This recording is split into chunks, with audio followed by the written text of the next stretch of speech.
to get your information. To the school to be by section. School television. School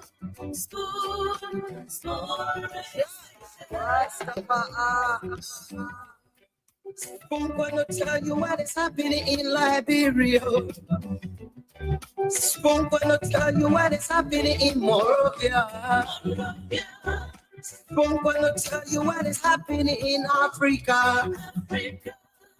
Just to trust you and know.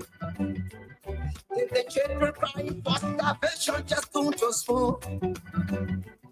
You want to get a news update, my brother, don't trust for. You want to know what is happening, Morocco, don't trust for. Politicians want to make their decision, just don't trust for. You want to know what happening in the ministry, don't trust for. Yeah, don't trust for. Yeah, don't trust for. You from Bonjama, Maryland, don't trust for.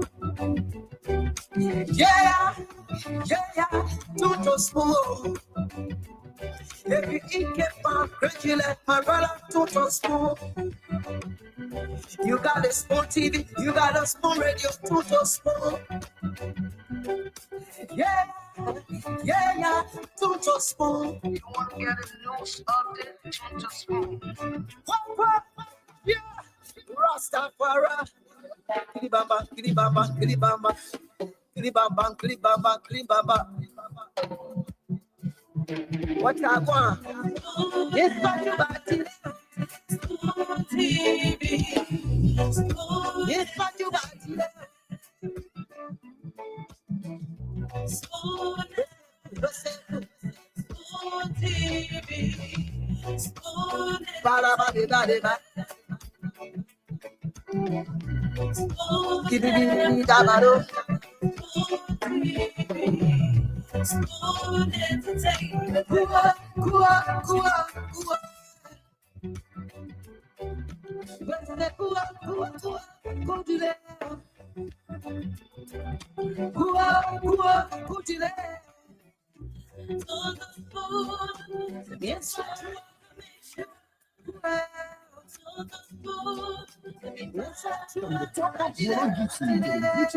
Right in the center of the this is school. 07.5 FM.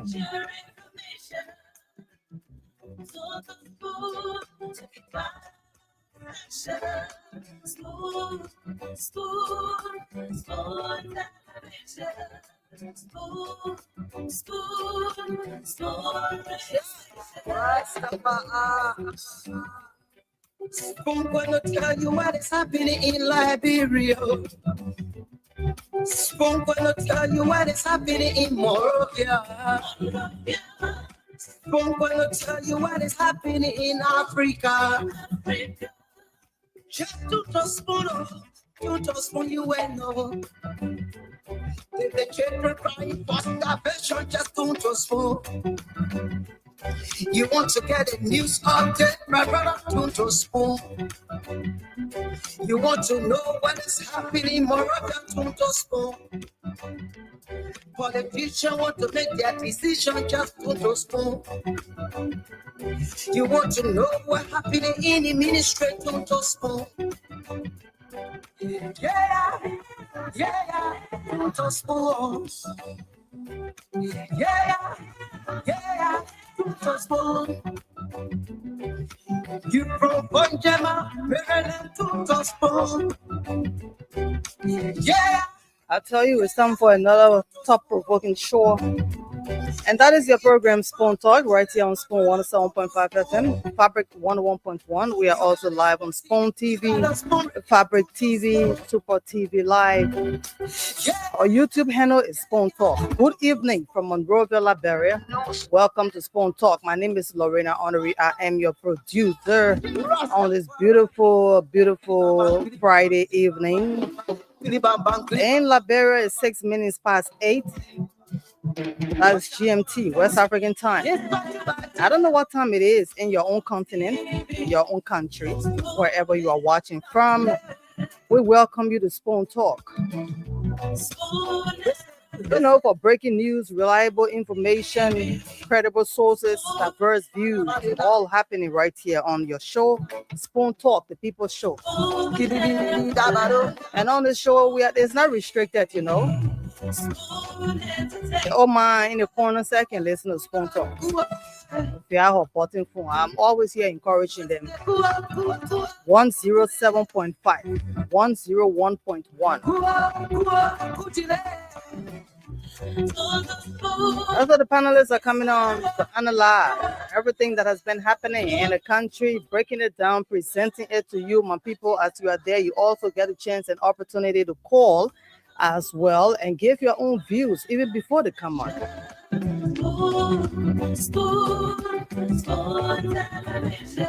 I don't know what is on your mind this evening that you want to talk about even before the CEO and the rest of the crew come on. Maybe it is the Supreme Court decision, the ruling, What is happening in Liberia? or is it the president's speech, Spoon gonna tell you what is happening in Morocco. or could it be the Nima by-election? Spoon gonna tell you what is happening in Africa. You will have the chance and opportunity to have your say. Maybe it is some health issues, human interest. I don't know. Educational sector, you want to talk about it. Our economic. You don't like the way the country is running. You don't like the way things are going in the country. You are concerned about the kids in the streets during school going hours. Or are you concerned about the agricultural sector? Well, you have a chance and opportunity. Thank you for tuning in. So many thanks to our partners across Liberia for always relaying Spoon Talk. You know, through your own platform, all shortwave stations in rural Liberia. We appreciate you for being there. Our YouTube viewers, you are all welcome. And for those watching via StreamYard, live stream the show, share the program on your different platforms, in your different groups, through Facebook, Instagram, Snapchat, TikTok. You know, you could just do some short videos for the presentations. Maybe you enjoy one panelist, what they are saying, the way they analyze. You want to do a short video and share on your story, we will appreciate that. You know, we'll have different ways of streaming the program. Make sure it gets all across the world throughout wherever you are, whatever you are doing. Welcome.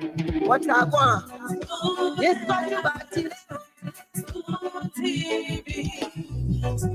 yes, what you got?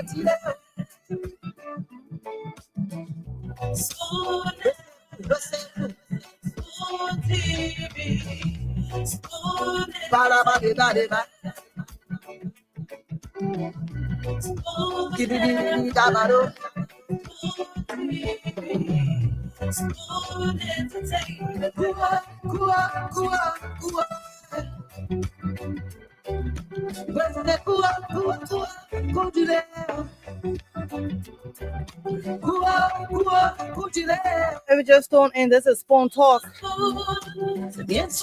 Welcome our brothers and sisters and our viewers from across the world. You know, some of you are there in Australia, Vietnam, Europe, Africa, Asia, America, wherever you are watching from, across the borders. You know, Spoon FM is at the borders. If you take time you enter Ivory Coast, you can hear Spoon. Even as you enter Sierra Leone, Guinea, we welcome you. We are here to give you information, credible information that you need. And so before the CEO and the rest of the panelists come through, let me welcome my people, all the viewers, listeners. Exactly. Spoon is going to tell you what is happening in Liberia, what is happening in Monrovia. Even when the politicians want to make their decisions, just on the Spoon, you will hear it. All the updates and different views across the country. Welcome, my people. I see the lines are already busting, and all updates will be shared here tonight. Welcome. Politicians want to make their decision just to postpone. Exactly, because this is where they come to, voice it out. What their decisions and plans are. And so, my people, let me say welcome in case you want to be a part of the program. Again, welcome. This is Spoon Talk right here on Spoon 107.5 FM. We are also live on Fabric 101.1. We are live on Spoon Talk on YouTube. The YouTubers said we don't recognize them. You are all recognized and welcome, okay? Keep sharing the show across your streams, and make sure different people come through and watch it. You can also stream the program live, and you know that because I'm also a YouTuber. And we are also live on Instagram, on TikTok. These are social media platforms that people come through. X, you can share the show on your X platform as well. But what is it that is on your mind that you want to talk about? That burning issue, that thing that is disturbing you, you say you must take it out of your chest today. 055101075. Call now and let's talk about it. This is your chance and your opportunity. Good evening from Liberia. Good evening. How are you? What is your name? Where you call us from? Yeah, this is David King, and I do show you from a stand notice resident evening. Mr. King, what is on your mind? What is on my mind? It has to do with the president's quote unquote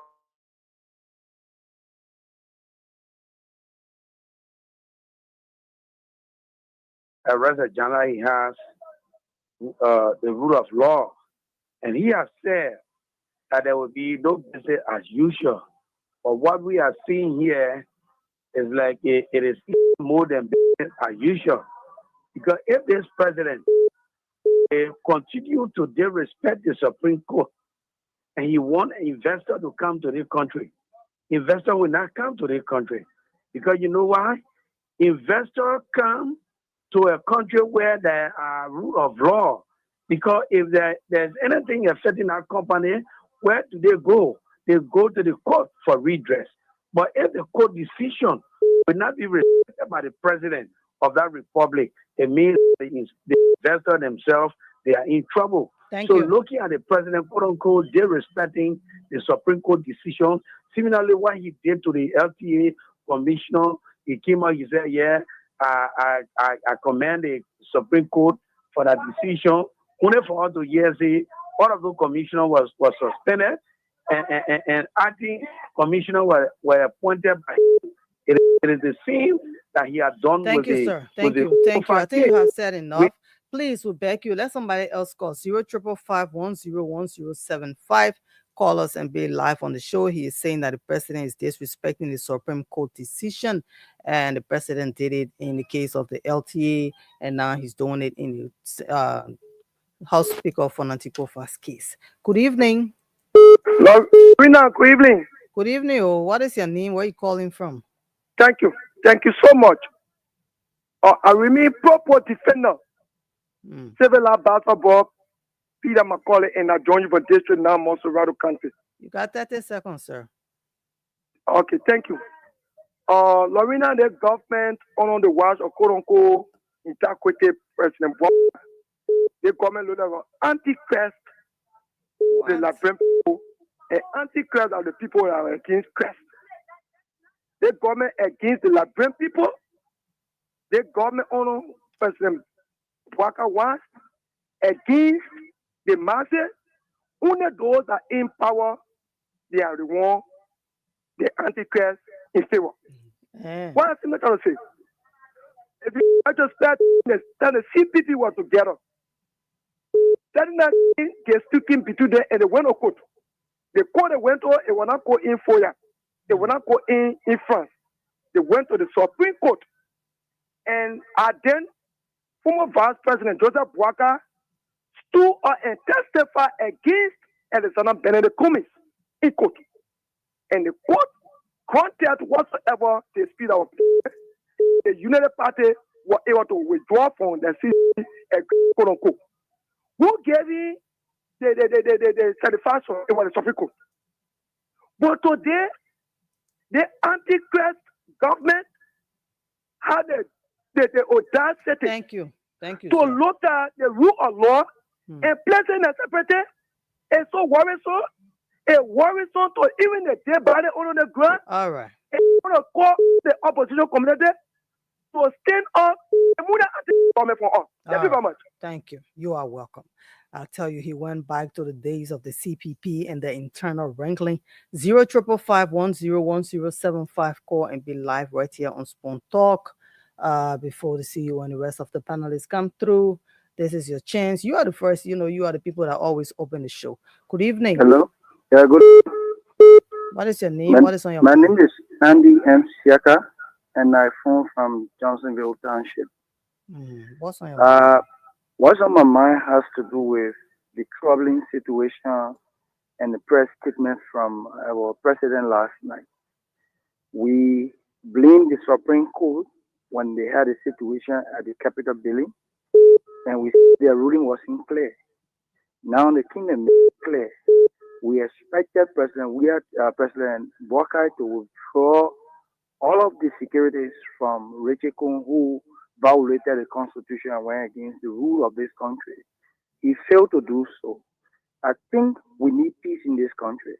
I follow some situation today, witnessing opposition having a program that was covered to your station, the TV Spoon. I follow it since today. We see trouble coming gradually because if the Supreme Court speak according to Article 75, Article 66 and 65, nobody can turn that decisions around. Not even you as a president. I think President Walker is on a very dangerous path, and for the sake of the Liberian people, he should respect the Supreme Court rule. Thank you so much. Okay, the rule of law must prevail. Simply said. 0555101075. We even have Dr. Moneyba. He came in with his own statement. We are talking about Clarence Moneyba and the Liberian National Union. They say they are urging for respect for the Supreme Court's ruling in the ongoing House of Representatives leadership dispute. Leno says the court's decision reinforces constitutional order and must be followed by all parties, including Representative Richard Cohen and the majority bloc. Dr. Moneyba warns that any attempt to ignore due process could lead to constitutional chaos. He stressed the need to protect Liberia's democratic institutions from political interference. Leno is calling on public officials to comply with Article 66 of the Constitution, which gives the Supreme Court final authority in constitutional matters. What is on your mind? 0555101075. So many thanks to all of our viewers. Please share this show. You can also call and be on the show. Make sure your voice is heard right before the presenters come on. Good evening. Hello? Yes, you're live on the show. Yeah, Lorena, this is Maurice Kakula. What you say? Calling you from Oregon. I don't know what happened to your orange. Your orange number now. Why you on now? I'm caught up on one. Yeah. I'm very much disappointed in Mohammed. The show last night. Who Mohammed? Towards the president's speech. Okay. And then none of the panelists corrected Mohammed. I believe when Honorable Kazu over there, they're going to correct them. Okay. They're going to correct him. All right, so let's listen to Nine. Mohammed said, the president said he will continue to do business with Quorum. But he was not definite to say which Quorum you're going to do business with. How will the president use the word continue and you want him to be definite? If the word continue means something that you're doing before, you want to continue it, keep doing it. And the word continue and you're doing business with the majority start before. And no one corrected him. Thank you for being on the show. 0555101075. He's defining continuation for us, continue. 0555101075. Call and be live right here on Spoon Talk. Good evening. Hello? Yes. What is your name? Yeah. My name is Amos. And I'm Amos G. Barnum from 540 Peace Island. Amos, welcome to the show. What's on your mind? Okay. What on my mind? Firstly, I want to congratulate the people of Nima County for the peaceful election. Secondly, I just want to inform the Senate President. Madam Senate President, I like you. I want you to please fight for us. The one big rebellion is coming there. If you're careful, he is coming to mastermind everything and have you removed from your position. Thank you. Thank you too, sir. All right, he's sending out a warning 0555101075. He's also appreciating the people of Nima County. The Nima people, they had a peaceful election, and even the woman that was marching right behind the winner conceded. And it's one voice, one Nima. So the people of Nima have decided. Good evening. Good evening, my dear. Yeah, what is your name? Where are you calling from? This is Andrews, and I talk to you from Brother. Andrews, what's troubling you that you won't talk about? What is troubling me? Something urgently need to be done about it, or else someone will have funeral for me. Why was Sure, Spoon have funeral for you, sir? I'm physically challenged. I was in a terrible accident.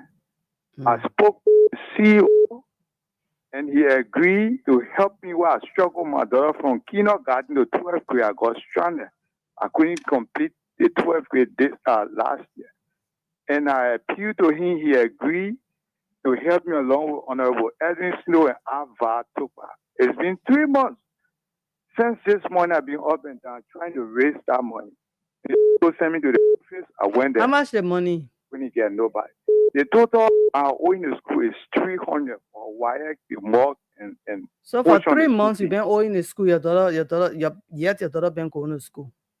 I went and make an appeal. They pulled out 2 times. The Reverend even went to the office. The CEO sent me to the office the other day. I went from Who see you? 6:45 up to 4 o'clock. I left from there with no result. And he told me to go there. All right, So your please message inform the CEO. I your can't message rest. has been communicated. Thank you for being on the show. 0555101075. Again, call us. And we promise that, beginning tomorrow evening, you will hear the orange number on as well.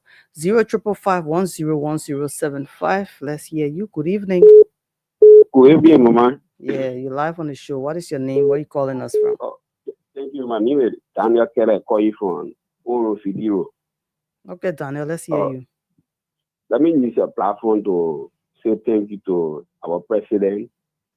It's a president that what people were looking for. We were not looking for who got this president. The president saying he will work with people that Koro. So if Francofa have a Koro, the president will work with Francofa. And then the majority of the black, when they have a Quran, the president will work with them. So whosoever that calling the president, all kind of need, and they don't want to live in his region, then they say never kid ourselves. Oh. Yes. Yeah. Then they say never kid ourselves. Because this is a president we were looking for in the country. Thank you. President.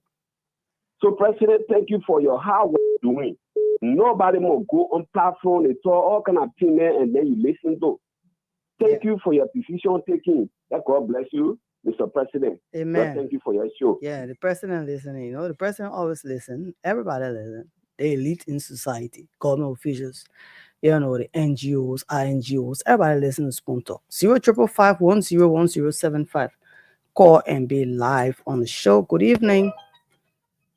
All right. Good evening. Hello? Yes, you're live on the show. What is your name, sir? Hello? Hello, you're live on the show. What is your name? Hello? All right, 0555101075. Please change your location. You want to listen to the radio. You got to listen as you are talking. You're already on. You came through. So we appreciate all of you there, watching the show. Share the show. Make sure all your friends and family members know that Spoon Talk is on, because it is time for you to get information. Somebody called from way Vienna. Say they want to know. I can always watch Spoon Talk from all the way Vienna. From the end of the world, people are watching the show. Good evening. You're live on the show. Good evening. Yeah, good evening, Lorena. Welcome to Spoon Talk. Yeah, thank you. My name is Jerry TK Jerry, and I do join the conversation from the Ghana Vesbia. Jerry TK Jerry. Yeah, let me first of all appreciate His Excellency, the President, every action he's taking. I think he's in the right direction by working along with the people. Because the legislature have their own outstanding law. And that outstanding law states that wherever the Quran is, there should be section. So he should not listen to the politicians, the critics, because they are paid to criticize. Liberia needs to move on. Okay. So I just want to appreciate him ever so much. Let's work and do the Liberian people business. All right. Thank you so much. Yep, the president is listening. He says anywhere the quorum is, the president is right to work with them. So once you have quorum, the president will work with you. All right, let's take this person. Good evening. Good evening, oh. You're live on the show. Yeah, good evening. Yes, what is your name? Yeah, Agent G, I'm calling from Rototown. Mm-hmm. Let's hear you. Hello? You're live on the show, sir. Let's hear you. Yeah. President Waka took over to protect the Constitution. When he was showing the office that what he said, to hold the Constitution of the country and everything to respect it. Now that he has gone against the Constitution, for me, the only remedy to the crisis is let Liberian people getting a free and take President Waka out of power. Now on Sponto 0555101075. I know you have the right, to voice out whatever it is that is going on with you. Let's hear your breaking news. Butchered People Party. Say breaking news. Liberians, open your eyes. The political drama continues today as the opposition tries to challenge President Joseph Boakai for respecting the Supreme Court's recent ruling, but standing firm that he will only work with a house that can legally form a quorum. Let's remind you, was it not the same J. Fonanti Kofa who boldly declared that the Supreme Court should never interfere in the House ruling? Was it not the same Kofa who stood on the Jane ruling, arguing? All right, 0555101075. I just had to read out one out for those listening via the radio. Good evening. Good evening. How are you? I'm okay, sir. What is your name? Where are you calling me from? I am Ambassador Emmanuel Dabo Jr. I'm calling from Cocoton Barrow. All right, Mr. Ambassador. What's on your mind? Okay, thanks for this wonderful show tonight, and also my appreciation to Mr. Spoon. I want to emphasize on one or two things that are going on in the country, and it's going further if the president cannot realize what is coming behind the scene. The Supreme Court is the higher decision-making body within the country, according to our constitution. People are saying that this branch of government. No! The people have come up with their ruling. The last time the Supreme Court came up with auto virus, nobody understood it until the Justice Minister went and do auto chakra and started working on the priority block. Now, since now the first language that was spoken, which was the parent, now they are speak the real pastor so that they can understand good. The buzzer had been spoken by the Supreme Court, and the president knew what was going on, but he refused to listen to the Supreme Court, which actually violates the same constitution that he wants to protect. You please tell the president to please work with the Constitution of the Republic of Liberia. Anything outside the Constitution, it will cause us to come outside as we want to come outside. Thank you very much. Yeah, you already told the president. Yeah, you said we should tell the president. You just said it. 0555101075. Call us and be live on the show. Good evening. Yeah, how you doing, man? I'm okay. What is your name? Where are you calling from? My name is William from here, the Hill Commission. Let's hear you quickly, please, sir. Okay, I have two things on my mind I want to share with you. Okay? 15 seconds each. Hello, you getting me? I'm getting you. I said 15 seconds each. You say you have two things on your mind, right? Yeah. Let me make it okay. Go ahead. Number one had to do with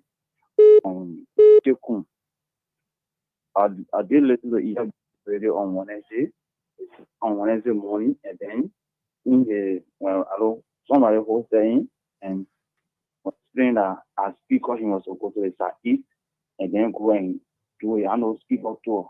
So my question is, when you went to the radio station on Monday morning, actually on Wednesday morning, I went to the southeast as a speaker tour, and then before 2 o'clock, I will get the information that Fonanti Kofa is the legitimate speaker. What will he do as this time? Because now it's up to him to be not speak about representative. That's number one. Number two, how to do it. The guy who just won the position in Nima County, Samuel Koga. Yep. I want to Samuel Koga will back off him. I play in will back off. You shouldn't care confusion. The same confusion in money represented and no understanding between the representative and you shouldn't care what I mean. At the end of the day, you want protect job. Thank you. What are you trying to say that the men are confusionist? 055510107. Call and be live right here on Spoon Talk. Yep. Let's hear you. Good evening. Yeah. How you doing, Mama? I'm okay. What is your name, sir? What will be your name? Your name? Oh, I'm Washington Malva. I call from Chicago. Washington? What do you want to talk about? Yeah. My view on this issue about the president, people blaming the president. How will you blame the president? The people, the cause if my sister in studio, the people are not serious. The majority black, the non-majority black, they are not serious. Because in the first place, what they saw before and the Poco father and what they see now, and they want to take it from there. The thing here is that they didn't do the right thing by putting that man there. So they just do the thing to just delay our work, and the president to do this thing because the president said, "Oh, the president." So the president will the president have wrong. Thank you. What the law says, that what the president was. So I see people blame the president. They blame the president for nothing. Okay. So for me, I'm not going to blame the president because they're going to blame themselves because they are the one that put a man there. They say they don't want a man there. So by therefore, co-pastor's will resign because if people that put you there, the president don't want you there. So he's going to resign. So like, oh, Gary.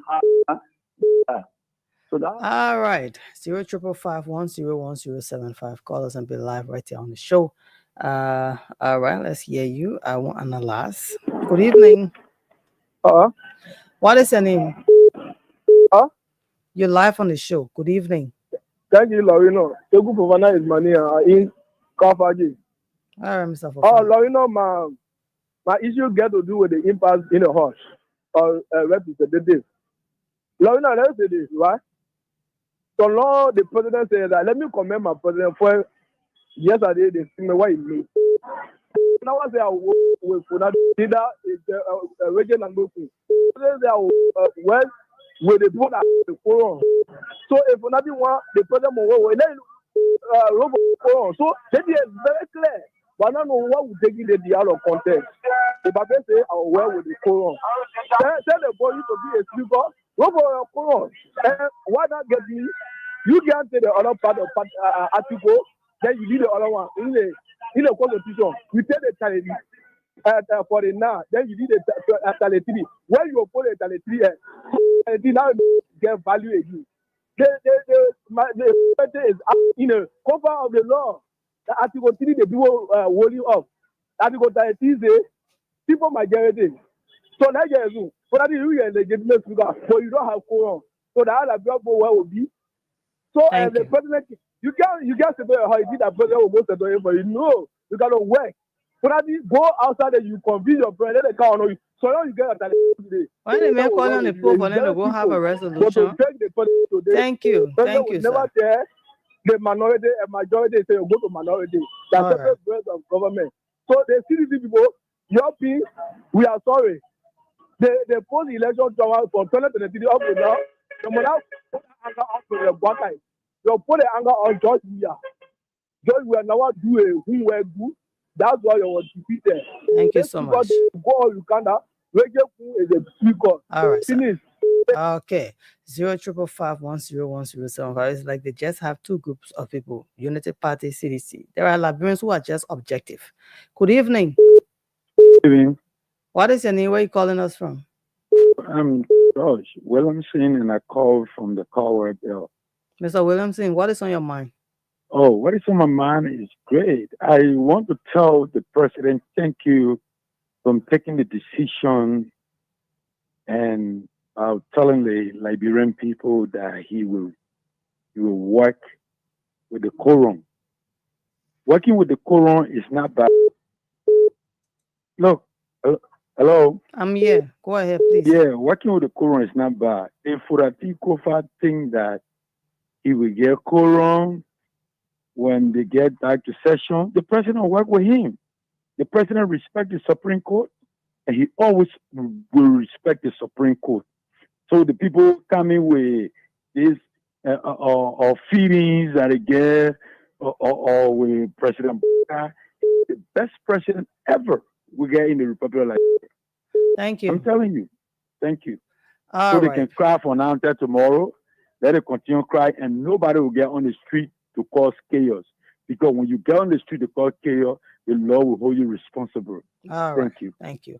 And in other news, Planned Parenthood program manager found guilty of economic sabotage. And the story was written by our own Melvin Jackson, where criminal co-C George Blamo Dixon has found Henry B. Niplo, program manager of the Planned Parenthood Association of Liberia, guilty of economic sabotage. Niplo was ordered to pay restitution totaling over $200,000 US dollars, fine, and US $300. The amount includes payment for different things: Pewita vehicle, Ford Everest SUV, laptops, catering services, and youth programs. You want to know more on our story? Just go on Spoon TV Live page where all the breaking news are happening. Let's talk to you. Good evening.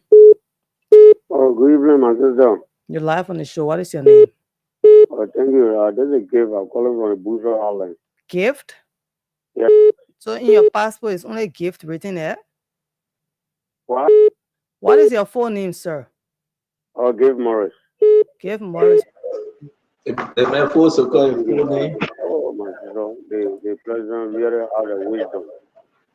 The president has The wisdom. president, yeah, the president See, breaks you're silence welcome. because the president not speaking. So the president spoke yesterday. Oneness now.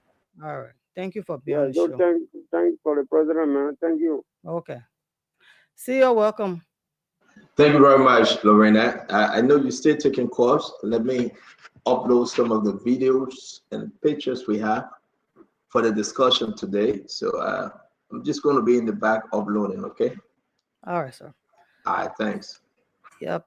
055101075 call and being live on the show. Let's hear you. Good evening. Hello. What is your name? Hello. Good evening, sir. Hello. You're live on the show. You called earlier, Yeah. man. Yeah, I'm Joseph Jara calling from around the chicken soup factory bill. All right, Mr. Jara. Yeah, I just want to tell the people they're just wasting the time for nothing. The president already spoke. That just that the feeder can get Quran. When they get Quran, they will work with the president. The protest they got talking about hope to our terror. They were trying to be in the protest.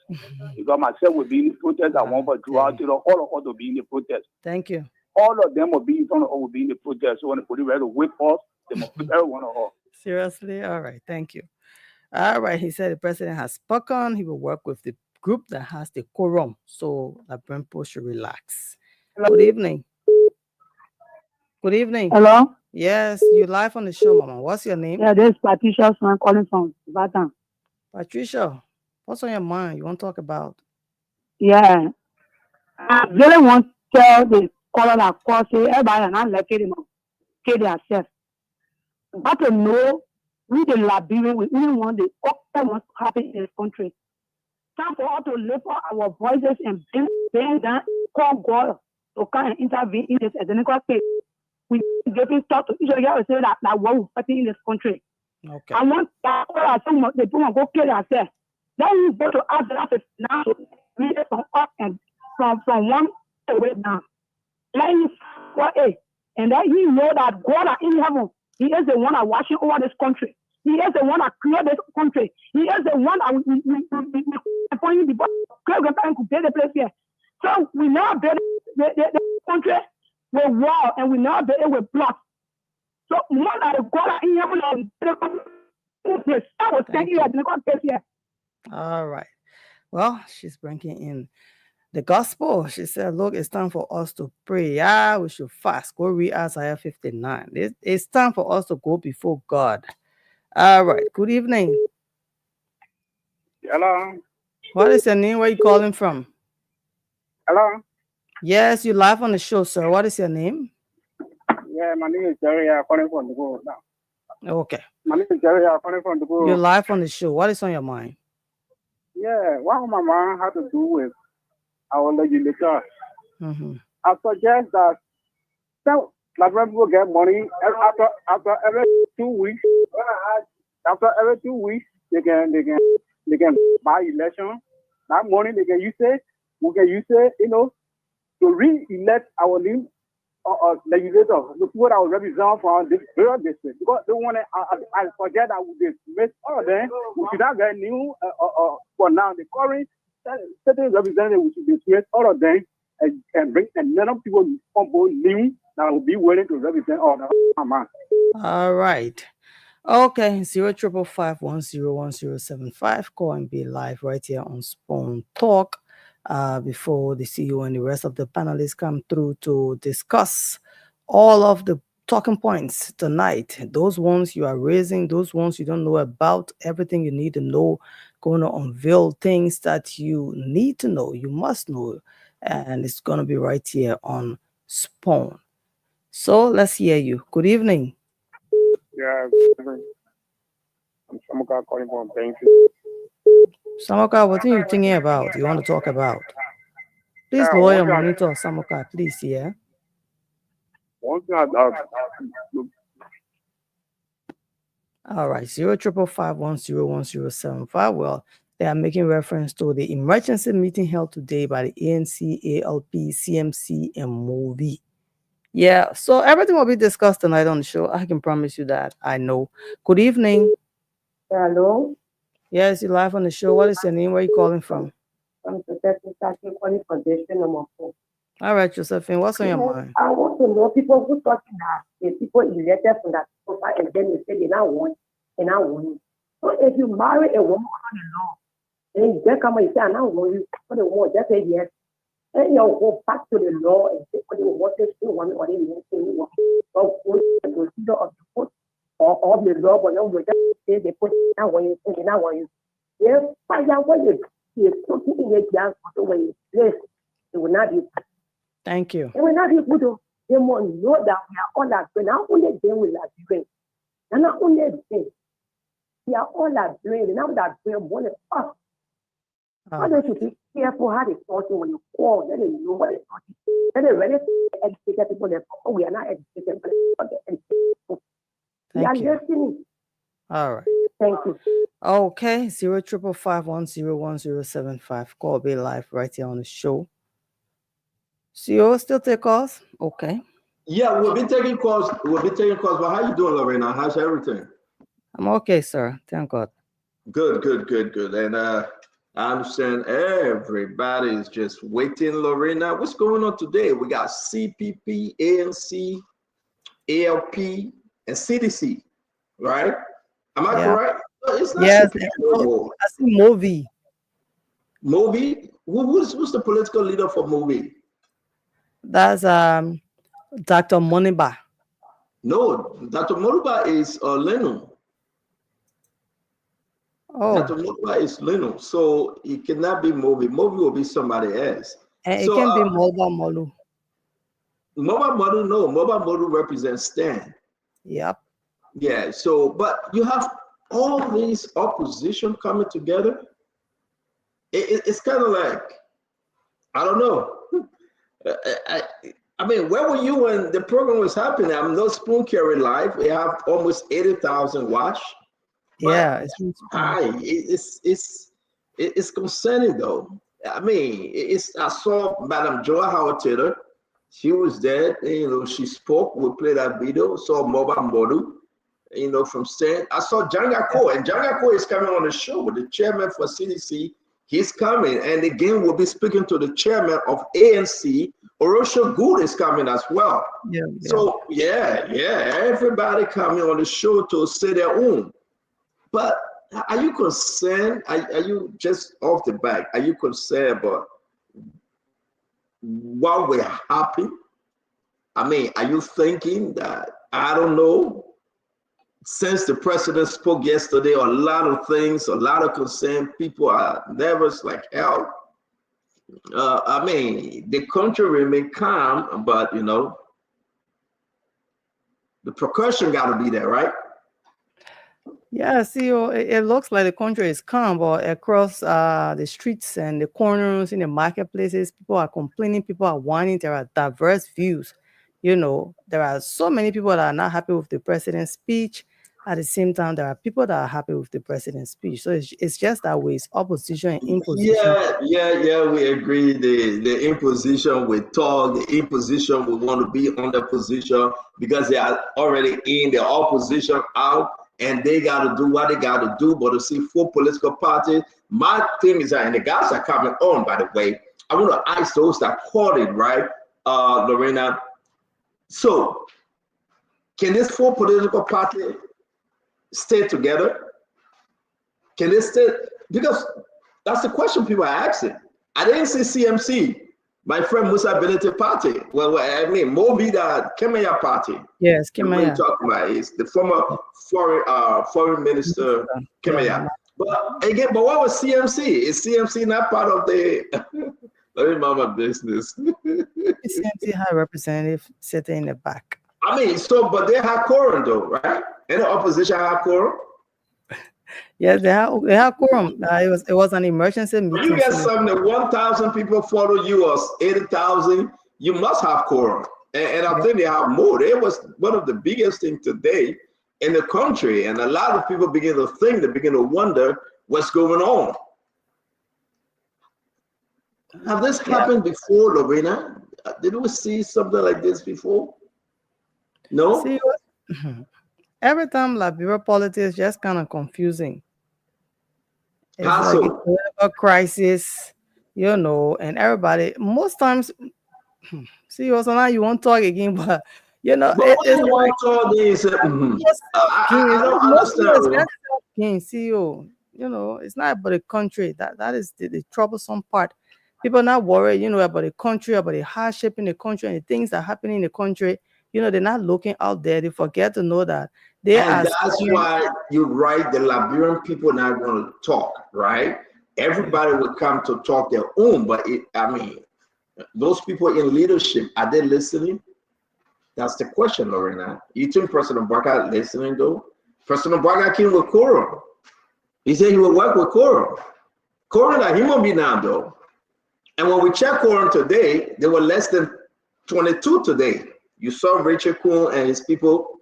You're going to put that picture up. They were less than 22. I don't know. The people don't care about the Liberian people. And you begin to think, if this opposition hold, would that be a problem for Unity Party Joseph Yimabwaka?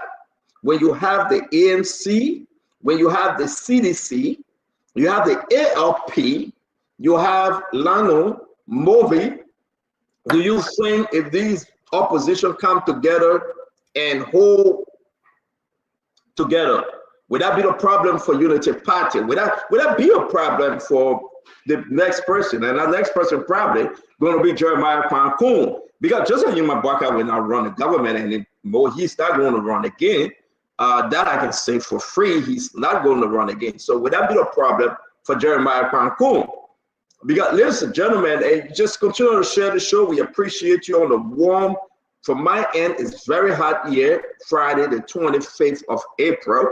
The question we're going to ask you, can this 4 political party or 5 political party hold together? Lorena, do you think they can hold together? Do you think these 5 political parties have strength? Do you think they will have the Zico, the mojo to move Unity Party? Move or be removed?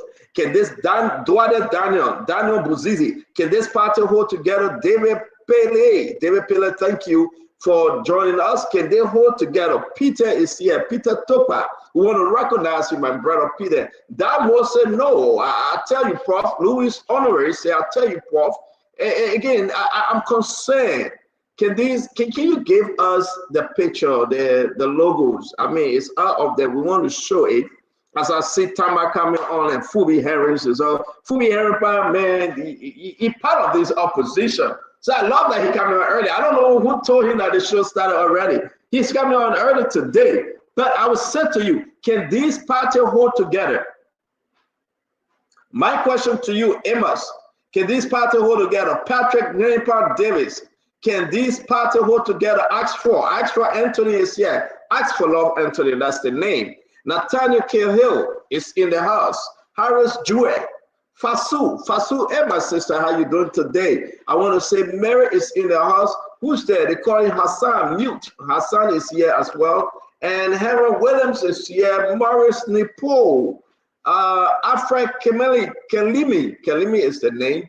Mayata son, how you doing today? Massa Ducle Anderson, thank you. Vincent Hale is here. J. David Wande Jr. is here. Darlington Massacre, Abraham Gotolo. My question remains the same. All of you, listen, when I call your name, you got to go on Facebook, you got to go on YouTube and share the show. Lovette Bundo is in the house. My Ellison, how you doing?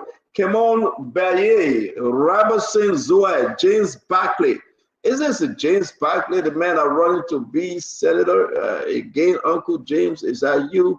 But again, James Walker is here also. Francis Bow is here.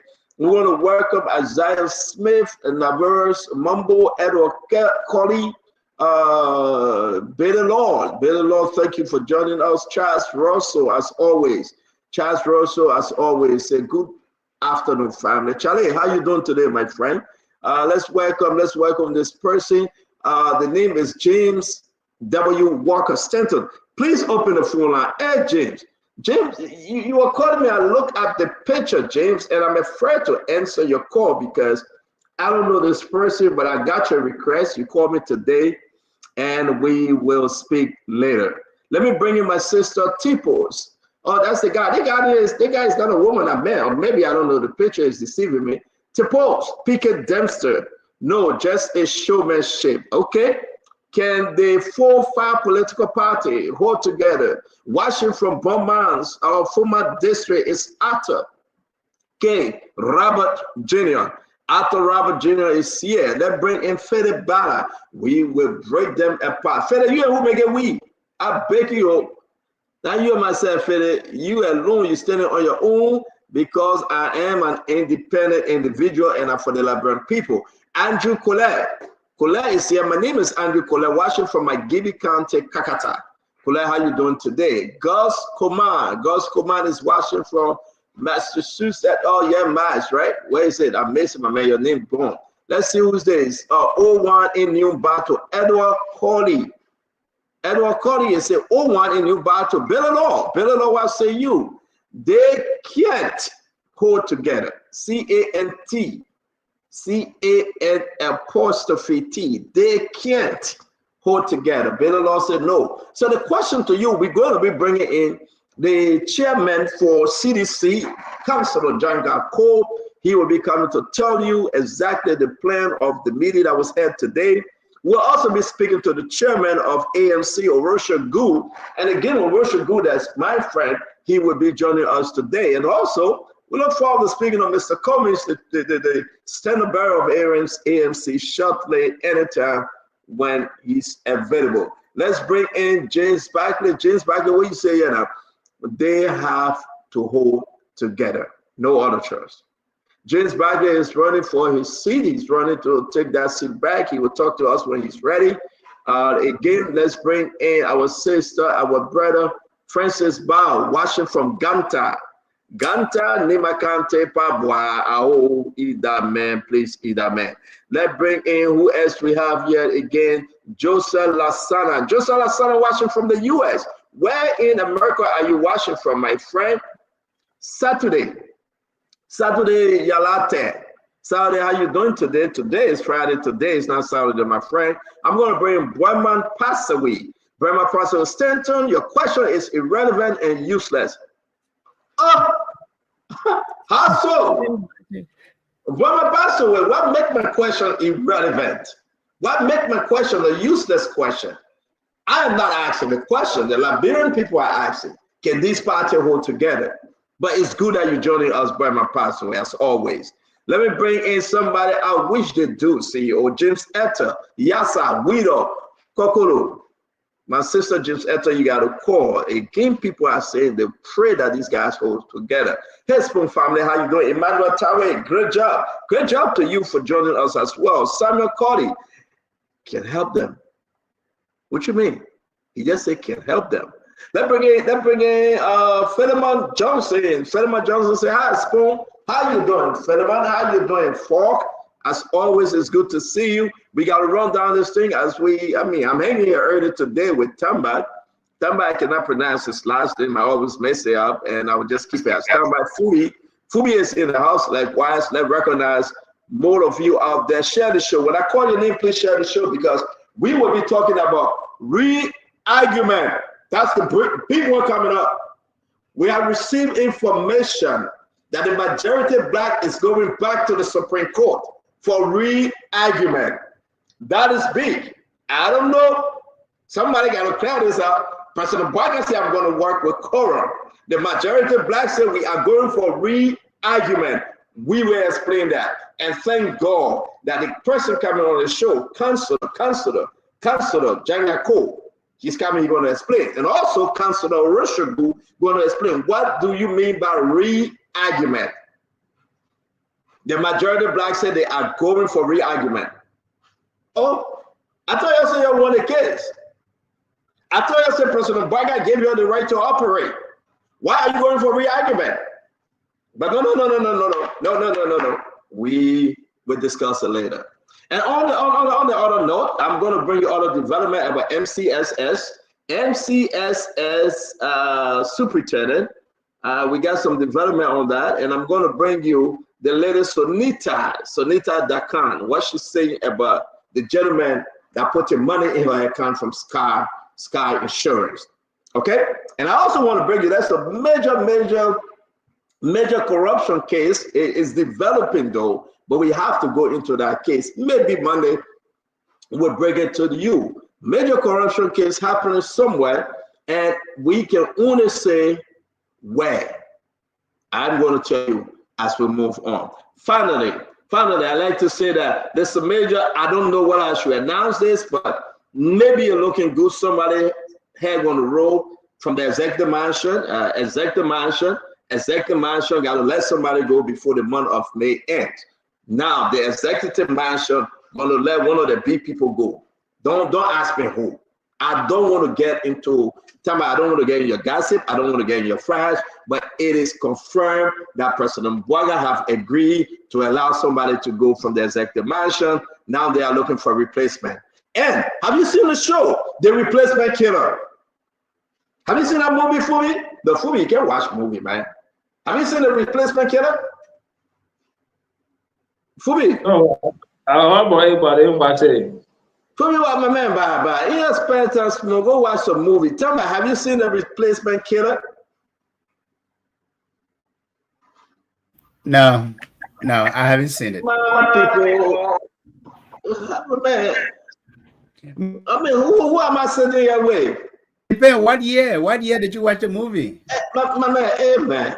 So nobody have seen The Replacement Killer? My man, you know how many years we had war? The movie theaters. What are you talking about, man? Hey, man. I mean, y'all can make life so boring, man. Come on. African movies. Y'all can make life so boring, man. The Replacement Killer that you talking about African movie? Who talking about African movie here? Hey, man. But nobody talking about African movie, man.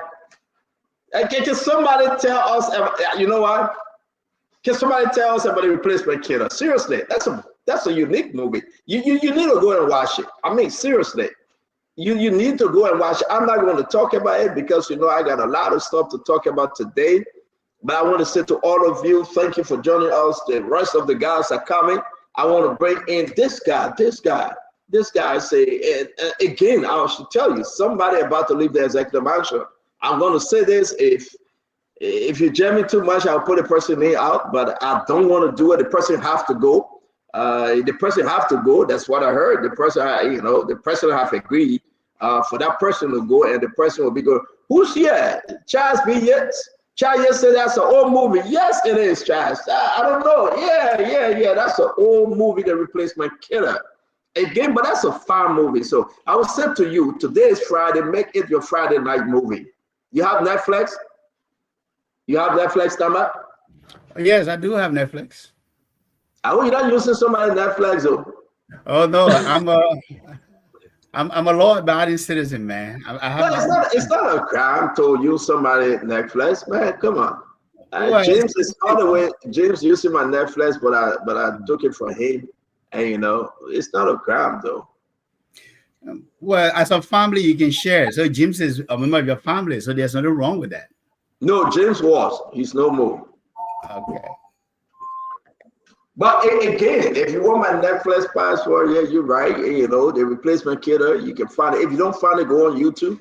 You can find it on YouTube. That's a very fun movie. It's very, somebody said 1998 action flicks. Yes, you know, it was the movie during those days when we used to go to video club, you know, pay your 25 cents. It came to $2, pay your $2. You go to the video club right there in Point 4, the food out shop. Right in the food out shop, they have video club. In the video club, the Fula Oma used to fry the pepper cutter and the plenty in the evening while we eat our jado bread and that of egg and mayonnaise in it. And you take your bottle of Fanta or grape soda.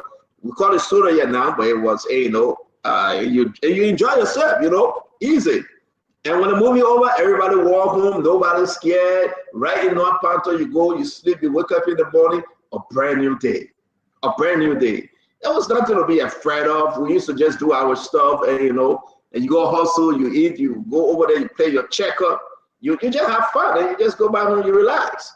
Fumi, where were you, 1998? I was still picking on the FE. Oh, 1998, you were still picking? Oh yeah. No, 1998, no, in Ghana. You were in Ghana? I refugee, yeah. You don't remember where you were, though. No, I thought you said I heard that 88. No, I said 98. I was in Ghana. Yeah, I was in Ghana. Tell me, where were you in 1998? Well, I was actually a young man in Guinea as a refugee, and it's part of this story. So everything is in this book. And she sent me your address. I'll send you a copy. I was a refugee in Guinea. I don't want to read about your life, my brother. No, but you want to send me a copy, I'll say my address and we're going to promote your book. Put it up again. People are asking, put it up, let's see. Why is it? In Pursuit of Liberty? Mm-hmm. All right, that's good. That's good. It's on Amazon? Yes, it is. It is on Amazon. How much? It's $14. Okay, all right, beautiful. So you are refugees in Guinea? Yes, I was a refugee in Guinea for about 10 years. And from Guinea, I came to the U.S. as an international student. And from the U.S., after I finished studies, I stayed for 10 years and I returned to Liberia. After 30 years being out of Liberia. 20 years. 20 years. 10 years in Guinea. As a refugee, how was your life in Guinea? Oh, Stanton. Initially, things were really hard because we lost everything in the war, you know, from clothes to money to properties, everything. We had to start all over. But, you know, we were able to pick up the pieces and start a new life. And we made it. We made something out of nothing.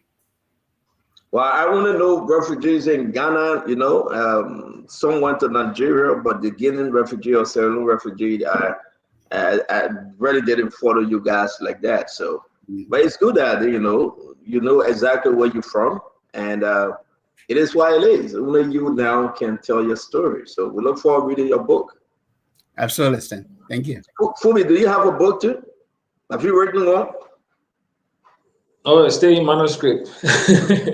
I mean, if they can beat you 4 times in election, you must do so. You must write the reason why you are losing the election, right? I'll complete it when I win.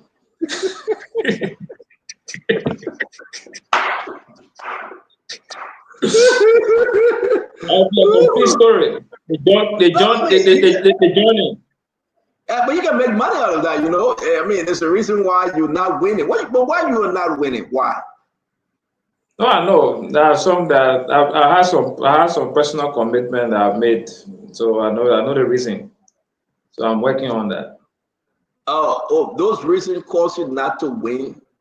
in district number Yeah, I 9. made a personal commitment in 2000, and so I understood that a reflection came back after this going election.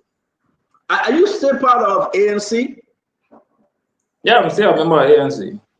Okay, you're still a member of ANC. Were you at the program today? No, I'm not in Liberia. Oh, I'm sorry. Yes, you said out of me. But I mean, if you were in Liberia, you have gone to the program, correct? No. Why no? I don't support the action against the government right now with the Supreme Court. I don't support it, so I will not go there. So I'm not understanding. You're a member of ANC, but you disagree with your political party decision. No, sometimes we all got the right to have dissenting views. So the only thing I can I will not criticize them. I will not criticize the party. That's for sure. But if I have my opinion on issues, I can state my opinion. I will not criticize the party's action. Yeah, but do you think the party action was in line with the Supreme Court ruling that, hey, we accept the Supreme Court ruling? Mr. Cummings, your political leader, spoke, and here comes President Boycott saying that he will remain with quorum, and the party differed with President Boycott and said, no, Chief, you must be law abiding like you promised the Liberian people. Quorum is unconstitutional. Quorum is illegal. You must understand quorum. You are saying Mr. Cummings is wrong. You are saying your party position here is wrong. Am I correct? I'm saying I have a different view, and the party knows that I have a different view from day one. So from day one, I didn't support the whole Kofa saga, and I'm clear on that.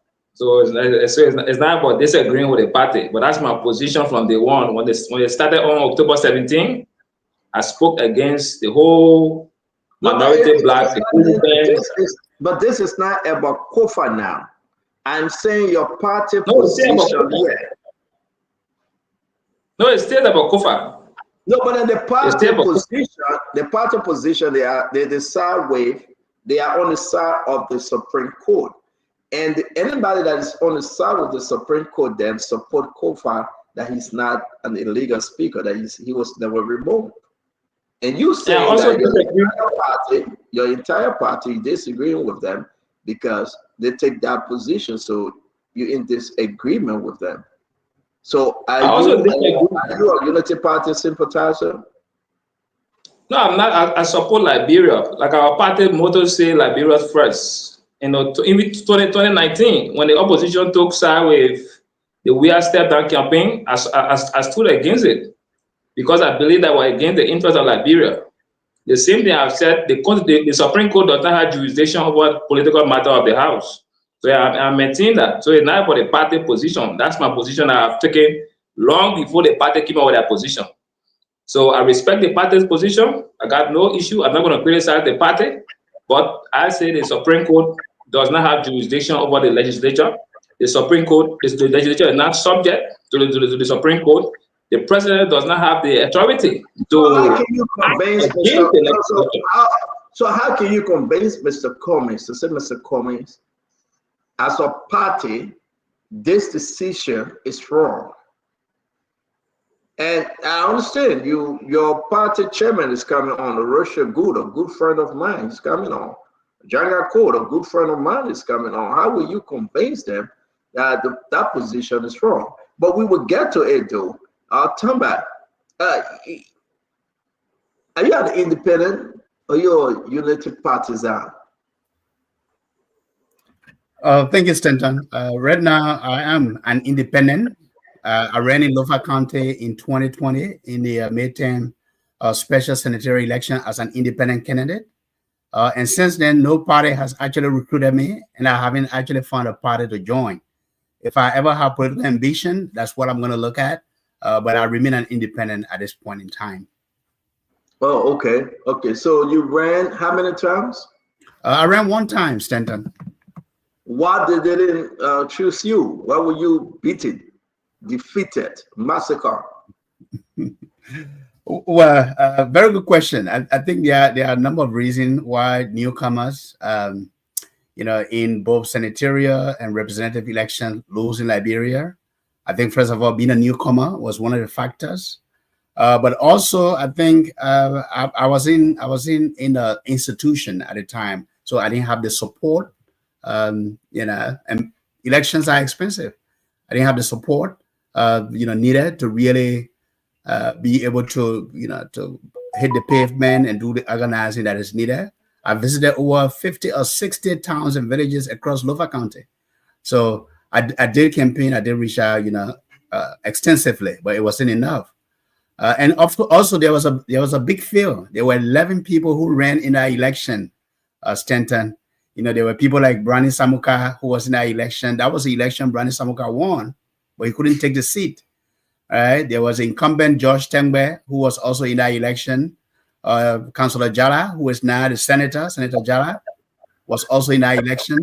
I was in that election. So you had a lot of heavy hitters, people who, I think Jala was running the third time, if I'm not mistaken, or the fourth time, like Edith did in Nima County. So I think those are the three main reasons. But I didn't come last though. I think I came 6th out of 11 candidates.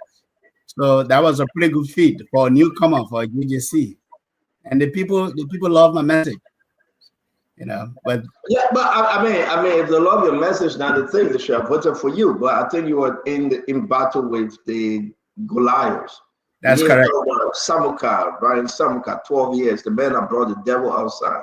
That's correct. You talk about Councillor Jala. I believe that there's a battle coming out between Councillor Jala, and also I want to say that maybe the former Liberia immigration boss Steve Zacko would be in that race. So it would be like a three-way race. For Lofa, where you get Steve Zacko, you get Samuka, and that of Councillor Jala. That would be a big one coming up 2029, because then Monkey will devour Cola, right? Will you be in that race? Yeah. Will you be in it? Look, all cards are on the table right now, Stanton. I'm looking for sponsors. I'm looking for people who really believe in my vision for Liberia and for Lofa County. And hopefully I can build some bridges and partnerships and consider what my option is going to be for 2029. But right now, my cards are on the table and all options are available. While running at the time, you ever had a chance to speak to then Ambassador Joseph Imabwaka? Yes, we spoke, but I knew there's a picture of me and him on my Facebook page. I'm happy to share with you. I met with him the year prior to my running. I visited him, we spoke, and we really connected. President Bwaka and I, at the time, he was a former Vice President, Ambassador Bwaka. But he's a party man. Unity Party was putting a candidate in the race, so I couldn't ask him to support me, knowing that Unity Party itself, he being a standard bearer, had a candidate in the race. I think that would have been disingenuous on my part. But party aside, he's the father of Lofa County. He's the uncle. Why you saw all the giants, then you put yourself there? You're trying to waste somebody's time or waste your own time or waste your own money here? I mean, no. You never had a chance to win. No, you couldn't bring the devil outside. Only someone could bring the devil outside. At the time, yes. But I didn't think that I was wasting anybody's time, Stanton. I think I was the best candidate in that race, and I still believe. Fresh perspective. I'll come with clean hands to Liberian politics. Look, I'm not a perfect human being, but no one can say, oh, Tamba Egelas ate my money. Tamba Egelas did this, a thing that was immoral or that was illegal. I have never done any of those things because of the way I was brought up. Your nation comes first. If you step forward to serve, when I step forward to serve, I step forward because I know I have gained experience, I have acquired knowledge, and I can be of service to the people I'm going to serve. And this is why I step forward in Lofa County to serve. Not because I just wanted a position or to waste people's time. Stanton? Yeah, but at the end of the day, Joe, who did you support 2023 for the presidential election? Well, that's I think that's a straightforward question for me. I supported at the time. I supported Ambassador Joseph Imabwaka for the presidency, and I supported him based on several reasons, right? And I'm sure at some point you may ask me some of this, but I supported President Bwaka in 2023. Okay, from the first round to the second round, right? That's correct. Yes. Okay. You think you picked the right choice there? Yes, I still believe that I and the million plus people who voted for him in Liberia. I'm not sure whether that was a million or 800, 900 people, 1,000 people. I think we made the right choice at the time, given the prevailing conditions of the country, given the CDC or Congress for Democratic Change own missteps and malgovernance at the time. So I think we needed to also send a message to the rest of Liberia that you can be given the role of president or you can be elected as president, work for the people. But instead of working for the people, if you decide to work for yourself and your cronies and your party only, then the Liberian people can go back to the polls and remove you and give the presidency to someone else. And I think that message has been set for Liberia. And it can happen again in the next 6 years or in the near future. Do you think President Barker performing to your expectation? Is he doing the job the Liberian people elected him to do? Well, in my view, Stanton, first of all, let me say that's a wonderful question. And I'm going to give you this based on my perspective. In my view, I think there has progress that has been made. First of all, let me just say I have been a proponent of the creation of the War Crimes Code in Liberia. I'm the founder of the Voice of Liberia. The Facebook page is still out there. The website is still out there. And for 20 years, we advocated for the establishment of the War and Economic Crimes Code in Liberia. And that was one of those things that former President George Weah had the opportunity to do, and he didn't do it. And GMB did it. I think that's a plus.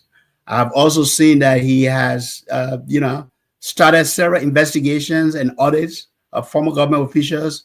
He has terminated people and fired people, for abuse of authority or corruption, and there are ongoing investigation. That also, even though he may not be moving as fast as the rest of the country will want him to move, his government as a whole, but that also a progress in the right direction, because we still have unanswered questions with some of the things that happened in the previous government, with mismanagement, with embezzlement, and I hope that President Walker can continue on that trajectory to try to bring about accountability. But let me hold you there before I bring in Phoebe Henry, because Janga Cole probably going to come through by way of the phone. He having some internet issue. Thereafter, we'll be bringing in Orosha Good, the ANC chairman, Orosha Good. We would discuss other issue today. It's just a wonderful Friday. We want to say continue to share our show. Let's have fun today. Whenever you speak about President Walker, January, February, March, April, now we're going to the May, 14 months in office, almost 14 months. People talk about the War Crime Code. Do you think the War Crime Code is still alive? Well, I hope so, Stanton. It is my hope. I think all Liberians from all walks of life care about ending the culture of impunity in Liberia. And it is my hope. You think the War Crime Code is alive? It's everybody's hope. Do you think it's still alive? You listen to Dr. Councilor Babu, you think sincerely you're going to get over $300 million to fund your War Crime Code? And seriously, you listen to him, the bureaucracy involved. Do you think under this government you will see the beginning of an active investigation by way of this War Crime Code? I hope so, but I'll say here's why I'm hopeful. I did make a trip to Washington, D.C. twice to advocate for the establishment of this. So you're not sure that it will happen? You can be sure. I'm not the prime minister of Liberia. You might listen to stuff out there. That's what I'm asking. I'm not asking whether you hope on it will happen. Everybody been hoping since the war. Let me say something. Here's why I've said that. The other ambassador at the time for African Affairs said to us that we can impose the War Crimes Code on Liberia, but we can support. I think what President Walker's government needs to do is to reach out and seek the support that is needed. Now, 300 million seems like a lot of money. Do we actually need 300 million for this code to see the day? Do we have to start investigating or prosecuting everyone at the same time? This is about setting precedent. So you're not sure, ma'am. I will get into all of that. Fubi, let me ask my second question. You talk about President Bouaka, and Fubi will come to you. Let me ask the last question to Brother Tamba here. You talk about President Bouaka, taking decisive action, punishing folks and suspending them, removing them from job. But we got a lot of them out there. Those are very close to the president. Those are from your county, Lofa County, that they are untouchable. The president can touch them. Most of them, they are still hanging around, and the LCC investigation have made it very clear that these guys are involved in corrupt behavior. They have recommended some of them to the court for persecution. I can say to you, we have most recently the MCSS superintendent and his staff, Sonita Dakom. James Momo is booked through FIA. We showed that report here, and trust me, it's so bad. The money laundering that was involved. This man, his lawyer is Farmer Blama, went to LDCC to beg for more time. They call him, they question him. He was there again today, presented his statement today. And what's going on? Why is he still on his job? If an integrity institution like FIA did a massive investigation, presented the investigation that this guy is involved in major fraud, linking him to Sky Insurance, one of the staff as well. You know the story. But he stayed there because he said he had a relationship with President Bouaka. Is it fair justice? Absolutely not. Here's my position on the MCSS saga, Stanton. And I know you just say the same thing, and I've responded to this issue, but let me just say again. He may be from Lofa County. He may have some sort of relationship or extended relationship or connection with the president, but that should have no bearing on accountability in government. Corruption has no tribe. Corruption has no county. Corruption should have no party. If I'm president of Liberia and someone close to me commits a crime or is being found liable or putting his or her hands in a cookies jar to something that don't belong to them, I would take swift action. I will either suspend them at a time to make sure that the investigation is done. And once we have the evidence, that evidence should be used to prosecute that person. And I think in this case, these are some of the challenges I think this presidency is experiencing. I'm not sure whether the president is being barricaded or whether, he's not getting the right advice, but no one should claim relationship with the president or because they are from the same county to say, oh, I can go and do something illegal and get away with it. I think that is outrageous and the president shouldn't accept it. Again, Lorena, did you upload the video I sent you, please? Can you do that with those pictures also? Fubi, let me ask you the same question though. Most of us that supported President Bouaka, right? We did it with pride and joy. They say P and D, right?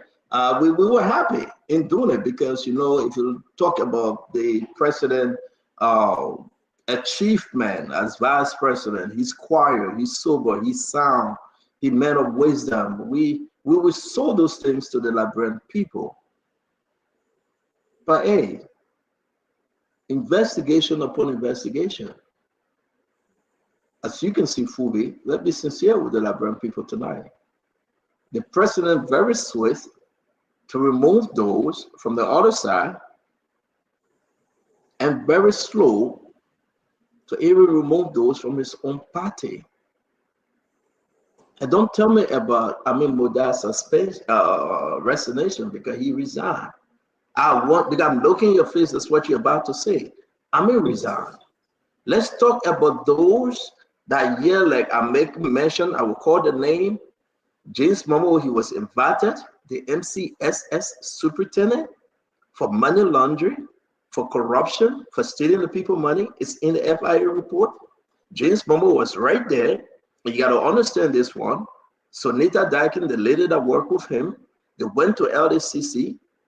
Why are they still on the job today? One, we can go down the list, my brother. But look at fishery. Emma Glasgow, even before going to LCC, she was removed. Look at Knockout. She was removed. And we can announce that Emma Glasgow will be appearing on the 28th of this month, which is next week, Monday.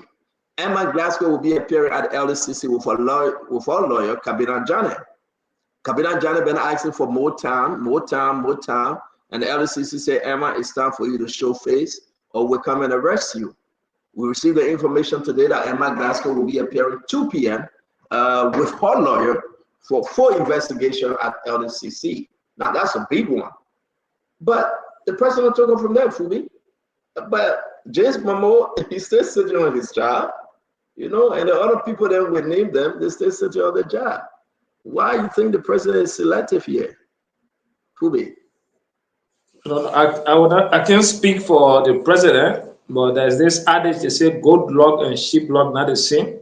So sometimes you have some of these things happening for obvious reasons that I can mention, but overall, I want to see everybody that's questioned for corruption or whatever allegation on them should go through the proper channel and get justice. And at the end of the day, they should be served so that at least they can come out clean. If they're not guilty, they publish them that they're not guilty, they take their job. If they are guilty, they go through the proper way of the law. That is something that I would support 100%. And I think we should all encourage that. So encourage the president not to have sacred cows. But again, you can decide that for the president. The president has his own free will to choose, and everybody that works under the president works at You can say somebody can decide. The president should be a leader. So it's not about we decide anything for the president. The president shouldn't cherry pick when it comes to corruption. Then your fight against corruption is empty. It's biased. And that's what people are talking about. Emma will be in court. Can you give me Emma's picture, Lorena? Let me put it up. Emma will be in court. She will be in court. She will be in court on Monday. I mean, LCC, not court now. LCC on Monday, right? And she will be there with a lawyer, Kabina Jane. So that's the huge news. That's the big one. LCC working. LCC not sleeping. LCC is working fully. They are telling you, we are bringing these people. Can you help us prosecute? So we can announce today that Emma Glasgow, fishery boss, Emma been complaining and say, oh, my people hear me, yeah, the people don't can't get me. And, they take me all, That's okay. We hear you, Madam Glasgow. But they say everything Emma was complaining on, her lawyer was asking for extension. It wasn't LCC for. And I want to ask Emma whether it is true too. Because when Emma, mommy, you black already, then you can't no lie on you. Would I see you, man? No lie. But it's good to see you, man. Yeah, we just brushing up. We're going to be bringing Orisha Good. I'm still waiting for Janga Cole. Maybe he will come in by way of the phone. But my thing here is that, am I saying, yeah, me, you don't want to pick me up? You ain't call me yet. They say, okay, you are scheduled for Monday, 2 p.m., the 28th. So at least everybody will feel okay now. Emma will be at, LCC. And you got a lot of people on the list. LCC. Did you see the first quarter report? Did you see the first quarter report? Yeah. So, I mean, a lot of stuff is happening here, my friend. And it's really important for us to discuss this thing. Somebody said, please leave Emma alone. Why? I want to talk about Emma again. You see, they see that fair. They say, please leave Emma alone. Well, I'm not saying something bad about Emma yet. That's it. People always have their people in their corner that they will defend them regardless of what. So, like I said, we'll give LCC. We wouldn't ask LCC to be fast enough. This is Emma, right? Yeah. So Emma and everybody better ask you when will Emma be in court. Lovina, please can you put all the other video up? I say you 3. People actually and say, "Oh, Emma, yeah, Emma." I'm announcing it now. Emma will be in the office of the LDCC on on somebody making me laugh on Monday, the 28th, Fubi, and this is a big one because everyone will be there to monitor. Emma and her lawyer. Her lawyer is Kabila Jane. Emma and her lawyer will be there on Monday, and this will be big because Emma been waiting. She said, pick me. They said, no, we ain't ready for you yet. She said, please, pick me. You know that little story, pick me. So she will be there. Huh? I say, yeah, I know that. Pick me, don't pick me. Don't pick me. Yeah, that's how it is. There's a flower, right? It closes and opens, something like that. So we want to say, again, let me go back to James Momo. Wednesday, his lawyer went there. They told the lawyer to come back and present his statement he did today. A lawyer at Verma Blama, the MCC lawyer Verma Blama. And this is bad. Now, Sonita, when the story, they stop at MCC, say, hey, listen, my personal relationship with Keita is the guy that at Sky Insurance. She said, my personal relationship with Keita got nothing to do with this investigation. Because this is a guy that was taking money and putting it in her account, right? So the guy was used to give kickback to James Bambo and that of Sonita. So to Sonita said, I have a relationship with him. Where he getting his money from, not my business. But the man put over 9 million in your account. Then who is this guy? Guys, you gotta understand. She went to LDCC. She told LDCC, said, listen, my please. She gave a full statement. She said, I have a personal relationship with the gentleman at Sky Insurance. And my personal relationship got nothing to do with your investigation. If the man put $1 billion in my account, not your business. Everybody said, are you kidding me? Is this guy a gold digger? Is that the only excuse? And there wasn't that's the only excuse. So then I said, listen, this bank giving me money, that's not your, you know what, business, and I move. So people are confused, right? People are confused and say, if that's your only excuse, then we wish you luck. We do wish you luck. But again, Mama is coming on, Courage Gray is coming on.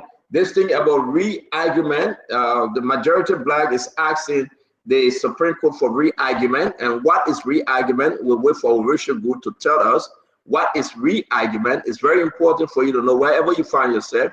Orisha Good will be telling us what is re-argument, because they are going back to the Supreme Court if it is signed. It got to be signed by 3 justices, right?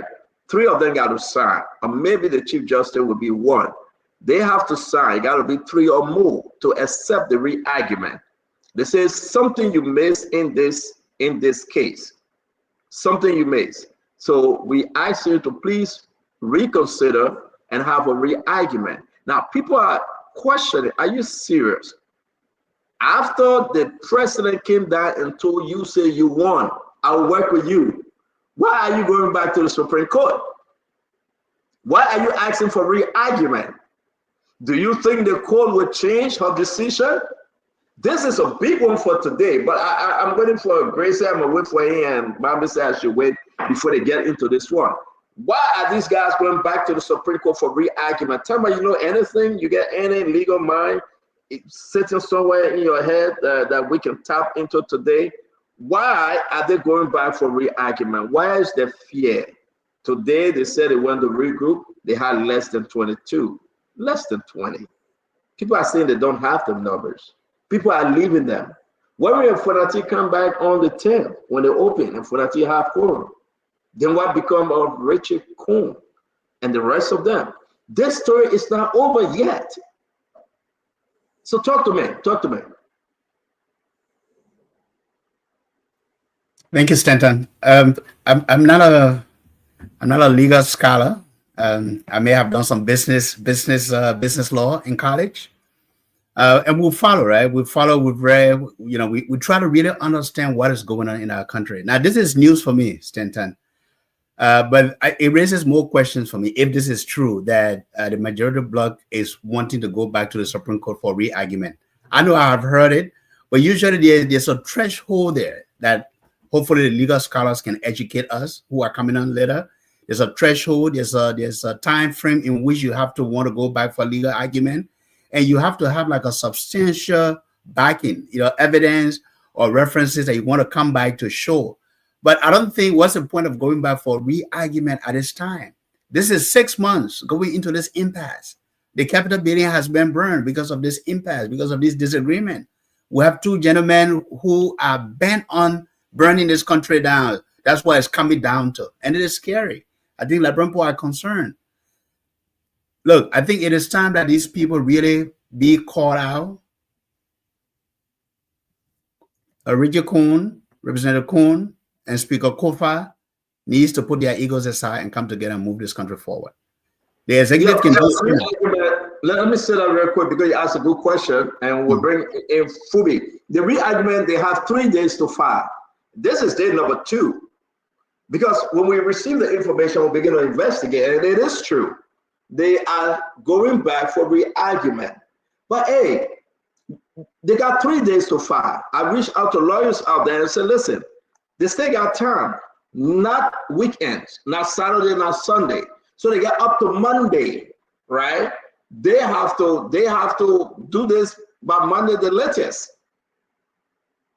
The Supreme Court will hear them.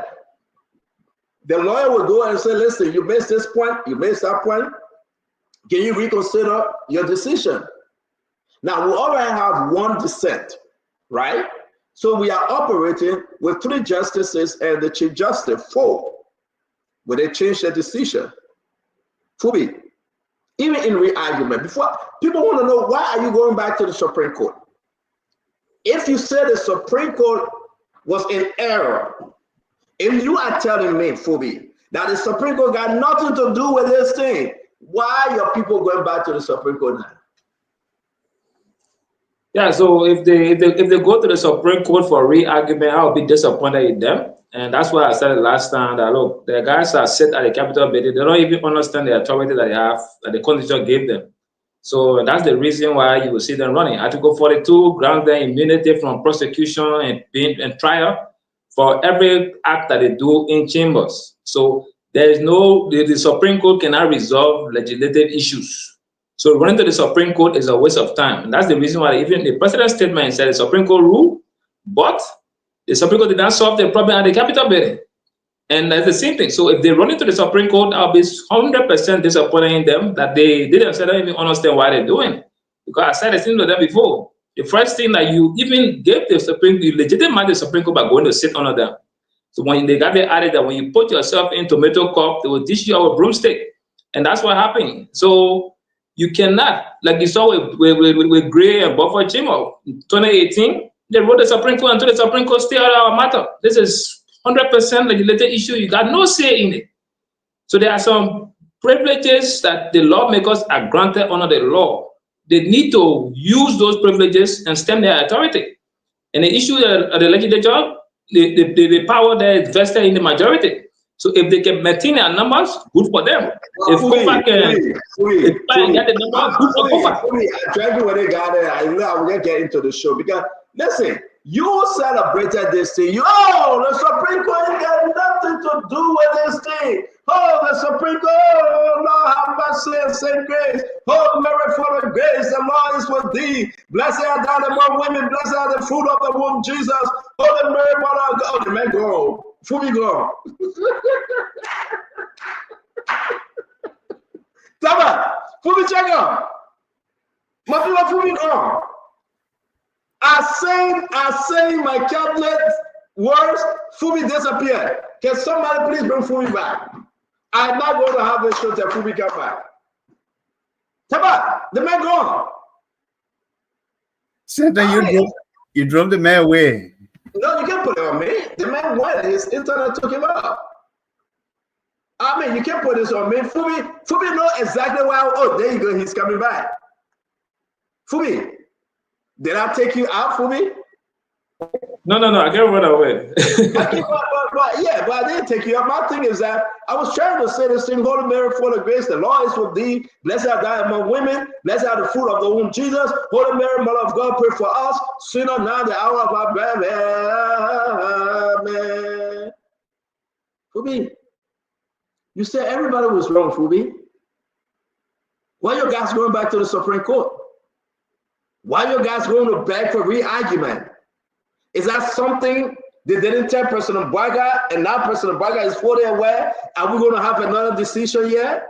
Why you guys think that it's unnecessary now to go ask for re-argument? Will they win, Fubi? If they go back, it's a complete disappointment. I'll be disappointed in them. And the Supreme Court will also have to stand her ground. And if they change also, they'll also send a different message. So it's clear that this is the turn that they took. So if the guys go back and there's any different ruling from what they have already done, it will be obvious that they were manipulated or they felt threatened or they bowed down to some kind of pressure. But I will tell the guys, if you guys go back to the Supreme Court for re-argument, that's complete disappointment. I mean that you don't even know the authority that you have under the Constitution. So all they should be doing is to maintain their majority numbers. Or if Kofa can succeed in getting the majority, Kofa takes the day. Fubi, Leo and Loma, man. There's a reason why they're going to the Supreme Court. No. I said leave it alone in a good way. I'm not insulting you. You know I'm kidding with you. But there's a reason why they're going to the Supreme Court. There is a reason why they're going to the Supreme Court. They know that they have lost this battle, and they must set it right before going back on the 10th or whatever day in May after the recess. They must set this thing right. Two things is happening. They must maintain and come up for the non-vote to remove Bonati Kofa, or the Supreme Court must reverse the decision. That's what's happening. They're having it both ways. Look at what we saw today. Lorena, can you give us the picture when you guys gathered at the Capitol building this morning? Just imagine, Tama. They went to President Bwaga and said, Mr. President, work with the quorum. We will not change course. That's troubling. The country is shaking. Everybody distressed. Speak to your family member in Liberia. The country remains tense. ECOWAS is preparing to send the head of state. They are not sending just any delegation now to Liberia. They are sending the head of state. Tinubu will be there. Mahama will be there. ECOWAS head of state will be going to Liberia to sit down with Jose Yimabwaka. The American embassy, they are concerned. You have 4 political parties came together today. 4. If you add these political party numbers together and you consider the 2023 election, Bwaga wouldn't have become president. They were all together today in 2023. You have 4 political parties telling the president, Mr. President, you are in error here. You are breaking the law. Somebody gave me citizen movement for change. They just coming, but let's see. At least they take place in Nimba. You have ANC, Alternative National Congress. You have All Liberian Party, ALP. Look at these 4 parties. Look at them. CDC. You got to understand something here. Empowering the Liberian people to empower themselves. What the other party name? Something party. The symbols there. I don't know that party. But you got to understand, yeah. Movement for Economic Empowerment. Yeah, there is no way. There is no way. Liberians, we are treading a dangerous path. Come the 10th, come May 10th, the majority black must have solid quorum. Nothing less than 49. And they should pray that the Supreme Court go back and favor them and say Richard Cohen is the speaker. That's why they're going for re-argument. And that's what the nation needs to know tonight. All that no, they're scared. You say you want a battle, where you going back again to cause another war? No, because the issue remain that they didn't win. They are cheating their way in. The issue remain they are cheating their way in. And they will not succeed. Because the Liberian people will speak up. The vice president, Jeremiah Kuhn, he has to play the pivotal role in this thing. If the vice president side with the majority black and say, yeah, Richard Kuhn is our man, I'm telling you, man, the vice president will have to answer to the Liberian people, because you know what? The people will say, Mr. Vice President, you are wrong. How did you advise the president? Let's go down the line. Let's ask everybody. Legal advisor, Bushman Keita, how did you advise the president? That's your work. National Security Advisor, Kofi Woods, how did you advise the president? Oswald Tuat, the Attorney General, how did you advise the president? Mr. President, how did you come up with that decision that you want to work with Coral? Who has Coral? This thing is not over, my people. One person picture I'm not seeing as the Chief of Staff Grisby, but maybe because he's on his way out. So therefore people will not talk much more about him because he's on his way out. Yeah, that's my own thing. Don't listen to me on this one. But how did you advise the president? Now people will start asking themselves the question. Liberian people need to know. If you are saying everything is true, why are they asking for re-argument? Why are they going to CNN to ask for re-argument? Why are they now asking Justice Kabad, Justice Bessie, Justice James Eto Wolokoli, Justice Clinton Johnson for re-argument? But Mama wrote something today. I was surprised. I woke up, people start saying it to me. Mama didn't say it to me. Mama, I'm disappointed in you. Usually you send me your right out, but this one you choose not to. I'm disappointed. When you're trying to surprise me, people saying it to me. I said, look how Mama wrote. I said, no, this is not Mama. They say, yeah, look how Mama wrote. I hope we can pull it up. Mama, can you send it to me? I say, I'm not going to put it up to you. Officially recognize my importance and send it to me. Then I'll put it up. So can you please do, Mama? But what is different from what the Supreme Court ruled? I won't see it. Please send it to me. So at the end of the day, Tama, something is happening here. We're on the 10th for that come over 49 members. Case closed. Well, this will be an interesting development, Stanton. If this is true, and the file on Monday. Look, I know that this is acceptable by law. I should rather say I think it's 3 days. They got 3 days, yeah. So it is like they are scrambling. Then what did they miss? What was it that their lawyers didn't present in that argument? What is so fundamental that the Supreme Court didn't consult or review prior to coming up with their decision? It would be mind-boggling to see that the Supreme Court would have missed anything in their review process, because this was a clarification of a decision that was made on December 6th. This was just a clarification of that decision.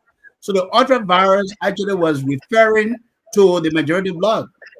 Now, whatever they did that was not under the sitting of the speaker was not legal.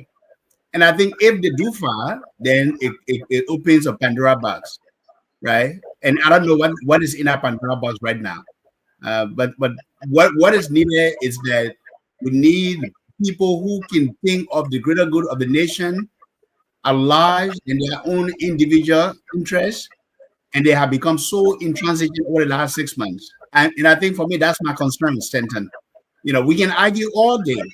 And I agree with you. The only reason why I'm surprised, to tell you the truth, and all of you, guys, please share the show continuously. We will come to you. We want to hear from you.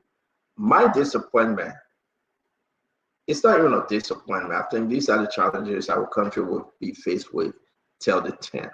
Mommy, one, it is true that today they have decided to go to the Supreme Court for re-argument. And I'm waiting for Oroshogu, or Councillor Janga Cole will be called in because he got internet problem, like he said. We need to know why the majority black going in. Again, you accuse the Supreme Court, said that liquor talk. The liquor talk man came and ruled in your favor. He descended. You tell the man, say, man, liquor talk, the man say, I like to be liquor talk. Let me descend our ruling here. The majority of blacks say, Supreme Court, you are in error. You are in error with your clarification. They went to President Bwaga and said, the Supreme Court in error. They are making the case that Richard Kuhn is a legitimate speaker. Supreme Court said, no, you are not. Then they're going back to the Supreme Court and say, oh, we have realized that there's an error here. You missed a very important point. We want re-argument, mommy. I've been reading about re-argument all day. I've been calling lawyers in the country, and we've been discussing this thing. They do have 3 days after the ruling to present themselves for re-argument. 3 days. They get up to Monday, the latest. I'm here in the re-argument presentation. It will not be done by Councilor Vani Sherma. They are having another councilor to present that. But the question, mommy, why are they going back to the Supreme Court for re-argument? Maybe they believe that the Supreme Court did not take into consideration all their argument, or probably they did not present it the way they intended to have, presented it. Re-argument is an option under the law. I'm sure that's the reason why they decide to pursue it. And that's how the laws are structured. I mean, create room for opportunities, create room for until the final decision is made. So let it go for the re-argument. While that re-argument process is going on, I think negotiations should also be going on. The reason why they're going to the court for re-argument is to solve a legal issue that the Supreme Court has already solved that they're not satisfied with. The political issue that gave birth to the legal issue still remain unresolved. It is that political issue I have taken as the priority in this case, because until there can be a re-argument filed, the illegal issue already being resolved. So I will post what you put up there on your page. It's very, very profound. We have to read it. Then welcome Honorable Gray. But before Honorable Gray can, let me ask you, Mommy, the fact that they even go by, doesn't that defeat their celebration here? Which celebration? The majority black celebration that the Supreme Court is in error with the ruling. I mean, you can say a celebration, but the Supreme Court ruling stands. Nothing can change the Supreme Court ruling until maybe there is a re-argument that made the Supreme Court or maybe reconsider. Until there can be another ruling. But if they are saying the Supreme Court ruling, they would not respect it. People say, well, we are different branch. We are not respecting your ruling. They say, well, we don't care about what you are saying about your ruling. Richard Cohen said, our speaker. We don't care about Fanatico Fanobo. The president said I will go with quorum. Now that's a political decision of the president. Will come to that. But if you condemn the Supreme Court, you say they are nobody. Why are you going back for re-argument, my man? And that's where I got problem with the response from Richard Kuhn. I thought that response should not have addressed and pay attention to the merit in the case because the ruling was already done. You submitted to the judicial process, and I mentioned that in the post I did. You submitted to the judicial process, you hire your lawyers, they presented your case, the decision was made. You cannot go back on that decision without doing what you're doing now. So probably somebody advised them and said, look, you got a case here.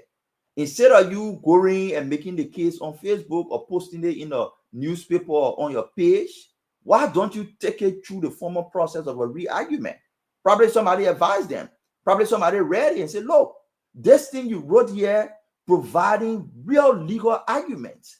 Why don't you go to the formal process and take it through a re-argument, then just keep it on your Facebook page or in newspapers? And maybe that's why they made a decision and say, okay, let's take it through a re-argument. I think that's the reason why they're doing it. Somebody might have advised them. You are muted, Stanton. Somebody might have advised them. Mommy, they are very close to that. That's some kind of very important point. They realized the Supreme Court didn't pay attention to, right? You are very close to that. But because we got Oroshagu coming, I think he's going to speak today. Let me welcome Honorable Gray. Honorable Gray, it's good to see you. something is happening here. I know you were so mad yesterday. You said that, you know what, stand up, let me just not be on the show today. You couldn't come out. But it's good to see you, my brother. As always, thank you for going to Koratika. What the place there? Rukaka. You were eating somewhere and you came late. What's the place name? Inima? No, the man in Nima story feeling. That ain't grudge there. Don't matter, man. I was eating on Clay Street. And then where the place is Lakura on 19th Street. Lakura, yes, Lakura. Yeah. But your men are going back. Your men are going back for they're going to regroup. They call it reargument. Why? Why they got them going back? Honorable Great. Look, the majority bloc has been defeated legally, even politically. I will tell you why. The Supreme Court has one cardinal ruling that people are not considering. It says it recognizes the fact of a majority, but with an exception that you can have a majority, but that majority must be presided over by the constitutional speaker. That happens to be from Kofa. There's no argument on that. So whether you take it political, whether you take it legal, the Supreme Court final decision is this: that a quorum has to be presided over by a speaker. One that speaker is around in the country, in the capital building, whatsoever, to make that quorum legitimate. That's the greatest point of the argument. You can take it heavy, you can take it hell, you can take it to Mami and our place on Clay Street, where I knew him from. There is one fact tonight that a quorum can never be established or executed without a constitutional speaker. And that's the point, that's the argument. So even if the president spoke about the issue of a quorum, at the end of the day, there must be a constitutional speaker presiding over that quorum. I want to ask you a question.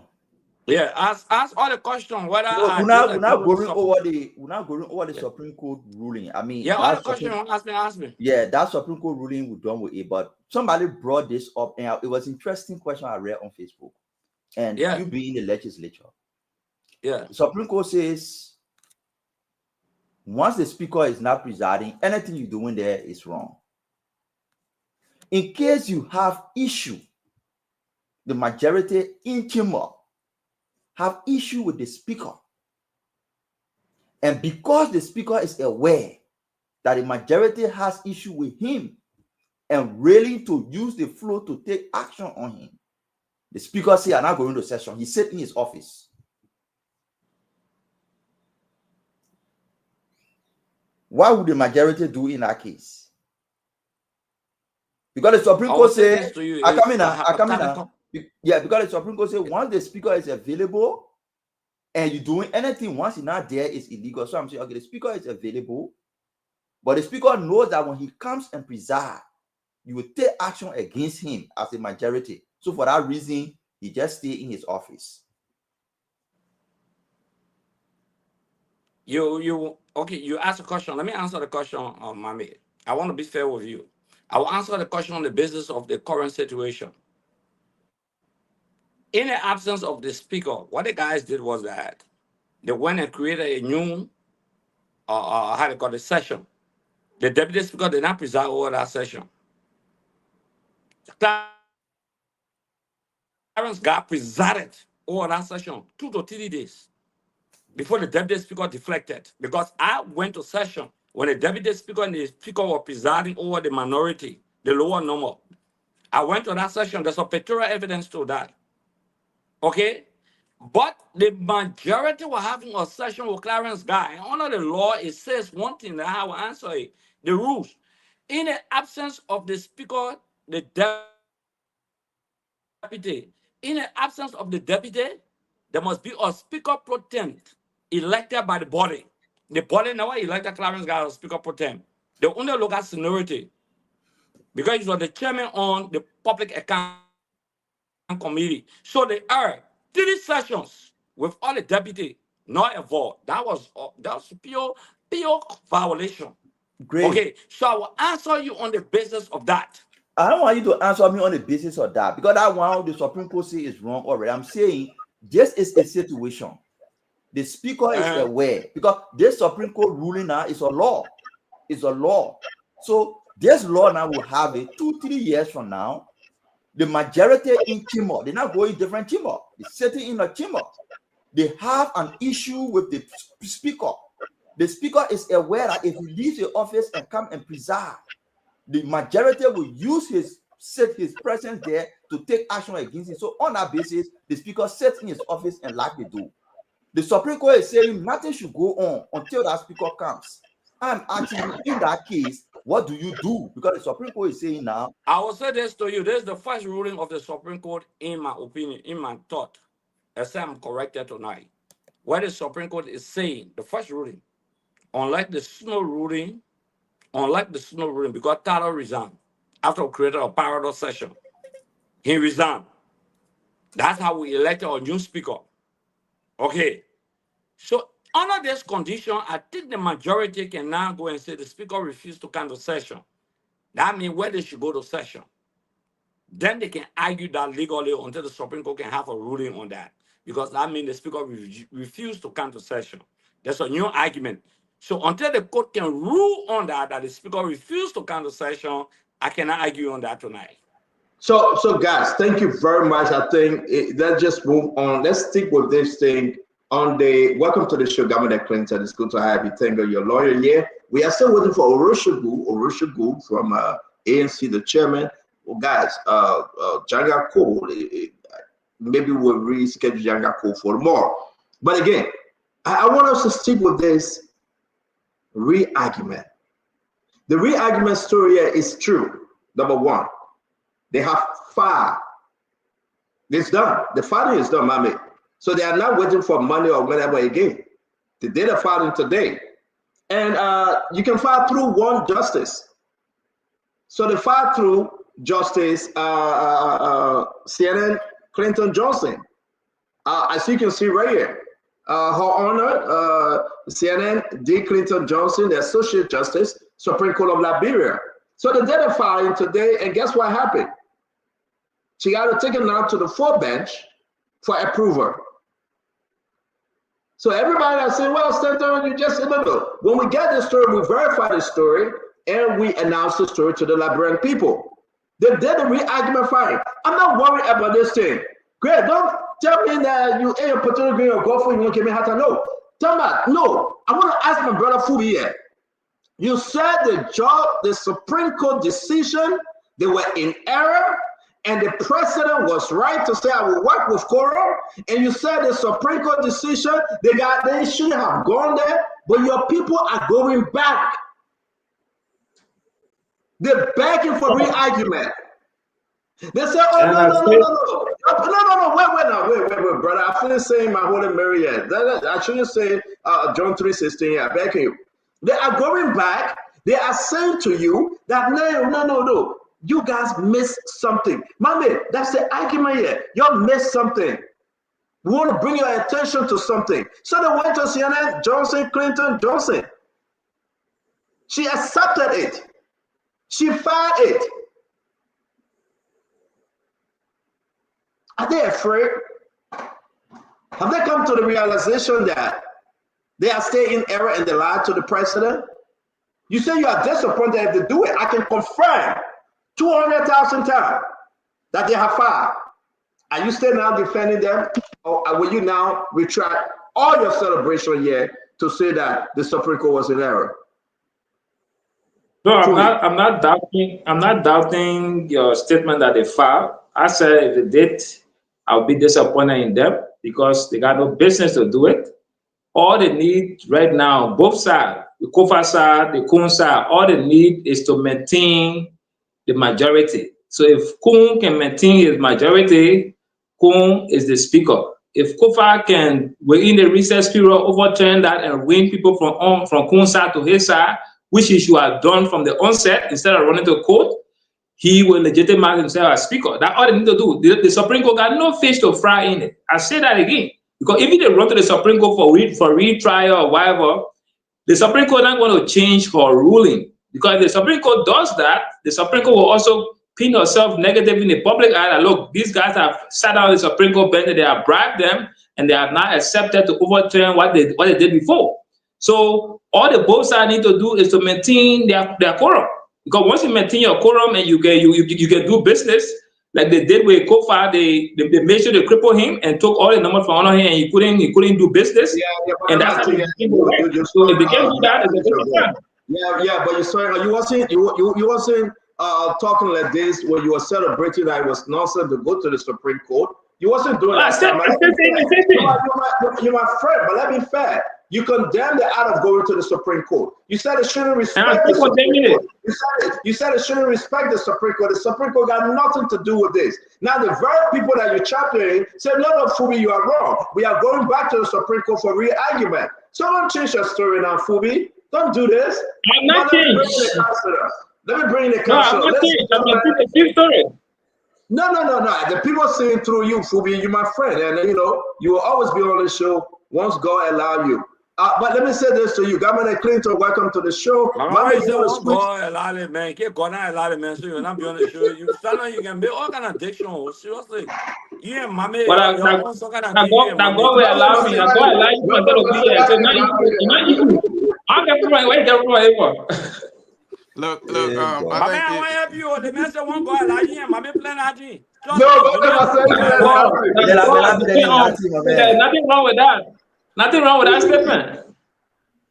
We gotta be praying for him. We gotta be praying for him. We gotta pray for him. They should go and to come tomorrow.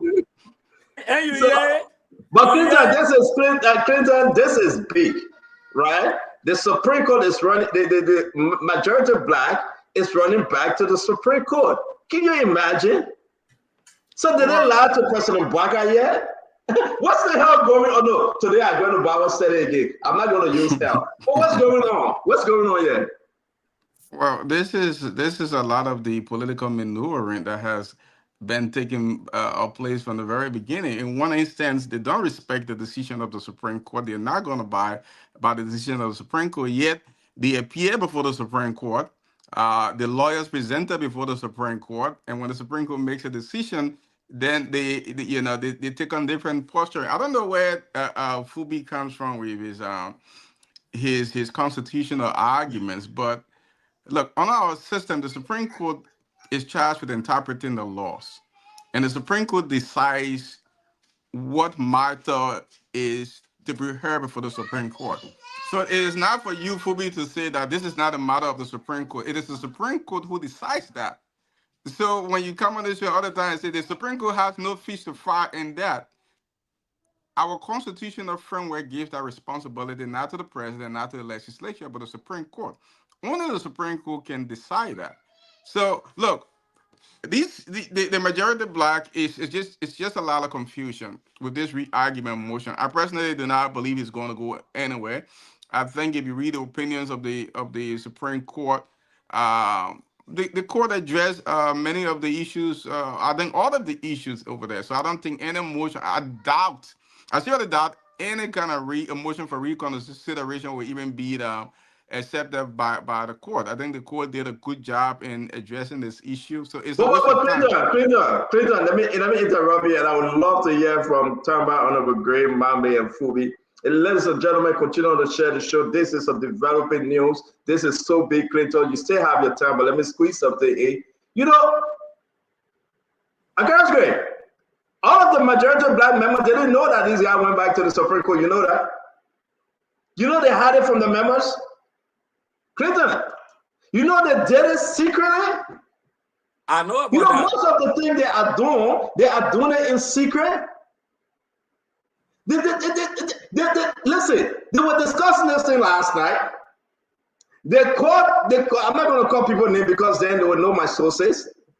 Then they went to Justice Clinton, that's the president pick for the Supreme Court bench.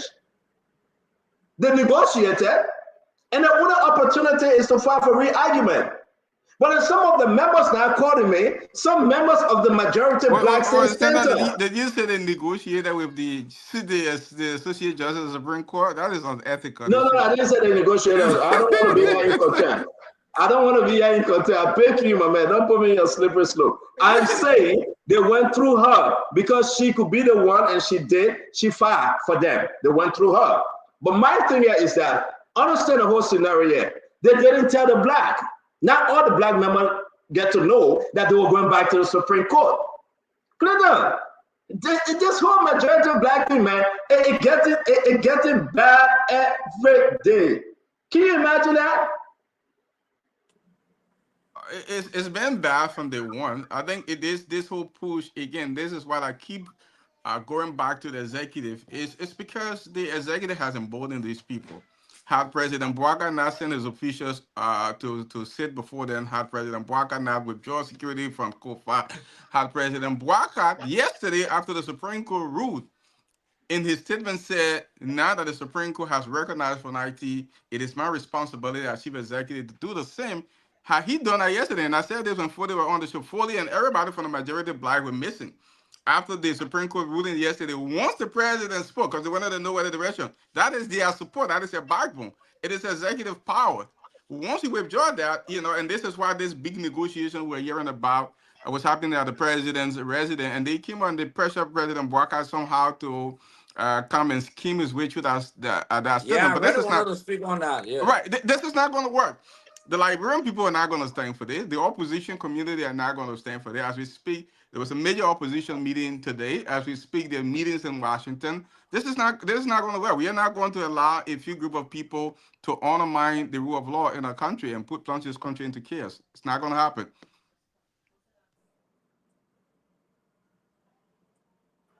I beg you. I beg you. Let Mommy come and we'll go to Tama. Tama will come to Great, and we'll go to Fubi. Mommy, real quick on this. We got to close with this. We got a lot of big stuff coming on. Yeah, like I said before, somebody might have advice that you have arguments that you can bring back to the Supreme Court's opinion. I don't know the procedure. I don't know the legal details in how it works. But the ruling, like I said, and I'm a team and every other person, the ruling is the ruling. Nothing can change the ruling until the Supreme Court itself changes its ruling. That is carved in stone. That is the law. If they decide to go back because somebody brought something to their attention, like I was asking Gray, because the Supreme Court said, which is the law now until it is changed. The Supreme Court said, once the speaker is there and he doesn't come to preside, anything you do is illegal. But in Rule 8 of these people rule, it says, in the absence of the speaker, the deputy speaker will preside. That's what the rule says. In the absence of the speaker, the deputy speaker presides. But in the Supreme Court ruling, it says anything you do in the absence of the speaker who is willing to preside, available to preside, is illegal. So my question now, I was asking, and just for an intellectual purpose, but not to go back on the Supreme Court ruling, was, suppose the speaker in the future sits in his office aware that if he went to the chamber, the majority will take action against him. So on that basis, he sits in his chamber. The Supreme Court is saying, if the deputy speaker presides in that case, the action is illegal because the speaker is present. That's why I wanted to get more, conversation around, not to spend all the time on. No, but I don't know. It's not no, I beg you, we'll come back to you. That time. Clinton will come back to you guys. Yeah, that would be fine, Clinton. Clinton, go ahead. Give your opinion quick. Yeah, I don't think the Supreme Court said anytime the speaker, I don't think that's a rationale of the court, that anytime the speaker decides he's not going to go to section, then anything the majority does. I think in this case you have to define as absence, and absence is based on the context. In this case, you had a speaker in the country who was there, who was willing to participate, and members of the majority black were not prepared for him to preside or to sit on his gavel. This is different. So he was willing, he was ready to preside. So it's not absent. Even the Constitution calls, which is higher than whatever rule, say that if the speaker is absent, the deputy can preside. So that has been clear from the beginning. The question here is for Nati was not absent because he was in the country, he was willing to preside. What happened was the majority bluff moved to another room and started to do things on their own. So it was not that the speaker, so it was absent. He was willing. So what the court is not saying that anytime the speaker decides you sit in the office and say, I'm not going to session today, you know, in that case, then, you know, you're talking absence. You have to look at the factual context of everything that's happening. Yeah, but let me say this to you again. It's only fair. Something, my Liberian people, you gotta pay attention. I think the people entrap President Bwaka here. Mommy, I'm sensing something. Honorable Gray, the president was entrapped. Yeah, I'm sensing something. I am so sure, and y'all know me. I will say my own. People will get vexed. Tell me, the president was entrapped. The president is in a bubble right now, and I think people are trying to put his president off for failure. And I will come to it. I think there's a lot going on, Stanton. There's a lot. It is. Imagine. I'm not going to accuse anyone. We are hearing advice on the movie with we are hearing advice on the movie with 1 million here, 1.5 million there, 2 million there, negotiating. Something terrible happening. And when I said this, I got document to prove it. When I came on the show to say these guys can call for re-argument, people say, oh, center line. So let me tell you, people, let me show the document now. Let me show the document. Talk to me. The president was placed in a bubble. The president was jammed, right? The president took opposition. ECOWAS is not happy with the president's position. Well, somebody can say that ECOWAS business. The international community are not happy that the president going against the rule of law. They are not. They are seriously angry with President Bwaka right now. Your whole Supreme Court of the nation spoke and you went against it. Now, what was the issue? Should Fonati resign? They said, oh yeah, Fonati called the president and say immediately after the Supreme Court ruling, I will resign. They said it. Fonati has shown the president that he will resign. But is that how to resign? Now the Supreme Court has ruled, let me resign. No, that's not a procedure. That's not how to resign. Step in resigning. If Fonati resign, who should he turn the gavel to? That's the question. Should Fonati say, okay, Supreme Court, you rule. Hey, I'm happy, Mr. President. Yeah, Richard Kuna, Speaker. So then why would they order fighting? Yeah. And why would they destroy the Capitol building? Why would burn the Capitol building? Why they stole $8 million? Why Richard Kuna and his gang stole $8 million? That's the question people are asking. Why they cannot call for audit? Mame right now, Mame want to go do audit. They're stopping Mame. Why are they operating illegally? So what is it today? La Mame mene. So what I like to add with the re-argument issue is that and Gray, good to see you, Comrade Gray. Good to see you today. Yeah. What I like to say about the re-argument is that a Supreme Court of a nation like Liberia rarely reverses itself. I'm not sure whether it has happened either one time or two times in the history of the Supreme Court of Liberia. But for a Supreme Court to reverse itself after re-argument could have meant that A, the Supreme Court have new evidence, that changes the entire scope of the case. And B, at the time, the Supreme Court may have overlooked certain references or prior rulings by itself, right? But it is rare to see a Supreme Court reverse itself. So they may ask to go for re-argument. In this case, it's going to be very difficult for the Supreme Court to reverse itself. But this is what is happening on the executive level of Stanton. I think President Bwaka may be taken advantage of because of his age and because of his good nature. President Bwaka is a man of peace. He's a quiet person. And I know sometimes we as citizens want things to move very fast. And that old man is known as someone who is wise. He would take his time to consider things before he make a decision.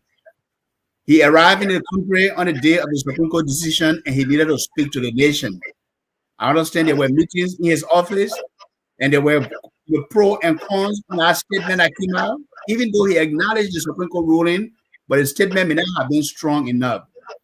You can disagree with the ruling of a Supreme Court of a nation, but as a democracy, the ruling of the Supreme Court will always stand, even though the Supreme Court is not the one who's going to implement the ruling.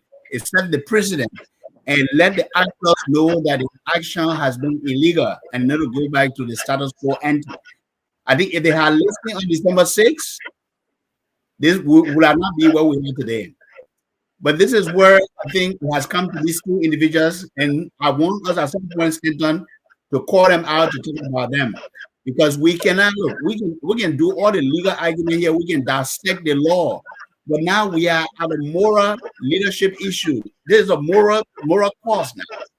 If these people have no morality, if they don't care about the nation, if they don't care about the people of this country, then they shouldn't even be representative. They shouldn't be a speaker or proprietor speaker. They shouldn't be there.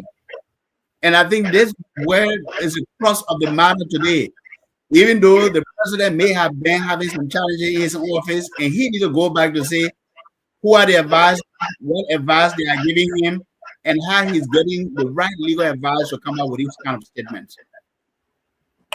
Because the president... Go ahead, finish up. Then we'll bring in Greg. Finish up, Tama. Are you done? I was going to say, I said the president of a nation has to always be on the side of the law.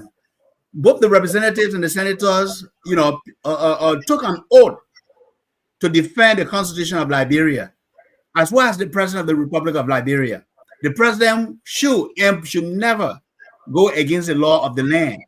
And who is the guardians of the laws of any country? It's the Supreme Court. The Supreme Court interprets the law. The Supreme Court tells you that this is the law, this is the Constitution, and you as president and you as lawmakers and citizens have to abide and respect the ruling of the Supreme Court. Thank you. And again, we want to say to all of you, share the show. Let's have some fun. This is very interesting, though. We got other big story coming up, right? But this one is huge. Why the majority black had the way to the Supreme Court? Why the majority black had the way to go back and say, we see a loophole here? And I saw what you sent me, Mommy. I'm going to post it, that we missed something here, Supreme Court. We want to call your attention to this. But you condemn the Supreme Court. You told Mr. President, said, Mr. President, don't listen to them. All your people running the millions on social media and say the Supreme Court, the flagajay. You said all of those things. You call your ministers, you call your directors, you call your advisors. You said, Mr. President, and the president here was trembling when you were reading that thing. That's not Joseph Yima Bwaka that I know. He was forced to. That's why I'm saying it. And at the end of the day, guess what happened? They asked the legal advisor, Bushiban Keita. You know Bushiban would say, yeah, go for it, Mr. President. He was sitting there. They asked National Security Advisor, Samuel Kofi Woods. Kofi Woods, what do you think about this? Why Kofi Woods said, let's go for it, we can do it. They asked Oswald Twett. Oswald Twett, what's the problem over here? Should we run with this thing? Yes, we're going to do a letter. They go to the #1 advisor to the president, Jeremiah Kwankun. He was on his way there or he was there. I don't know that story. But they asked. These guys agreed that the Supreme Court decision was a fake decision and the president shouldn't agree with the Supreme Court and remove all the security details from Richard Coon. They agreed. They said, we'll play hardball. The reason why you're not seeing Sylvester's basement picture here because he's on his way out. They will soon be removing him. But they agreed. So when they agreed, then what happened today? In less than 24 hours, my people, what happened? They all went back. Detention. Tinubu called. Mahama called. World leaders called in. Ambassadors are calling. Are you going against the Supreme Court ruling? The highest court of the land for one person? For one person in the person of Richard Coon? Are you kidding us here? He said, Ekwa, when you said delegation, Ekwa said, no. The heads of state going to meet President Bwaka. Tinubu is coming. Or else, everything we're trying to prevent, everything we're trying to just stop, everything we're trying to send that call for peace, that's a bad decision. In whose interest? So let me show something to you, mommy, then we'll bring you in. And let me show this real quick. You know, whenever I wake up in the morning with all the information, I let Gray people want to say something. Honorable Gray want to say something. But I'm Honorable Gray come in. Yeah, I you come want to me you. to I want to talk? show something that Honorable Gray come in. I want to show something. They went to Associate Justice Clinton. She fired in. He was a standard and I'm true. But we told. Go ahead, show it. There you have it. Yes, the document. Fumi, where you at? You were saying F. Yes, the document. It was filed. Honorable Richard Nangwekun and certain members of the House of Representatives, 55th Legislature, petitioners, versus Honorable J. Fonati Kofa and certain other members of the House of Representatives, they say 5th Legislature. I don't know why I couldn't say 55th. But why Petition, ain't Speaker Richard Kun? petition for re-argument. It's right there. So we don't come here to make up story. Petition for re-argument. Why is saying amended bill of information? The constitutionality of certain action taken by some members of the House of Representatives of the 55th Legislature. We got all the documents. We'll put them on our phone page for you to see. Guess what happened? Guess what happened here? These are the signatures. These are the signatures. Chief Justice, I think Clinton, she's the one that fired Justice Clinton. Chief Justice, the name is there. Yeah, that one she fired at Justice Clinton. She fired today, April 25th, 2025. I believe that's the date. Somebody get better eyes, they can tell me. So Liberia, look at this thing. This is your biggest show in the country. While you sit back and enjoy your iced tea and enjoy your dinner, you got nothing else to watch, please share our show and follow the spoon. Honorable Gray, what a disgrace. Why they got to lie to the president? Why they got to continue to play this game? Here we are, fighting for the just cause, fighting for the better Liberia, and these guys then destroying our country. Talk to me, Honorable Gray. Yeah, people may disagree with me, but I said something very important on this show the last time. I said I don't think President Boykai. I want to give him the benefit of the doubt. But you can play the tape. Last week I said that before the Supreme Court ruling. I said I don't think he will resist or get against the Supreme Court ruling. That was my argument. A lot of people said to me after the show, no, he will do it. I say, I don't think so. We have 40 years experience. Unfortunately, last night, we got to call a spade a spade. After the conversation, the intense conversation last night, Vice President Kun was very clear that he have to support Richard Kun. He was very clear in that meeting. His group, along with him, managed to convince the president. In fact, they said the opposition was just costing us 1 or 2 days and it will end. So they carved an ambiguous press release. What the president said, in fact, there's something they put in that press release that a lot of people have not picked up. The president said he will continuously work with the quorum. He used the word continuous. That means he was working with a quorum before, and he will keep working with that quorum. But he said, I will continuously work with the quorum. There was a quorum he was working with. So they misled the president and inserted that portion. After international pressure and a lot of pressure today, they ran to the Supreme Court. They didn't inform some of their colleagues. Councilor Chairman advised and said, oh, let's go back to the court, we can have re-argument on certain things that were not clear. It's the right of the people to go back to the Supreme Court. And I wanted to say this to Fubi and say this to everybody on the show. We politicians will all fight. No, we fought politically. We'll say, oh, the Supreme Court will not listen to them. As long as the Supreme Court ruled, no sober-minded man can challenge the authority of the Supreme Court. You argue yourself, now listen to them, I will do this. Like family were doing, but when the Supreme Court rule, trust me today, that's the end of it. No, these boys don't want to be sanctioned. Today, if you realize that the court of quorum today, they were 21. Go back to the tape. The roll call they had, they were 21. They were not more than 21. Because other people said, no, I don't want to be sanctioned because of this. In fact, the Supreme Court had rule, agree on the Supreme Court rule, go sit under the speaker. That's the procedure. There's no way Kun can be speaker. As long as the current speaker was not legitimately moved or he did not resign and to go back to re-election, there must be a new election. And I will tell you this. In the process of a new election, a new money eating, a new resolution to remove the speaker. That resolution, you're talking about that old resolution. Some people say they're part of it. When you put it on the floor now, some people reject it. So a new resolution, a new money eating. It's difficult. I bet the legislature will tell you this. Some guys will not agree to sign. They were so sign the first one, but they won yet. Your resolution, you're talking about a new resolution, I can put on the floor.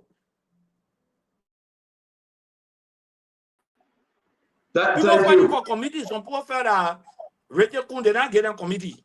He gave other poor committee, he gave other friend committee, they didn't get it. That discussion ongoing. Honorable Gray, president was embarrassed. The Honorable Gray, yeah. Thank you. I want to hold you right there because again, a lot of information coming up. I want to give the guys a chance. Now we all can just, I want you to finish in 30 seconds. Conclude in 30 seconds, yes. In 30 seconds, I believe I will get the president probably that brought the last doubt. Because we expect between now and Tuesday, the president will take a new direction and be more clear. Or the president will be clearer. Let me say you will be clearer.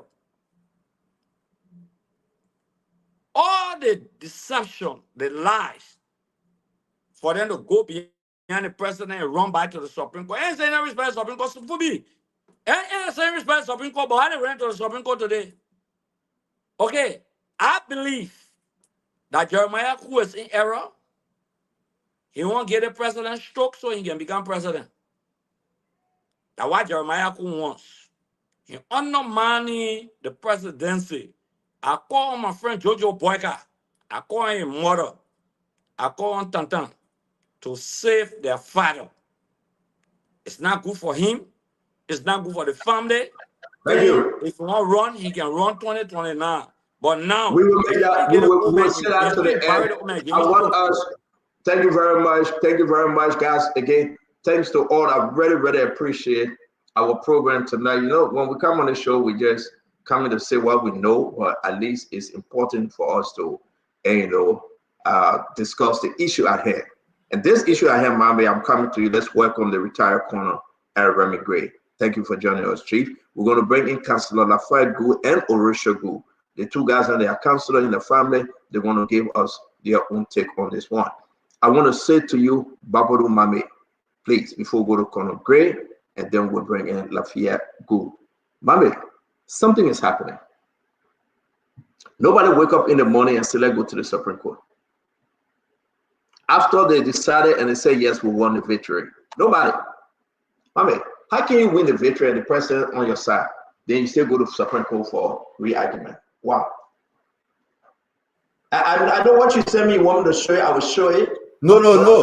I mean, it's resolved. Yeah, that was just a passing argument on the Supreme Court ruling. Is that necessary for the discussion?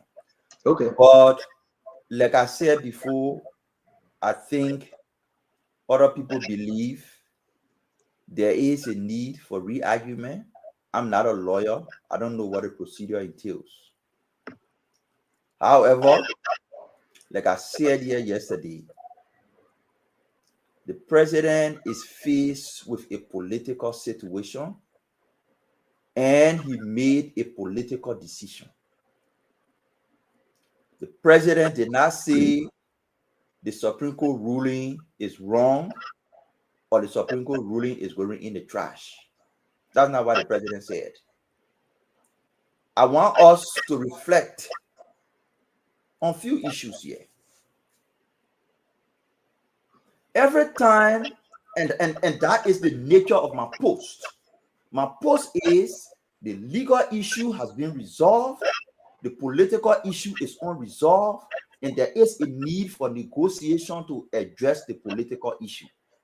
I said, in solving that problem, Funati is part of the problem and he's also part of the solution.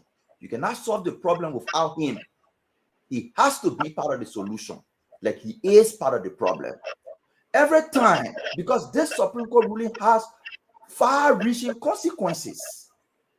But you see, everybody on the show and all the people who have written about it, their only concern is Funati. The Supreme Court ruling said everything the majority black did is illegal and unconstitutional. The budget is illegal and unconstitutional. The removal of Funati is illegal and unconstitutional. The consequences of enforcing that ruling, far-reaching. Are we prepared for it? No, we're not.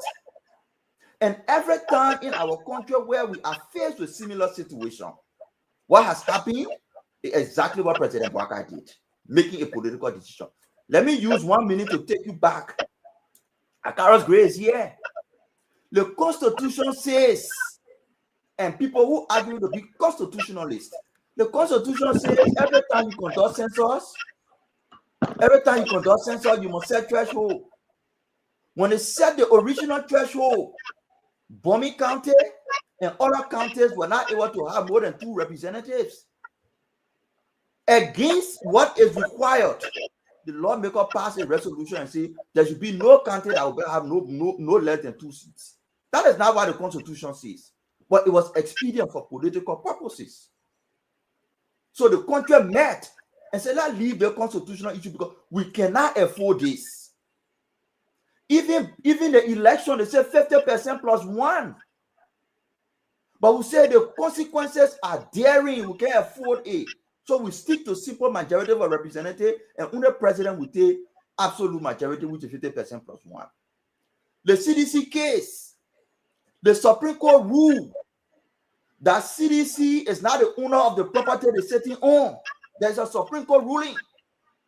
The owner used that Supreme Court ruling to go and file for an eviction. People told President Bouakai, CDC is the major opposition political party. You can't evict them just like that. You have to put in place a process.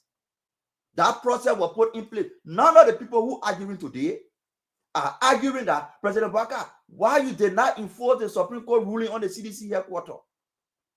So the point I'm making is, this Supreme Court ruling has far-reaching consequences beyond just Funati. If you enforce one, we should say, okay, give Funati a car. The next argument will be, you cannot enforce the Supreme Court ruling in half. There are consequences on the budget. There are other decisions to make. We're not ready for that. Therefore, let's move into political negotiation and negotiate with Funati to find a long-lasting solution to the problem. Okay, but are you saying negotiate with Funati, but keep Richard Cohen as your speaker while you negotiate? I misled the public to wait. Let's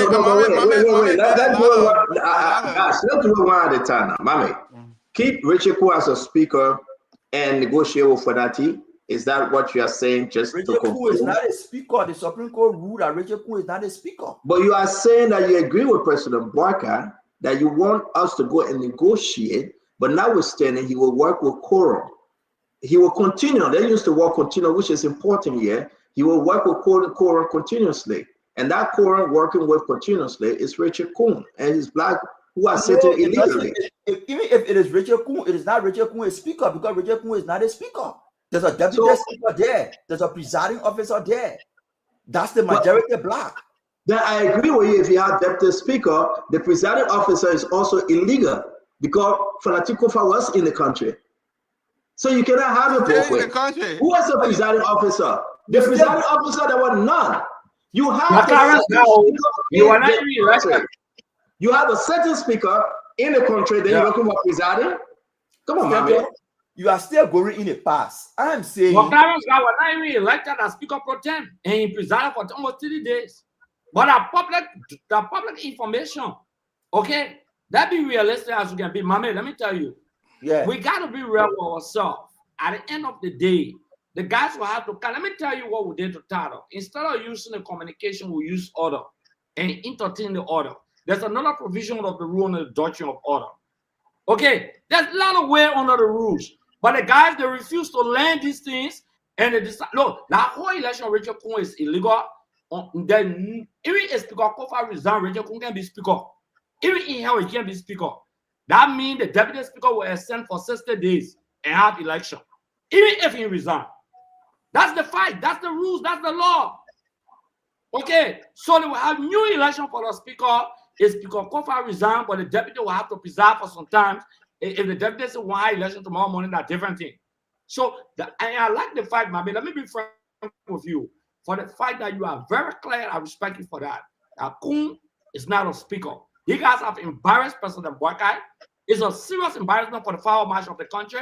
And nobody going to sit and fold their hand, basically the president, beg the president to make a statement, a vague statement to the Republic of Liberia. Everybody believe the president at the end of the day. The president, those who voted for Boakai and fought for Boakai, should rise up to the occasion and cause the deceitful people around the president and not.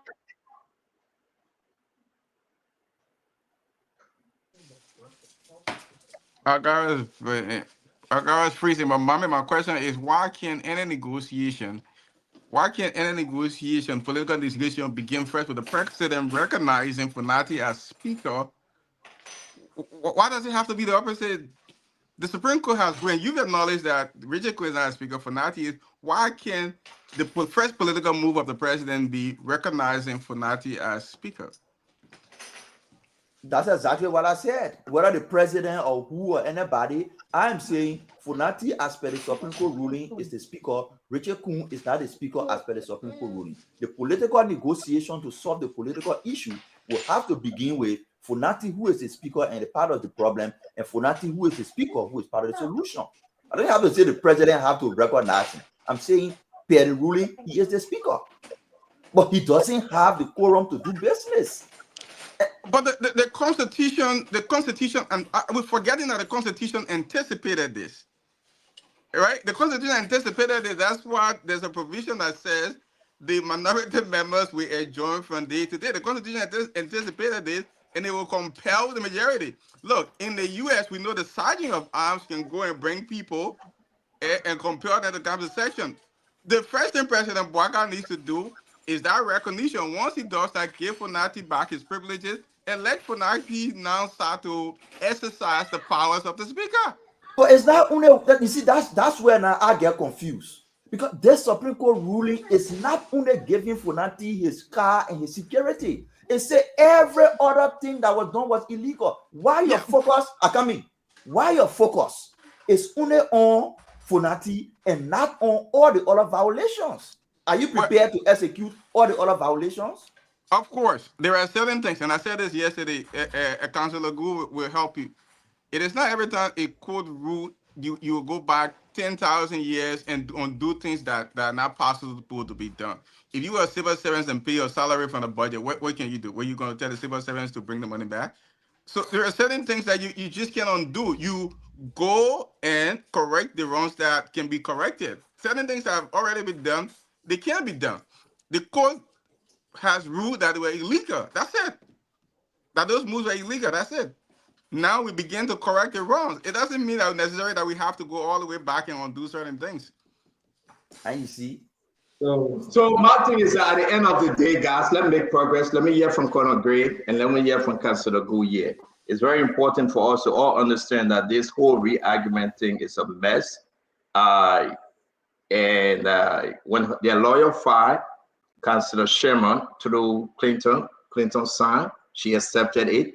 Justice Clinton Johnson, she accepted it. It's totally embarrassment that when we come together here as a people and somebody trying to twist the argument, I just feel somehow there's nothing here to twist, Colonel Gray. I think the president was just bamboozled though. Hi, Stanton, everyone. Good day. Um, the way I'm seeing this, that go back to status quo and say does not mean that you should go back and undo the past. I think those who hold this argument are just finding a way to buy time to, to prolong the matter. The Supreme Court decision is clear. They recognize one individual as the speaker. If you're going to go back to status quo ante, go back and reinstate that individual who they recognize. Okay? And then start business from there. They didn't say go back and then do budget, go back and revisit the past. They're not telling you. They say everything And will I be. like that. You're right. That's why people are messy and they try to play game of. You're quite Yeah, correct. they're playing tabata with that whole thing. They understand the Supreme Court's position. No court will come and tell you go back and undo the past because it has been illegal. They are telling you that the majority's meeting at a separate venue while the speaker-elect is still there and ready to work. That action is illegal. So we recognize this individual as the constitutionally elected leader. Go back and reinstate it. Anytime you go back to budget, because it's not possible. I think courts are reasonable enough. They're not going to go. Look, the only question that ponders me is this idea: why these people are holding on to going back to the process to re-elect a leader, a speaker, if they have all the numbers. Somebody say, "Oh, we move by resolution," and now they're holding on to Yami Grace's opinion. Also, now it's not liquor talk anymore. Yemi Gracie has become the champion for now. All what he said to dissent is no longer liquor talk. You just see how people are trying to mangle their way as they go forward, but it's not holding, it's not sticking. That's why the region will call. Because hey, why are you running? You're leading the race and you're shooting yourself on the foot. Don't you think that will slow you down? That's the only question they will ask. But people find way to explain things that will suit them politically. We always say, like a friend of mine and I, we had a small discussion today. I'm a Jeremy Bethan guy. He says, what's not done legal is not done at all. If it's done politically, if it is not legal, that action is illegal. Go up, you come down. There's no such act as though you say it's a political act. That political act must be legal. Otherwise, it's not done. If that's the case, if it's political move, we hold on and forget about the legal aspect, then coup d'etat will be legal, will be political. It's a political action, but can you hold on to it? They said, no, it's illegal. But it's a political move. So Stanton, people are wasting our time. But at the end of the day, I think the vision is there to watch the moves they make, and the citizens of Liberia will eventually see that they're not helping us, they're hurting us. I'm very, very concerned. A lot of people concerned. Councillor, let's bring it on the show. Again, Councillor, what is happening here, like in our evening program, when we all children, information coming for the majority of Black confused like hell. Now people begin to ask what you think they see President Joseph Yema Boakai here? You think those advisors that sat by him and showing exactly what they intend to show him? We are hearing information about exchange of money. We are hearing, people are watching these things, that now they are secretly going back to the Supreme Court. And that's the disturbing thing. They are secretly going back to the Supreme Court that they condemn. And you were on the show yesterday, Councillor. The guys didn't condemn the thing. They were celebrating. They were insulting you. They were insulting other. But now they're crawling back like Nicodemus in the night, backing, going to the Supreme Court. Are you kidding me here? Welcome to the show, Councillor Lafayette Gould. Talk to us. Thank you, Stanton. And let me say Good evening to all of the panelists. You know, the Supreme Court is like a twin mother, or I would say a mother. There's no bad bush that will always say to throw the child. I don't care how much insult you rain on the Supreme Court. The Supreme Court doesn't listen. The court does not rule on feelings. Like my brother, Fubi Henry said today on his post, that the court rule on feelings. The court doesn't rule on feelings, the court rule on the law. So you will see today that people who will insult the judges, when their rights are abused tomorrow, and they go to the court will entertain their cases, and the court will look at the facts, and the court will rule. So, I mean, that's the rule of the court. But like we said yesterday, Stanton, I said, at least today, I would have thought that the security who have been withdrawn from Mr. Richard Kuhn, I would have thought that all of the immunities who have been given back to Speaker Kofa. I hear Mame talk about budget withdrawal. The first thing that you need to do is to what? Recognize the Speaker. Give him back his immunity. Then all other things will follow. You fail to do that. The implementation of the judgment of the Supreme Court is not discretionary. Not at all. You took oath to defend and support, uphold, and protect the law, the Constitution. And like I said yesterday, when you challenge the decision of the court, when you reject the decision of the court, especially on constitutional matters, you are committing treason. Under Article 76, Paragraph 5, you are undermining the Constitution. When you say the Supreme Court rule on a matter, constitutional matter, and you say you reject it because you have political power, and then the president comes out and say, "Oh, I will work with you who reject it." The president himself is conspiring to undermine the Constitution. The president can be held for treason. Treason. It is an impeachable offense. We should not sugarcoat this thing. So, what happened yesterday? What happened today? That the president have not taken action to recognize the speaker, as the Supreme Court have said, demonstrates for me that the president has gone against the Constitution.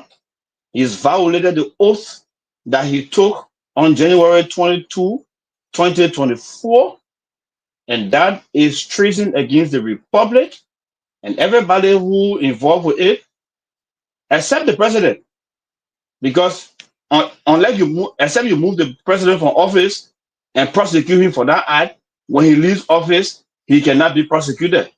But all his ministers, all the representatives, all those who are supporting the action, when the government time expires and the new government comes, we will go for them. I pray to be in that new government, to go for every single person that have gone against the Constitution. Because when you go against the Constitution, you destroy the foundation of our democracy, and you invite chaos in the country. Today, political parties will not have been meeting and talking about and no protesting. They will not. If the president had just been one person to say, I support, I accept the decision of the Supreme Court, and we will act accordingly. And the action will be withdraw the security force from the man who is not a speaker, but he's still moving around with serene, with security, with everything. What does it tell you? The president is in support of the action. So maybe the pressure from the international community, maybe the pressure from the opposition, they see that the opposition probably they have been sleeping and now they are waking up. They say, no, let's go back. Under the law, they are right. They can file for what we call motion for re-argument. They got 3 days after the judgment is served. They got 3 days. Within 3 days to file motion for re-argument. So the same people who sign, one of them, the law requires, should sign and no sign approve of the motion for it to be re-argued. So that's it. But I think that I think that the president in my first closing, I think that the president has demonstrated that his whole intention is to disregard the Supreme Court opinion, which is not a discretion of his. It's something that he must. I'm saying he must follow because the Constitution guarantees that he must uphold, support, and protect the Constitution. Hold you in contempt. We will hold you in contempt. We gotta respect the time. It's good to always have my brother and friend. District number 18 defeated candidate. My friend put me on the show. All lost election. I lost 3 times. For me, lost 4 times. So no problem. We agree. Tamba. So you get Tamba, you get Gray, you get Fubi, and you get. So Gu and Tamba got to win for. There's the platform of defeated candidates. So guys, I want to say we are grateful. Let's close on this to be continued tomorrow because we got to talk about what is at stake now. We got 3 more minutes to 7, but we'll give you guys. Let's just close on this topic. We're going to start with Tamba, Fubi, Herem, Abula Mambe, and come down the road. Tamba, let's close on this. Yeah, thank you, Stanton. I think we have chewed this topic enough. First of all, thank you so much for sharing those sources. I can confirm based on what I've seen that the majority bloc have indeed filed for re-argument at the Supreme Court. I've seen it filed signed by Justice Siane. And this raises a lot of questions, right? First of all, I think Representative Richard Kuhn's initial reaction and the statement he put out was disingenuous. You can and you may disagree with the ruling of the Supreme Court, but you cannot say you reject the ruling of the Supreme Court, especially as a sitting lawmaker. You were sworn in, you won an election and you were sworn in to uphold the laws of the Republic of Liberia. And you have to lead by example. And I think he needs to go back to that statement and now only make a different statement and let the public know what he's doing today, that he's going for re-argument. And then finally, what I'm going to say about the statement coming from the executive, from the president, is that the president did say he did acknowledge the ruling of the Supreme Court. He did say that, and I quote, "We will continue to work with the quorum that will ensure the full functioning of our government." Because honestly, even though the Supreme Court has ruled and the law should be respected, but the issue, the impasse in the House of Representatives is not over. It's not done. And I think this is where the moral leadership comes in, Stanton. This is where Speaker Funati Kofa and Richard Kuhn, Representative Kuhn, need to come together and step aside to move this nation forward. The fight that they are having, even though Richard Kuhn got their majority, but he cannot lead, he cannot govern. Funati has his speakership, but he doesn't have the majority. He can't form quorum. He cannot govern. These people were elected to do a piece of work for the Liberian people. If the two of them have become an impediment and an obstacle to moving this country forward and this nation forward, we call on them to step aside so that Liberia can move forward. They should reach a settlement. They should reinstate the people who were suspended, representatives who were suspended. They should pay their salaries. Both of them should step aside so that there can be fresh elections. The deputy speaker can proceed, can preside. Let them have new election, fresh elections, so that the work of Liberia can go on. Thank you, Stanton. Tamba, thank you very much. I'm going to bring in Fubi here. My brother Fubi, talk to us, my friend. Yeah, so firstly, look, we all of us on this platform are politicians. So when Gamode talking about legal issue, he's talking it from a political standpoint, not speaking from a legal standpoint. The same way with my man Google, the same way with Gray. We all are politicians. So we're taking our political side and we're trying to sugarcoat it. And like I said earlier, I'm disappointed in the guys for going to the Supreme Court for re-argument, because the Supreme Court cannot solve the problem at the House. I don't care how the Supreme Court rule unless you have majority on your side, you cannot legitimize yourself as speaker. So I said it before. I said for Kofa to be speaker, Kofa needs to have the majority on his side. For Kun to be speaker, Kun needs to have the majority on his side. So the Supreme Court cannot put majority on anybody's side. So they need to reach out to their colleagues to get that majority to preside. That's the only thing they can do. And I don't disagree with the president's statement. The president used wisdom. The first thing, the president should not already get up and go and start withdrawing cards. If Kofa is the speaker, or Kofa get a majority, Kofa will write to the president to legitimize his stand as speaker. And then the privileges, the president can act on that. The president will not just go and issue orders against the legislature. That's also a violation. The president does not have that right to do that, to take orders against the legislature. The legislature got their own code to operate. That's why they are immune from prosecution. They are immune from arrest. Everything that they do in session are privileged, unless they violate the law, the crime of treason, felony, or breach of peace. That's the only time you can arrest them. But going to work, coming from work, they are privileged. You can't arrest them. So they got protection and immunity over the law. So you cannot just get out and say the president should go and start removing cards of show. No, the president does not have that power to do that. It's against the law if he does that. So Kofa needs to legitimize his term by getting the majority on his side. If he cannot get the majority on his side, he cannot be speaker. Kun also needs to ensure that he maintains the majority block. If Kun cannot maintain the majority block, he also will lose the speakership. That's the cause of the matter. The Supreme Court cannot solve that problem. Going to the Supreme Court 100 times, that problem cannot be solved as long as the majority decide which side to go. The power of the House is vested in the majority, not vested in the minority. Minority can compare their colleagues to come under them because they don't have the number. Because they didn't even do their own rules to compare. That's why they always say motion to adjourn. 13 consecutive sessions. Kofa could not preside. And you don't expect the president to put the government at a standstill with a group that doesn't have quorum to operate, to do business. So they need to get the majority on their side. Either of them. Either you maintain it or you now pull for your guys. Other than that, nothing. So the president was right. And we use wisdom. Thank you very much, Kobe. Gamade, are you? Yeah, that you. Well, Mami, that's you. Then Gamade. Yeah, let me speak because when I finish speaking, Gamade will have to debunk what I will say. And, I know the man of my man. I want to get him time to debunk what I will say. I want, something. Look, the councillor came here, Jenna. He caught the case. The councillor said the Supreme Court ruling is mandatory. What is the ruling?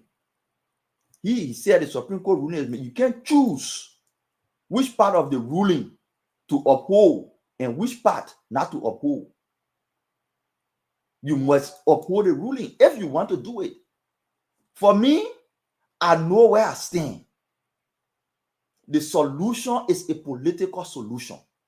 Those of you who pretending to be constitutionalists and saying we must abide by the strict rule of the Constitution, I'm saying it's not practical, it's not realistic.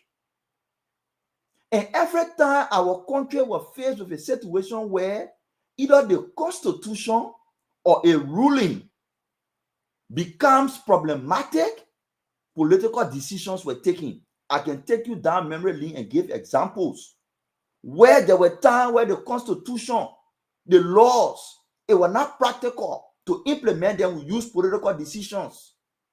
Where there were times there were rulings, constitutional rulings, it was not practical to enforce immediately. We use political decisions.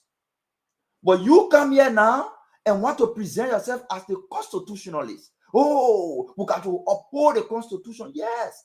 But in this case, let's be careful. Because you said that the Supreme Court ruling, you can't cherry pick. That's what the ruling says. It says any setting and any action. What were the actions? Several actions were taken, including Funati removal. Funati removal was just one of the actions.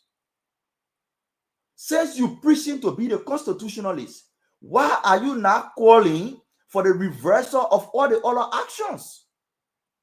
Why are you only calling for one? You are only calling for one because you are not a constitutionalist. You only calling for it because it satisfies your political agenda. So you want Funati to get a car. That's your political agenda. And when that's happening, then you tell President Bwaka in the country, no, you can't implement the court ruling in half. Saying you already recognize you giving Funati all the cars, you have to go back to the budget process. You have to go back to the other laws that the legislature passed while they were sitting. There are other instruments, legal instruments, the people reviewed. We are not able, that's the reality. We are not able to enforce this ruling. Therefore, let's find political solutions. And we can give examples where there were court rulings, but we use political solutions. I gave you one with CDC headquarters. There is a Supreme Court ruling. The senior Chief Justice was the one who signed and read the ruling against CDC. While they were trying to enforce it, government was doing negotiations. There are letters I can show here where government were begging CDC to come to a meeting so they can discuss. That's not how people evict people from places. But because the government knew that, to enforce that ruling, it would have created some political tension. They said, let's find political solution. While they were finding the political solution, they ran to Ko and Po Kangaroo case there. They finding their new headquarters. Government understand that they will find a new headquarters. They will move there and they will not take the place from them the way they intended to do it. That's political decision. Threshold, Akara Breyer, no. The law did not say you must pass resolution to set threshold. But because after the census, the country realized that Bomi County was only coming to get one seat. Grand Crew only coming to get one seat. As per the law, that what should have happened. But the country said, no, we can't do this. On that basis, they passed a resolution and say, on the condition that no county will be with all 2 seats. But that's not what the law says. So every time we have a situation where it becomes difficult to enforce the law, it becomes difficult to uphold provisions of the Constitution, we are a young democracy, political expediency comes in. And I am calling on Funati, I am calling on the people on the government. Recognize Funati because the Supreme Court says he's the speaker. Bring him into a discussion. He's part of the problem, he's part of the solution. Let's find a way forward in the interest of our country. Abula Mame, thank you very much. We're just closing on this one. We got one more topic to cover. Then we'll come to it. Let's now move to Terekaya, Akaris, Moses, Tumbeke. Great. Mame just shot himself in the leg graciously. A government that you voted for saying refusing to enforce the Constitution. The president took an oath on that fateful day to uphold, protect, and defend the Constitution Republic of Liberia. The way make our story that the CDC is occupying an area in the government, we're not negotiating with no government. Never. There's no document to show that anybody in negotiation with the government. Another family went to court. That while we down there, we have no intention to leave. So just put that on record. Whosoever wins will take care of the situation, will be taken care. So if we pay money before to someone and another person will still pay money to the person. So there is absolutely zero negotiation with the police or whosoever that should enforce anything. We don't even know about that. We cannot go into negotiation with anybody, not the executive branch of government, to enforce the law. There's no public record on that. No. Start on, put that thing up. Look at Rachel Kuhn here. Justin said I represented Rachel Kuhn. He didn't say speaker. He destroyed the caption of the case. It's that Rachel Kuhn. It's not that speaker, Rachel Kuhn. So he's even trying to tell President Bwaka that he's not speaker. That put it up. The re-argument they want that Rachel Kuhn to show that he respecting the Supreme Court decision. That kind of, yeah, no, read it. Yeah, read it for the public. On a what? Rachel Kuhn and what? And certain members. Did they say speaker? They meant destroy the essence of the caption of the debate. That's not trash. It's not an argument. How can you be calling yourself speaker? But look at the own thing you sent to the code. He has recognized that he's not a speaker. What the argument? He's deceiving the president? send something to the court and not telling the president that that speaker, you let Jeremiah Kung Fu you, to reduce yourself to the state of nothingness as a regular boy hanging in the legislature. Now, why you are reducing yourself to, you're not a speaker, you know, let's be as realistic as we can be on this show. What the next point? What the next point? He condemned the decision of the Supreme Court, Richard Kuhn. Okay? And guess what? He running back to the Supreme Court. My man, don't worry, Corin gone. Y'all carry Corin back, bring Corin back. Okay. The man condemned the decision of the Supreme Court of the Republic of Liberia. Don't worry, I'll bring Corin back. I guess standby generator. Yeah. I guess standby generator. Yeah, an honor. The man condemned the decision of the Supreme Court. And he running back to the Supreme Court. Eh? But that's the argument, Greg. Greg, let me take 5 seconds for you. How can these guys then, Greg, let me take 5 seconds for you. How can these guys then condemn Seneyo, condemn the Supreme Court, and say, no, that's garbage. But then you going back to beg them in the night? You crawling on your knees begging them? Who does that? Start on the one and Nicodemus to meet Jesus Christ at night. Read the Bible. You, in fact, you can teach the Bible. These guys are crying on their knees. They have called out. That means they have surrendered. They are power. They have surrendered. They're on their bed. They are crying. They go back and designate to the Supreme Court, misleading the public that the people are waiting for here. President Barack Obama was doing the security. The executive branch of government, there's no argument. It's under the moral constitutional provision that the councilor said to uphold, protect, defend the Constitution. In fact, they should execute the law. I don't know debate about execution of the law. And my making here, you want to cherry pick what the councilor said on air tonight. You know what I'm talking about? A defiance to the Constitution is a treasonable offense tonight. And not tomorrow, Rachel Kuhn should be arrested. For subversion of the Constitution of the Republic of Liberia is treasonable. He should be arrested. President Biden should arrest Rachel Kuhn now. We don't want to wait to say next government come. No, he should be arrested tonight for subversion of the Constitution and must issue a sentencing arrest for Rachel Kuhn tonight for subverting the Constitution of the Republic of Liberia. We don't have to sugarcoat things. Rachel Kuhn is in error. Along with Formula and the rest of the guys, Formula on the show making beam up, calling people saying that King Ju talk, that King Ju sharp talk, but they are Nicodemus they're running behind the point, backing them because they have no legitimacy. They should be arrested. And I will encourage the citizens of Liberia to arrest them, President Barack and arrest them, and tell them what to the justice system of the country. You don't know, even to reject the decision of the Supreme Court is contentious. The police power of the court, guess what? That the sheriff they have. The police power of the legislature, that is sergeant arm. That's what we have. So we can arrest somebody by the sergeant arm. So the court can arrest Rachel Kuhn for defying the authority of the court of the Republic of Liberia. And we can't sit on the show and talking about, oh, you know, Rachel Kuhn. Look at Rachel Kuhn. He even recognizes as speaker. The man who is not speaker. Then you back in the Nicodemus that visited Jesus Christ at night. Oh, a group of criminals. Group of criminals. People who are caught out, power, and surrender. So the wins and again, we have to go. We have to go. I want to say thanks. Let's bring in my brother Governor Clinton, one of the two lawyers on the show. Don't try it tonight. I'm supporting you. Where? I want to move you, say Babolu. Oh, now where you want to go now? I want to remove. I want you 2 times lose or to join the other men. My man, I'm going to you. No comment. I agree with you. Look, gentlemen, we've said a lot about what needs to happen, and I think the president, he just needs to do the right thing. And I think Councilor Gould said a lot about what needs to be happened.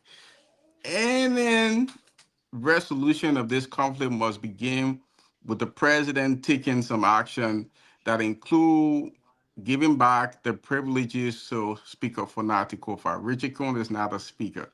And yeah, my been talking, and I like how my man Fubi can just take the law and be chopping it or talking about the immunity of the legislature and how they are so immune and the court can't do nothing like that. I don't know where he take constitutional class. But look, Fubi, the doctrine of separation of power does not give one branch the power to trample on another as long as they are acting within powers granted them under the Constitution.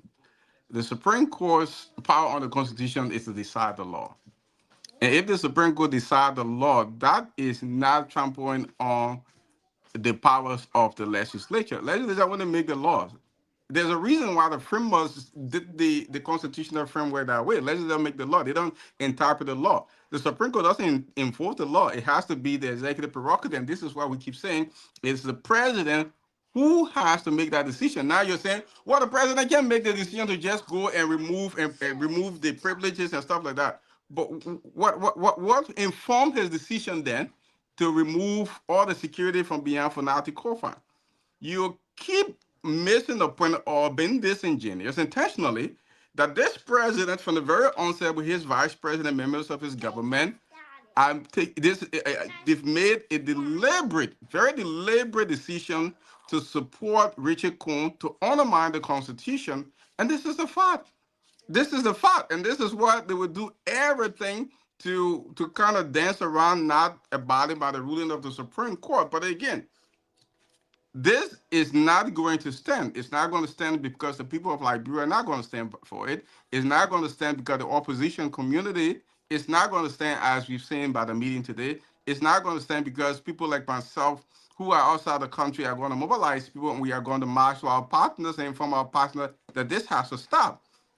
It has to stop. 1 minute you support the rule of law, another minute. Look, mommy, when you trespass on your neighbor property, I think somebody I was reading somebody make a case about slavery and reparation. When the Supreme Court ruled slavery illegal, it did not say go back and pay everybody reparation. Up to now, nobody's getting paid for reparation. What the Supreme Court says, well, beginning today, slavery is illegal. Nobody is slave anymore. You didn't go back and undo everything. You are using that. You keep bringing this point over and over and trying to talk about all the different things that have already been done. Why are we focus on all those things when we can just give Fonati back his privileges immediately? The government can recognize him because the Supreme Court says that, and then we can move. Why is this president worried about quorum? It is not the president's prerogative to govern our quorum. It's the speaker's prerogative.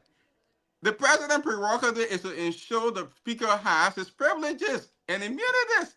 That's what the president should worry about. The president should not be worried about quorum. He's not a legislator.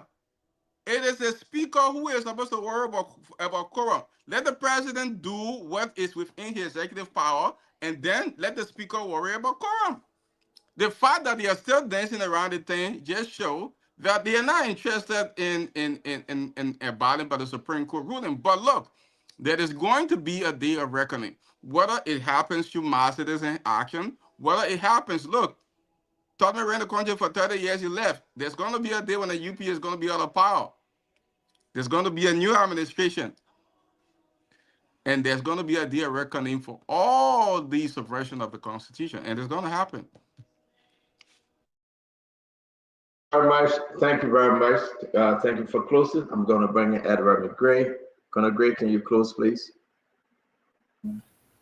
Yeah, Stanton, thank you so much. No, just close on this topic I meant. I hope you understand. All right. Yeah. In justice, when there's something called just desert. Take, for instance, in criminal justice, when they talk about just desert, the crime and the punishment, the punishment to a crime is commensurable. In other words, you pay for what based on the crime you committed. And then there's something called restorative justice. To go back and make sure that you put people in the position they were before the crime. Apparently, what I'm hearing, some people are trying to negotiate for restorative justice. Restorative justice, in its true sense, cannot restore the rights of everybody how they were. Take, for instance, if it is death. I lost a family member, right? You're not going to restore my feeling emotionally to what it was because my family is already, is dead and gone. I'll be left. But restorative justice say apologize, appeal to the man, show remorse, and all that stuff. Yeah, all those things are necessary. But would that bring back my family member that is gone? In this case, the Supreme Court is not saying go back and undo everything you've done before. They're just saying it is that action that you were undertaking then was illegal, and it is illegal today. Going forward, start being legal, starting with the restoring of the very, very, speaker that you have. But where I'm baffled with this stuff is why, and people are talking about quorum.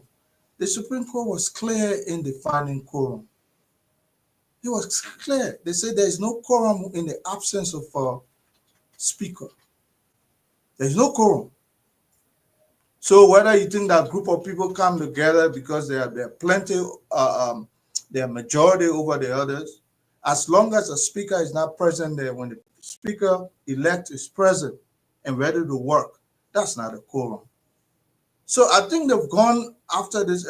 I enjoyed how the Supreme Court dragged Councilor Vani Sherman. They really dragged him down that legal argument. He was lost for word. He had nothing to say. So probably he has come now and regroup, as VP can say. He has regrouped himself, thinking that he got a solid argument now to go back in the presence of those people were astute. And I see somebody running with, look, a drowning man will hold on to any straw. Yami Gbese today is important. The guy who are talking liquor talk, that just tells you that this is a drowning man situation. You understand? Look, President Buckeye is not known to support that Supreme Court. Remember the 10 years position? He kicked against it. And he did what he wanted to do. That's exactly what he's going to do. Yeah, the only fallback is that the sub-region is on him, because they know that this could trigger something that they will have to, sustain tomorrow in terms of if anything that occurs to one country or the other in terms of instability, it will affect anybody. Look, people have moved from that position of addressing issue. We really try as a sub-region. Guinea, somebody stable. Sierra Leone, stable. Over there in Ivory Coast, people are trying to move on. But we are just fumbling conflict so that if anything goes wrong internally in Liberia, those are the people that will collect the whatever comes out of Liberia. So I want to be able to believe that this president, we're not going to go to war. But to have a government that is doing so much compared to the past, trying to shoot itself on the foot every time it makes a progress, I don't see where that wisdom is coming from. But I know President Barker is not known to sustain anything that comes from the Supreme Court. So this will not be any different. I know the president is bent on doing what he wants to do because that's how he addressed the past. Look, I don't think Funadi Kofa is part of the problem for now. Nobody should see him as this was the individual that a group of people met and they elected him as a speaker. If they want to remove him, they should follow the same process. It is their right to reject him, forthright. It's their right to reject him, but they must do it the same way they elected him as speaker, by forming that quorum under his leadership, ask him to recuse himself, and to go ahead and try to elect a new leadership. If Richard Kuhn feel that he got the oomph and the fias, then he can go there. Let him be part of that. People that are individuals that will declare their intention to run. See how much they will drag him, because you know what? He knows exactly what he doesn't have. That's why he's afraid to go there, because he's going to be disgraced the same way. Look, if Richard Kuhn was sure Will not be arguing about majority sitting somewhere, minority somewhere. He would have been the one to spearhead this particular initiative to have re-election in the House because the Speaker has lost their confidence, so therefore they should go into new election. He knows exactly he's not going to be elected Speaker. That's why they're dilly-dally and dodging all this, holding us hostage as a country who's supposed to be making vital moves under this leadership, under this president. Why is President Barker so keen that Richard Kuhn should get his speakership position? Is that something we don't know? I'm wondering. Because one man will not hold me hostage when I'm doing so much as a president. Why is Richard Kuhn so important to President Barker? Is there anything we don't know? That's my question. I fumble over that because you know what? He's so unimportant to the agenda of arrest that nobody should hold that arrest agenda hostage just to become speaker. He contested before he failed. He didn't win. So if you go there again, history will repeat itself. So he knows that. But why is President Barker pushing him so much? Therefore, I believe that I think the president is not acting in his own accord. Probably even the speech you read, you can see how he was reading it like it was not for his brainchild. Somebody wrote that stuff for that old man and then put it on the stage to carry on their political ambition. It's not right. It's not okay, Stenton. Yeah. Thank you very much, Colonel Gray. Let me bring in Councillor Lafayette Good. So, Stenton, I listened to my brother Mambe. Mambe is my friend. He supported my cause to be representative, but we didn't make it. So I can honor. He's my friend. Phoebe Henry is my former party. So I know. But there's a case. Somebody say we're acting that we are constitutionalists. Akara's Gray in studio knows the person that's sitting there talking tonight. Akara's Gray know I was special assistant to the Solicitor General, Sema Serena Cephas, and I was vocal on issues in the CDC government.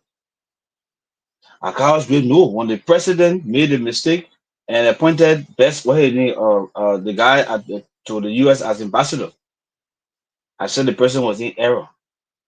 When the president fired Wilmot Smith, I said the president acted against the law. When the president appointed Gabriel Nika, I said he was in error. Look, I'm Lafayette Gu. I'm just the same person. And Phoebe Henry knows. When I appear on radio station in the morning, OKFM, I was the legal consultant. I was holding key position at the Ministry of Justice, but I gave my opinion as a lawyer to the Liberian people, and where the law fell, that's it. Phoebe Henry, myself, were in the same chat room. He knows it. So today, when I'm talking, I got morals to talk because I talked before. I was in government, working with the government. I was talking. So I have the morals to talk. So what I'm saying, no, man. So what I'm saying here is that. So what I'm saying here is that everything that I'm saying, I'm not saying as a politician. I'm saying as a lawyer. Like when I spoke yesterday, I'm speaking today. I'm speaking today. The president of the Republic of Liberia has no discretional power to decide how to implement the judgment of the Supreme Court. The president took oath to support, uphold, protect, and defend the Constitution. That's the oath he took. The president should not be thinking about what other people who took the same oath will do. He must first do what he took oath to do. The first thing to be done before you call budget, you record this. So record that the speaker. If he's going to record the budget, who are you going to write? Who are you going to address the communication to record the budget? Let's agree we'll record the budget. Is that the speaker? What kind of speaker you going to address that communication to? When you have not given him his immunity, when you have not recognized him as the Supreme Court recognized him, I don't can spin thing around here. Me, I'm not talking politics, I'm talking law. The Supreme Court is clear. Councillor J. Fernandez Kofa is speaker. From the day the Supreme Court said Councillor J. Fernandez Kofa is the speaker, Representative Roger Kuhn, his speakership is done, is seized. You should not have car behind him. You should not have security detail behind him. Today he still has it. When the president who the power of the executive is vested in is allowing Representative Kuhn to move as speaker, it means the president is supporting the wrongful action of Mr. Representative Kuhn, who have come out outrightly to reject the decision of the Supreme Court. It means the president is conspiring to undermine the Constitution. It means the president is committing treason against the Republic.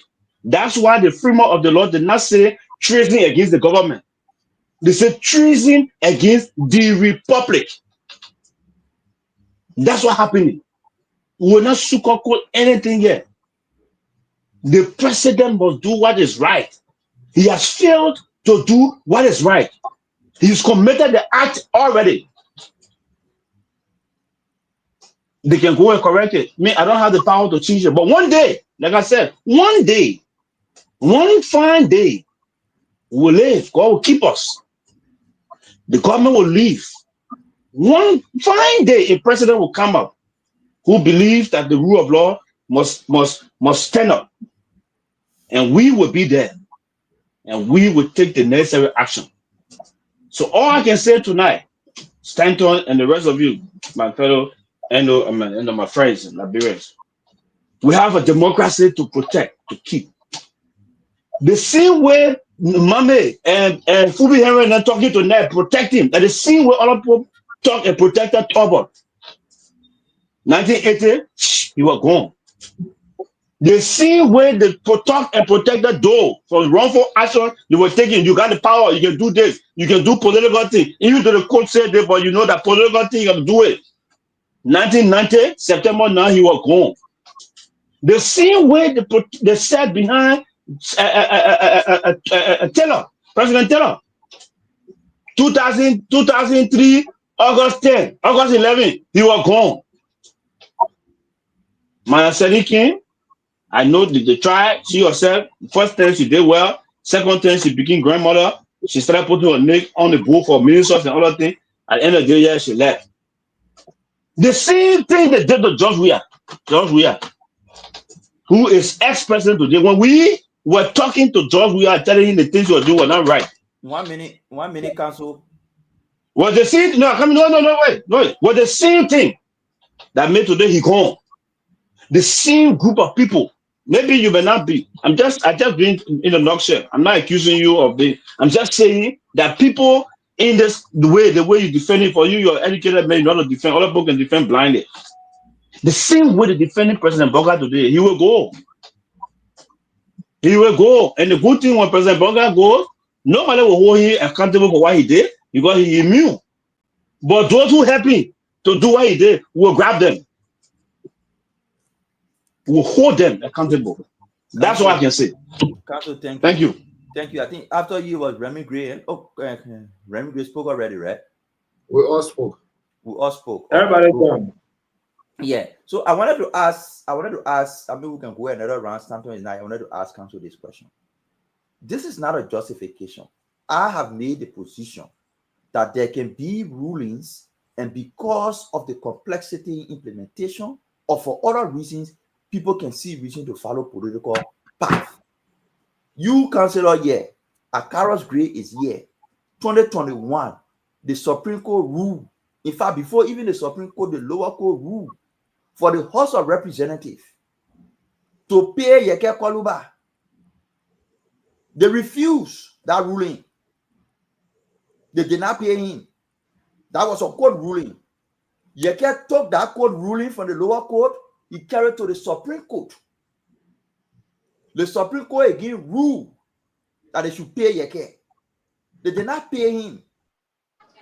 Who's supposed to pay him? Mohammed, let me interrupt. Who's supposed to pay him? Who pays salaries in the country? Come again? Who's supposed to pay? Who pays salaries in So the country? the way it works is the House of Representatives, the leadership, the plenary of the House of Representatives instruct the leadership. They froze your salary. But mommy, once I come in and wait for me. Yeah, Wait but for give me me. 2 seconds. Give me No, 2 seconds. yeah. Give me 2 seconds. What Once my man it, finished talking, mo- no, mo- no, that is politician. What my man more reading, my man finished on Yeah, come on there. Come on there. The court rule on a case, Yeke Koluba versus the horse. That was the court ruling. Yeke Koluba versus the horse. lower court. Did you say a lower court rule on it? I said the Supreme Court. Okay. The Supreme Because Court you said rule. the lower court went to Supreme Court. The Supreme Court rule. I get a ruling here. I get the No. ruling Your here. question said he went to the The Supreme Court rule, Yeke Koluba versus the horse. It didn't go to lower court. I'm sorry about that. The Supreme Court rule, Yeke Koluba versus the horse. You asking who can pay salaries? It is the lawmakers at their level. They determine, they said they put a ban on Yeke salary. It was not Ministry of Finance that put ban on Yeke salary. It was not no government agency that did it. It was the House that made that decision. That is why Yeke took the House to court. And the Supreme Court ruled, pay Yeke. The body that is submitted that ruling to was the House of Representatives. They did not pay Yeke up to the time they left power. That is just an example of some of the people who shouting that, oh, when you don't hear Supreme Court ruling, when you don't honor Supreme Court ruling, the whole country will enter into flames. I just brought that out to remind them. I can't really go ahead. Yeah, quick. You know, even early joining service government, job we are insurance still owes. Maybe you don't know today. Let me repeat. Legitimate, I'm talking about all money, the money, they still owe us. So no, call about force. They owe for that pay. Oh, you don't know? But they're not freeze your salary. Hold on. The man, I told you the man of politician, man will twist that thing. We talk about the suspension. My man, hold on. Great. Please, the you people honor the ruling. You thought, yeah, we agreed to pay the man. Like all of us who are not being paid. Do you know the government still owe me?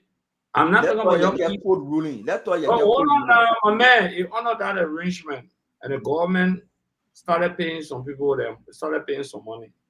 I'm talking about pension money. I'm talking about retirement money. Okay, you know, today we had an argument. I'm supposed to say in our chat room, leadership does not instruct payment. The court does not read leadership. The plenary made a decision to suspend Okorba. The Supreme Court overturned the decision to Justice Inchilos. In fact, that was Justice Nangwele late. He said no. Suspension for certain session days, not meeting days. The same argument they carry on today about meeting days, they suspend people for 4 months. No, there's a ruling on it that say well, session days and not ruling days. So we say you pay. So we say, okay, pay everybody. So we pay the people. At the end of the day, because of the challenges of the administration, including myself, and all other lawmakers, when they tell us, the government still owes us. They've been trying to make payments, so it does not mean they will not pay. Okay. So no, I just wanted to say that, my man, and I won't go into argument with other things on the show. It's understood now. You didn't pay your government. So any government or continuity should pay us, and we're waiting for our pay, including on our government. Okay, yeah. And the point I wanted to make, Akara, is well, why who the Ministry of Finance having a Supreme Court ruling that says his salary is on freeze, even if the legislature authorized that. I think argument that there should be a request. I think my main argument. If the plenary on your salary, the Ministry of Finance. Yeah, but in the face of a court, the court ruling overturns that freeze, so the plenary doesn't have to write anymore. No, you must the make, free. no. There must be a request made. So Morgan owner can make a request for a police statement. So you're telling me, Akara, so if the court rules for Yeket, Tell me I'm not me. let me ask now. So the court passed a decision that says, wait, mommy, the court passed a decision that says that the primary should pay. The There's primary a budget refuses. system that they have to go For through. the way, maybe you don't understand how they can pay them. The Ministry of Finance send a bulk check to the legislature. They issue check to each lawmakers. The Ministry of Finance doesn't issue individual checks. So they control their own money. They issue them bulk allotment. Then their controller and other people pay check to each lawmaker. If you didn't get your pay, if you didn't get a pay, then they will issue a counter check to send it back to the Ministry of Finance, right? So now the Committee on Ways, Means and Finance can make a new request now for payment of those lawmakers that were not paid. That one So was that request ever made? No. Yeah, request was made. Don't make that argument. The argument was that it was not captured in the budget. All right, so can we move to the last one, please? The money will not capture again. My man, a budget is running by the educated. 2022, will not capture. 2023, will not capture. I do not understand that. So can we move to the last segment, guys? Honorable Gray. Let's move to the last segment. It's very important. We want to say yes, indeed. Let's move to the last segment here. It's very important. I see that Councillor Lafayette Good trying to reconnect. Probably his internet talking about. Okay, so let's do it real quick. I want to say thanks to all of you, but I'd like to go with this. And while you do your closing on the show is over. I want you to speak to what happened today. The four political parties came together. It was powerful. I don't know what you make of it. But before we do that, let me close on this video from Chief Justice Yo. Let's just listen real quick. And the first utterance is that I am not a lawyer, but if you're not a lawyer, shut up.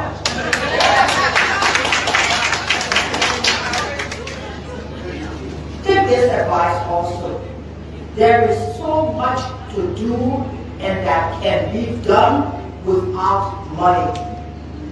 When I assumed the helm as Chief Justice of the Supreme Court of Liberia and administrative head of the judiciary branch of government, you can ask some of our partners.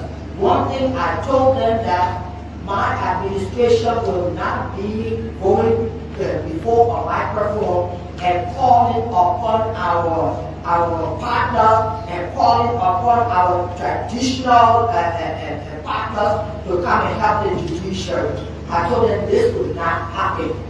I told them there are things that this branch of government could do without money. Yes, they say money answers all things. But there are certain things we can do in our various institutions, in our various communities, in our various churches or mosques, or wherever we find ourselves, even in our core group as friends and students of particular institutions that we. So there you have it. Just real quick in passing. Yeah, money answer everything, but not in this one. That's my only takeaway. Money answer everything. Money is the root of all evil, but not in this one. Money cannot answer this one. What do you think, though? Two of you guys I'm going to ask real quick, Gray and Abula. What do you think? Money answer everything, but not in this one. Gray, you go first. In which one? No. Let me tell you something. I don't know. You just listen to the Chief Justice. That's what she said. Justice, Lord. People speak figuratively. No people attempt it. And I will say this, Stan, you see, we in a generation. I spoke to the VP 2 times in the last 6 days, and I will try to reach out to him again. As a young man, he got a shot away. He's the last advisor to the president now for yesterday meeting. He got a shot away. You saw Judge Brizzy, the way he changed. The Chief Justice said something very important.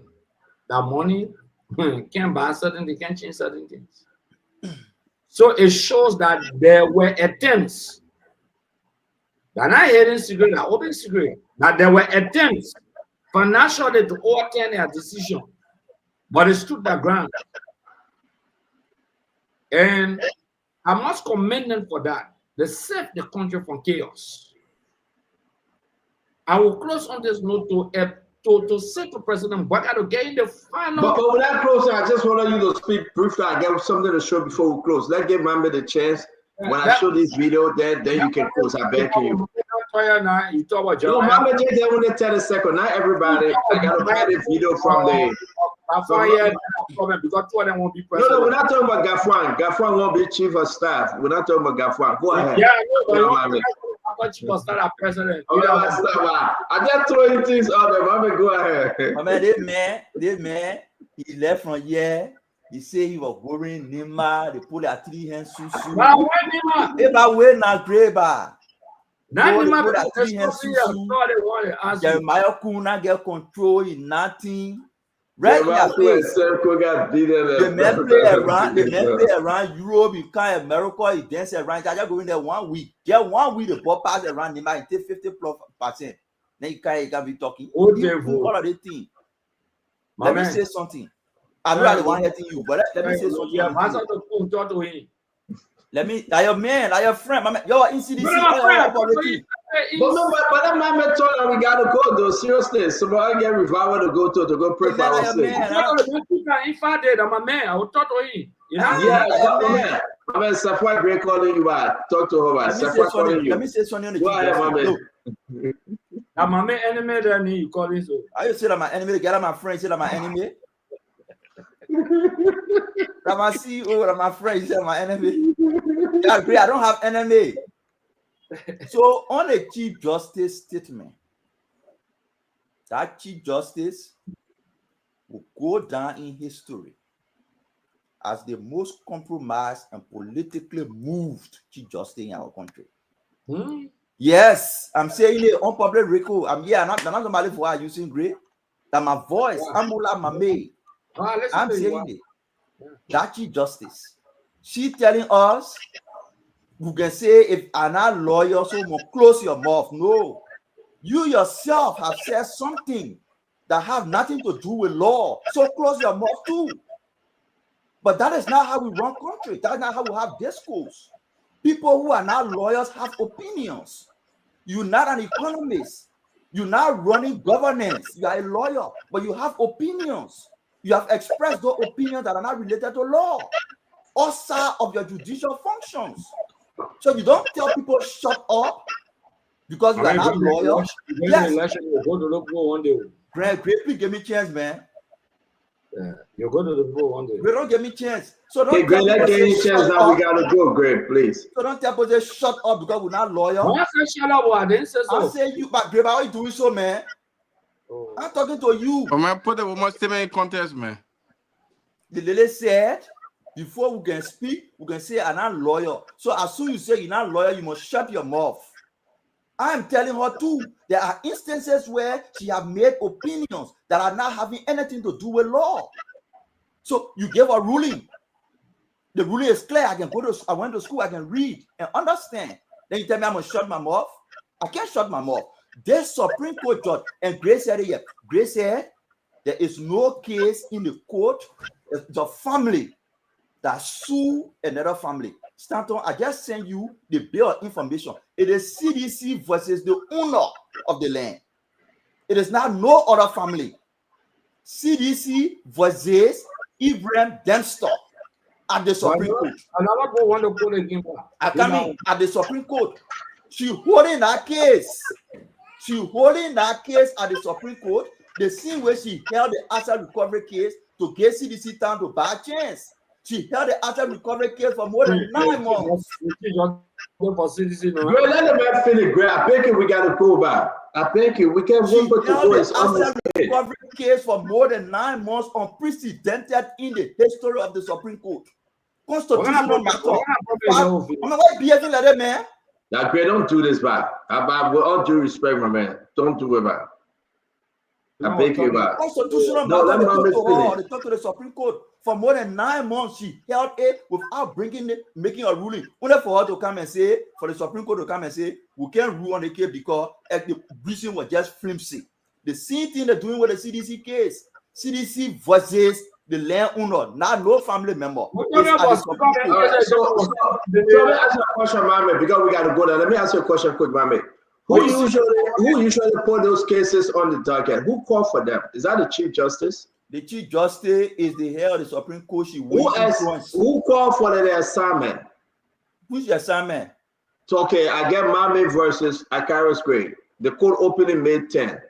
How many cases we're going to look into? Who put all this? It was only the Chief Justice decision to bring those cases forward. She is the head. She has. I'm not talking about influence. I'm not talking about influence. I'm asking you. Is that only her sole decision to bring those cases forward? And now her sole decision, she has influence. Her influence that she's using, I'm telling you about. No, I'm not asking about influence. You saying that she delayed asset recovery. You Correct. Saying it. Yes. You saying she delayed to bring the case of the Dempster versus CDC. You are saying it. I am asking you a question. You have 4 other justices on the bench. You say only the Chief Justice. That's what I'm asking you. Is that only the Chief Justice bringing forth the cases up for assignment? Only she alone have the authority to do so? I am telling you, in the asset recovery case, I'm giving you 2 cases. 2 cases. I'm saying in the asset recovery case, she used her influence to suppress the case for more than 9 months. Chief Justice have influence. Every Chief Justice have influence that she can use. That she's so powerful. Then she might have well just say, you know what? Forget about Justice Basic. Forget about Justice Kabah. Forget about Justice Wodokoli. Forget about Justice Clinton because they are nobody there. Mommy, it's not fair. You have 4 of them. Even if they try to twist her, why are you only holding her responsible? Those are learned people. They are all independent. The decision are independent decision. It got nothing to do with collaboration. It got nothing to do with regrouping. It got nothing to do with influence, Mommy. You cannot denigrate the court, Mommy. If you do that, you are denigrating the court. I'm not denigrating court. I'm saying in the asset recovery case, the Chief Justice held the case for more than 9 months. It was intentional. Because we have only lawyer here, Clinton. Clinton, can you just real quick, let's go. It's not accurate yet to say the Chief Justice have that much greater influence to tell all of our colleagues and say, you don't bring the case on for the next 3 years. Is that how powerful Chief Justice? No, I don't think that the Chief Justice, all the justices have vote, and for them to make a decision, they will all have to sit down. There's a whole argument, and they all agreed on a case. The majority becomes opinion, then whoever dissent will have can rather dissent, but then the majority opinion is what the law is. And usually in court is the court clerks that actually docket the cases. I don't know about the Supreme Court, but usually the clerk will be the one that put the case on the docket, for it to be heard, schedule stuff like that. So let's play this down. Let's just understand one thing real quick in our closing. We'll come to you, Tama, Fubi, and that Honorable Gray. Today, 4 political parties, or even much more, maybe there were 5, I believe, came together in a very strong way to denounce the decision of President Joseph Boakai to say, I will continue with quorum. Let's go back and listen to some of them briefly. We really have to go, but let's rush this one in. Where we are now, I never expected I would get to this point. That the number 1 citizen in the republic who vowed to respect all laws has decided to play politics with a constitutional mandate.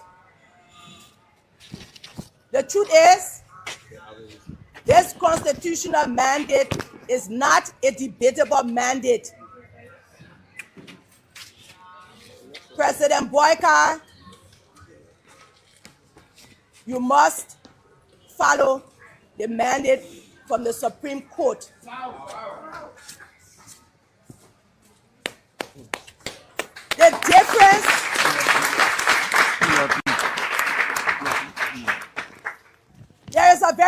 a difference here. Either as a nation we agree to follow a path of chaos, because once you do not go by the rule of law, then you are calling for chaos.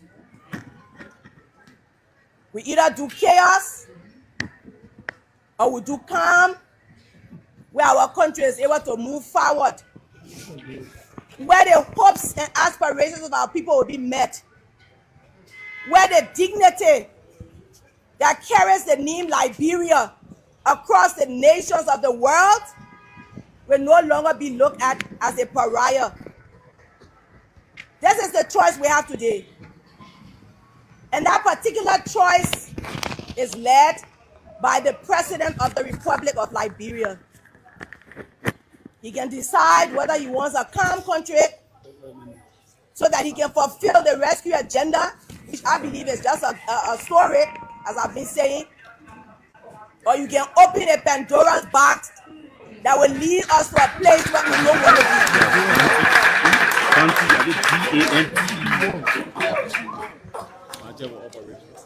I'd like to call on the President of the Republic of Liberia, President Joseph Nima Boykai, the members of the Unity Party, and the members of the Liberian Senate and the House of Representatives to abide by the Supreme Court ruling. Before we play the rest of them, guys, do 1 minute, we're backing you. Former senator.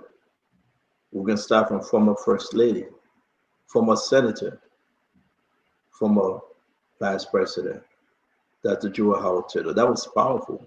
What do you think, Tama? Thank you, Stanton. I think having a vibrant opposition in any country and any democracies is always a good thing.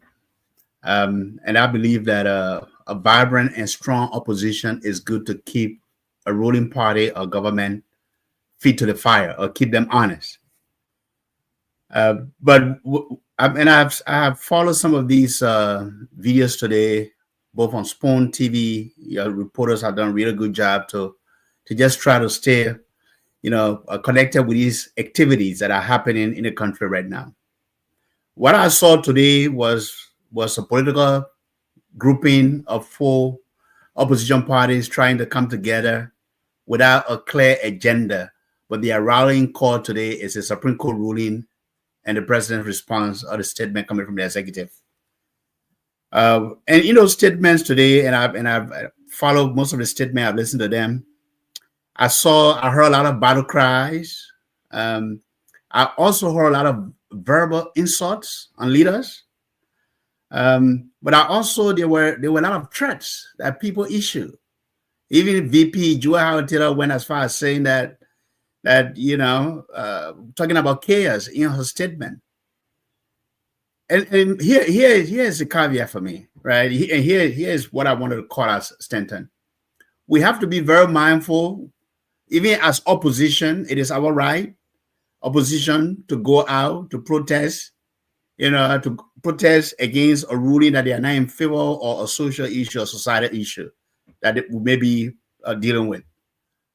But we know what happened in 1980 or 1979 and 1980 when the then progressive, they didn't follow the rule of law also, and they tried to circumvent the Constitution, which led to a coup d'etat, which led to a military junta, which led to a civil war 10 years later, which led to deaths of 250,000 people, and the nation completely destroyed.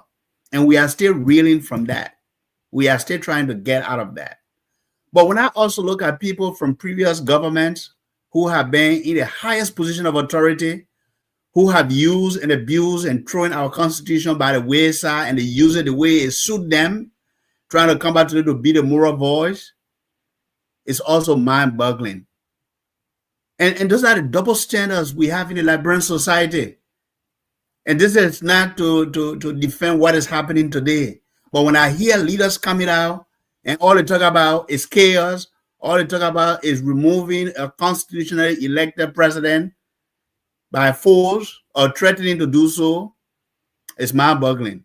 It is unacceptable, and Liberia shouldn't accept that. Look, we want an opposition that is strong. We want an opposition that also respects the rule of law. And we want an opposition that organizes and do something different for the people of Liberia. Not threats and threats. Thank you. Thank you, Tamba. Fubi? Yeah, so firstly, Ente Matera, thank you and thanks for following. Yeah, so for me, the opposition have all been rallying behind each other. You saw the Save the State protests. We saw the We Are Step Down campaign. And now we are seeing another group of opposition rallying. I think if the opposition wants to be serious as a body, they shouldn't just limit their action to just protest actions. So form a formidable block that you can use to go to government. Find one stand-up bearer, rally behind that person and move. Then you make a real impact than to just be a protest group. I don't think we should just limit our parties to just protest group. It's good to hold the government accountable. It's good to protest once you're doing confines of the law and respect the peace of other people. For me, I don't frown against that. I tell people always protest or to go to the Capitol building or whatever government functionary and hold the government accountable. I believe in that because I've done it under several governments. I did it with the Manasalif regime. I did it with WIA. And I'm not to do with Waka, but everybody that will do that once it is done peacefully and orderly, the Constitution gives everybody the right to peacefully assemble and petition the government or hold the government accountable. That's your right as under the law. So I don't have a problem with that. You should just do it within the confines of the law, and they should just move. They should also take it a step further, not just to be a protest group, and not to just so constructively engage the government. If you want to form a real formidable force, do that. But if it's just for the sake of protesting, I don't think it might yield a result that the nation will get because everything will just be like noise, So, like the Tamba said, a lot of people made pertinent comments, and some of the people that were even speaking, sometimes I always say, "Look who's talking," and if I don't have the moral voice to speak, because yesterday they were the same people that were against protests, so they happily talking about protests. So I always tell people, so there are some things that will haunt you. If you want to be consistent from day one, and not consistent when it's not in your favor, you change. When it's in your favor, you flip flop. So I don't believe in that, and I don't think that might sustain a long time when it comes to power struggle. Depending on what the motives are, I don't know what all the motives are. If it's just limited to this, I think it'll be more than that. But let's see how they progress. But I'm not into supporting whatever they do for now because I got my stand already on the whole Supreme Court and legislative saga. So whatever they do, I'm not in alignment with that, but I give them my respect and I give them whatever blessing they need, they can do it once it's in confines of the law. Thank you very much. Thank you very much, Clinton. Look, I don't know if we were listening to different tapes, but I listened to the vice president, and I think time I listened to, if we're listening to the same tape, he just missed everything the vice president said. The vice president issued no threats. I don't know where he's coming from. Maybe other people did. But I'm talking about this tip. The vice president made no threat against the government. What the vice president said was, we as a country, and I'm quoting her, this is what she said, we as a country have to choose between chaos or the rule of law. That's not a threat. We have to choose between chaos or the rule of law. In a civilized society, when you have a grievance, you go to the court, and the court renders a decision, and then everyone follows. When you have a society where you're going to the court and the court is rendering a decision, and the government is saying that we are not going to follow the decision, what are you inviting? You are inviting chaos. This is what the vice president is saying. You are inviting chaos because the institutions of the country are set up to address these issues. Because when people have grievance and they go to court and the address and the decisions of the court are respected, that's how civilized society functions. The reason we had a civil conflict for so long was because of some of these gross disrespect for the rule of law, undermining of the Constitution. This big man thing, I'm the president, I don't have to listen to whatever the court says. This is how we went to chaos.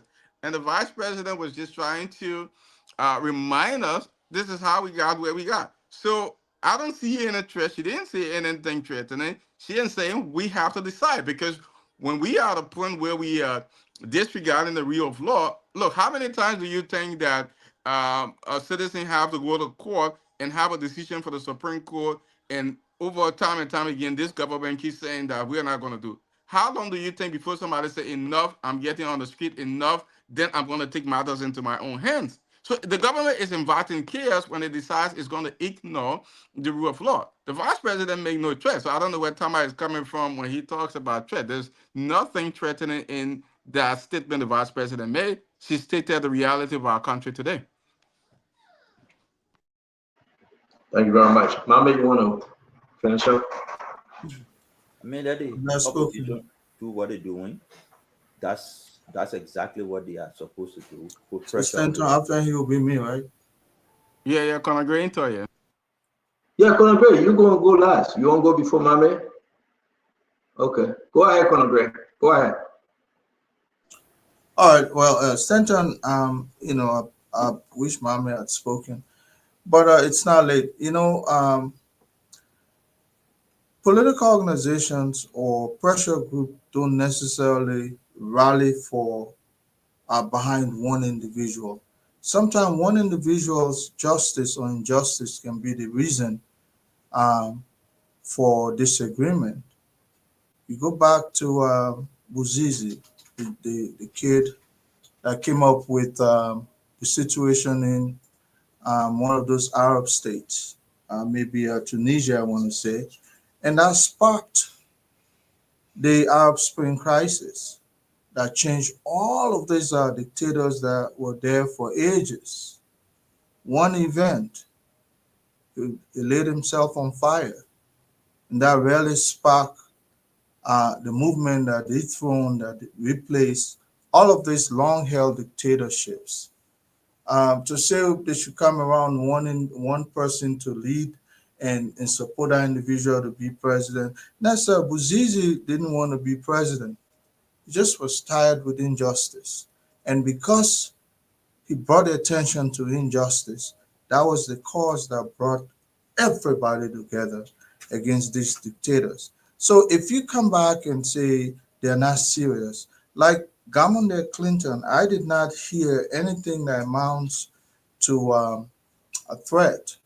Um, she spoke well, and I like, the former VP. She's always eloquent with her words. It takes somebody with a special kind of mindset to put, their thoughts into perspective with syntax. I agree she spoke well, and no matter whether or not you dis and sometimes Saul did not come to help Christ as Paul because he was Saul. He came to help Christ because he's Paul, and Paul stood for justice. Saul, on the other hand, was injustice. So to say people don't have the moral voice, there are biblical examples. Matthew, for instance. I mean, go back, I like to leave the Bible aspect of it, but all of these scenarios exist or existed so that we can learn from history, the annals of history. To come and say somebody don't have the moral voice, so therefore they should not speak on a moral issue. To me, it's like you're saying that, men by nature we're pure. We have no blemish. I don't buy that aspect of life. I believe we're humans. We all have our reasons. If they didn't do it right yesterday, we replace them because we expect that the epoch of today will do it right.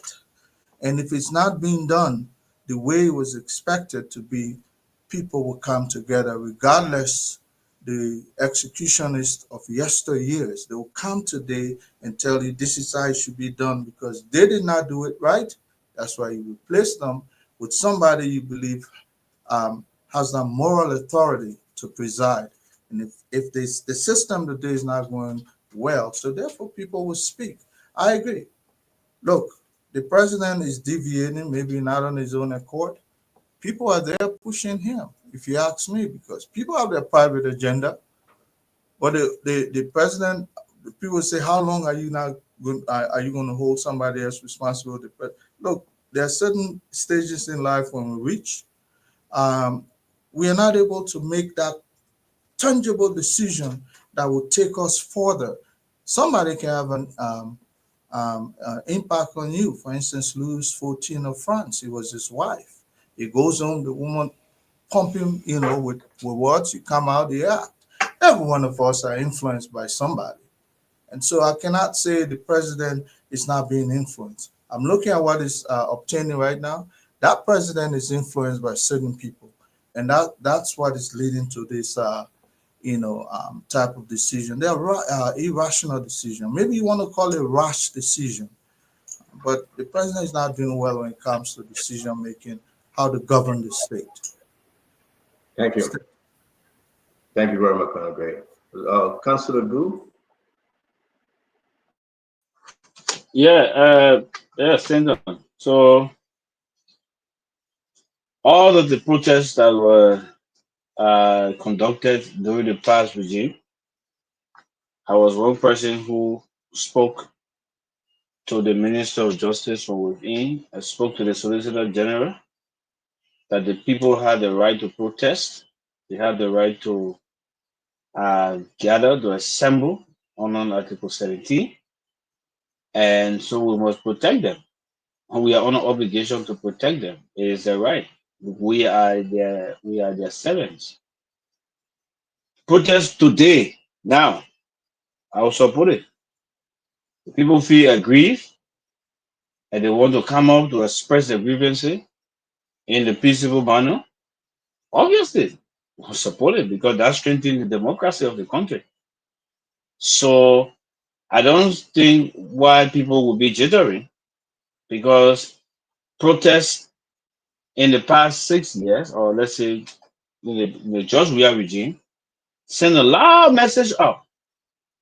And some of those, protests that were conducted that the government then, they didn't listen to what the people were saying that led them to be all of power today. Now the same kind of a protest that will be coming out again, sending message to this government that they may not be listening to and they may want to fight back. I would think that the government should put itself together in order to avoid the protest, do what the law requires. Simple. Protest has its positive and its negative.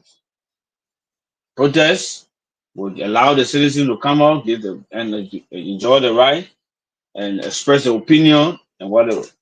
Economically, it will hamper the country because people will feel afraid. They will not come out, they will close their shops, close their businesses, and it will send the wrong message. Who suffers from a protest action? It's the government that in power. What the government in power need to do is to listen to why the people want to protest. And when you find out why the people want to protest and you search from within, and you know that what the people are protesting or want to protest against is true, then do the right thing. When you do the right thing, people will not protest. When you behave strong and you become defiant, the people will protest and they will send a message. And when the message goes across, you will be a one-term government like CDC was. So it's the right of the people to protest. It's our duty as a government to protect them and give them everything that is required for the protection once the protest is peaceable. So I support any group of citizens, especially so those who want to come out to protect the Constitution. Those who want to support the Supreme Court opinion, I support the Supreme Court opinion. I want the Supreme Court opinion to be implemented from day one. I want it to be implemented. And so any group of people who can help for the government to open broker to listen.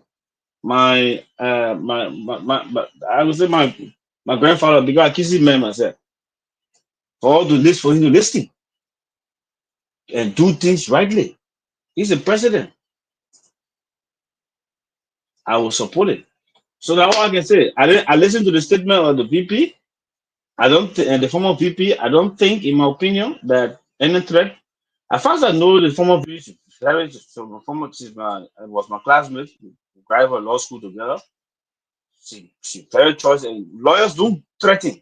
Lawyers we don't threaten people. We'll put you on notice because the cardinal principle of law is notice. So all that she was trying to do is to put the government on notice. That you have two things: you have chaos and you have the rule of law. So we're notifying you to choose between the two. That's all. We don't threaten people, lawyers. We'll notify you, and that's what she did today. The government is on notice now to choose between the two: chaos or rule of law. Simple. Thank you. Thank you very much, Councillor. Thank you. Honorable Greg, can you take us home? Probably Mama will be back. Yeah. Go ahead. Okay. Today was just a resigning message to the executive branch of government to implement the law. And I don't usually dwell on the argument about who has moral standing. Because even President Boyka worked with Samuel Doe, and he was a mayor. The mayor title was conferred upon him of the military in the PRC government. And worked 12 years under President Sirleaf. He worked under Dr. Sawyer. So if the argument is about moral standing after 12 years and after working under President Doe and under Dr. Sawyer, if the argument is about morality, whether he has a voice, then he should not be speaking by those who think he should be speaking. There were people who voted for the CDC and there were people who voted for the Unity Party. The SSS of the government, they also bear responsibility for voting for those institutions. But as a student of political studies, those who voted can make decisions, can change. That's what makes them a democratic citizen. They can criticize what they voted for. It doesn't mean they should shut up because they voted for it. So that whole argument about moral argument, whether you have the standing to argue or not to argue. And interestingly, the CDC administration was taking all the power because people felt that they didn't perform in their mind, in their views. So they didn't expect the new administration to do the same. So the citizens will criticize you and say, look, you criticized me for this. But look what you're doing. You're doing double what I did. So I do agree with those who argue that it's not about whether you have the standing to criticize or not. Then everyone will go into the dungeon of history in terms of moral credibility of criticizing the administration. But the fact of the matter is that the VP was very clear. The former VP, was very clear. She urged President Boyka not to seek the path of chaos. The path he's seeking to lead the country in will be chaotic. She's saying, no, don't seek the path of chaos. So I don't know how people interpret it. I saw some people running on Facebook and trying to interpret it. For example, should we also say those who are interpreting the Supreme Court ruling on the basis of quorum? The president said something very important. He said, we will continuously deal with the quorum. He said continuously, play the tape. That means when you tell somebody, I will continuously, I mean, you've been dealing with him before. So the president been dealing with an illegal quorum. So those who are run with it also should be charged for treason. There is a appointed official, the guy that Fubi Emerens who run away should be charged for treason tonight. Because those are treasonable offense. Seriously. Okay.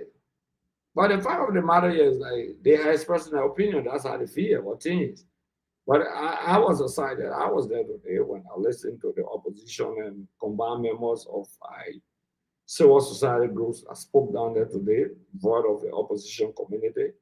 I think it's a good thing for our country. Under the doctrine of check and balances, in terms of the opposition. Opposition job is not a president. Government sometimes listen to you. You were opposition, you were fighting for President We are not account to power. That's your responsibility. When I had an interaction with Tony Blair, along with Muna, the late Muna Pena Youngblood, Dr. Buffer Chimos and President We are, RLJ, he started thinking the opposition have responsibility to come here and clap for President Boyga. I don't care how you do your interpretation, it's not my job. I'm not paid for that. I'm not Minister of Information to articulate the views of the government. My responsibility is to push the government harder, whether the government correct her mistakes, or she made more mistakes, I capitalize on those mistakes. It's like two brothers are fighting. One is a defender, and one is an attacker. One playing for Real Madrid is an attacker or a defender, the other one playing for Barcelona, an attacker or defender. And then my brother, who is in the defense, and I'm an attacker, he may blunder, I will shoot the boy in the goal. Or if I made a mistake, he will kick me. One goal will settle the dispute. That's how the opposition life is all about, or the ruling party life is all about. So what people crying baby around here? But the fact of the matter is that the president is under obligation. Stand on. Everyone here struggle very important point. I must commend everyone here. That for the president to sit, the president has more experience. I don't want to start shifting blames on all the people around the president, but the president is very experienced. Besides Charles D.B. King, who have vast experience and wasn't out of trouble during who became president, former vice president. No vice president had experience like President Boyga for 12 years. Charles D.B. King had a good experience because he signed the Liberian League of Nations, represented Liberia at the League of Nations. He signed that. He talking about like Remy talking about Bouzizi, Francois Bouzizi for Central Africa. Okay, the fact of the matter here is that with the vast experience president comes, people voted for the president because of the experience. Some people believe that the president is not corrupt, so that the perception they had about him. I don't have that perception about him. My perception is different about him. Okay, the person got experience. All the women will not be behind luxurious thing. All the women will respect the rule of law. And the arrest agenda is a nothing written in the arrest agenda. So when I see, I'm sorry, but I have to say, when I see newcomers like Mo Ali, Stephen Johnson, other people saying people who want to protest and they get property in Liberia, but Mo Ali unfinished us on the highway. He was bailing on Ellen Johnson Saritan. He unfinished how he just finished it. Okay, there are other people who finish their homes. So people want protest. What does that have to do with your property you own? Who threatened? Oh my man, let me tell you something. When the baboon is about to die, it doesn't listen to whistle. The trainer listen to the whistle. Okay, when the baboon is about to die, baboon. Maybe people call it, you call it Japanese. But when that baboon ready to die, it doesn't listen to whistle. And the baboon is about to die. It has to listen to whistle. So yeah, advise the baboon to listen to the whistle. Thank you. So let me move ahead to do my closure real quick. I love to put this up. Well, let's count these guys in these photos. Let's see if they are happening. Maybe I may be under, but this is the majority black. This is the majority black. 1, 2, 3, 4, 5, 6, 7, 8, 9, 10, 11, 12, 13, 14, 15, 16. They are 18. If I count right, 18. So if this is the majority black, maybe they got other people hiding somewhere else. Maybe they have other people. Maybe they have other. Hold on, honorable great. Maybe they have other people, in the trenches trying to lobby. But we have only seen 18 yet. Here's the problem from me. This is not propaganda. This is complete straightforward. No opposition will pray that nonsense. Fubi Family was saying yesterday. Say you pray for your opponent to succeed. Then why you remove the man? If you are praying for the man, now you Fubi that for the family. Why you remove the man if you are praying for the man? So I don't understand that. Nobody will come on and say, yeah, they want Joseph Boyga to succeed. We know whether George Manowe had to succeed. Everything George Manowe had touched, where it is gold, we say it was debt. We have to do it to bring Boyga to power. Did everything that was done under the George Manowe, you think it was all failure? No. But we turn it to be black because we just know whether him as opposition. So it remains today. When people beat on Joseph Yema Boyga, I'm not going to beat on them. That's their right. They are opposition. When people say they want the government to fail, well, that's their right. They are opposition. If the government failed, they will want to come back. That's the only means of them coming back. Joseph Boakai built a new road, and if the president complete that road on Ralphie Highway, sedition will not like it. Sedition will be mad because sedition started the road. Madam Sedi started the road. CDC took money for it, and then Joseph Boakai, CDC will say, "Wow, this probably going.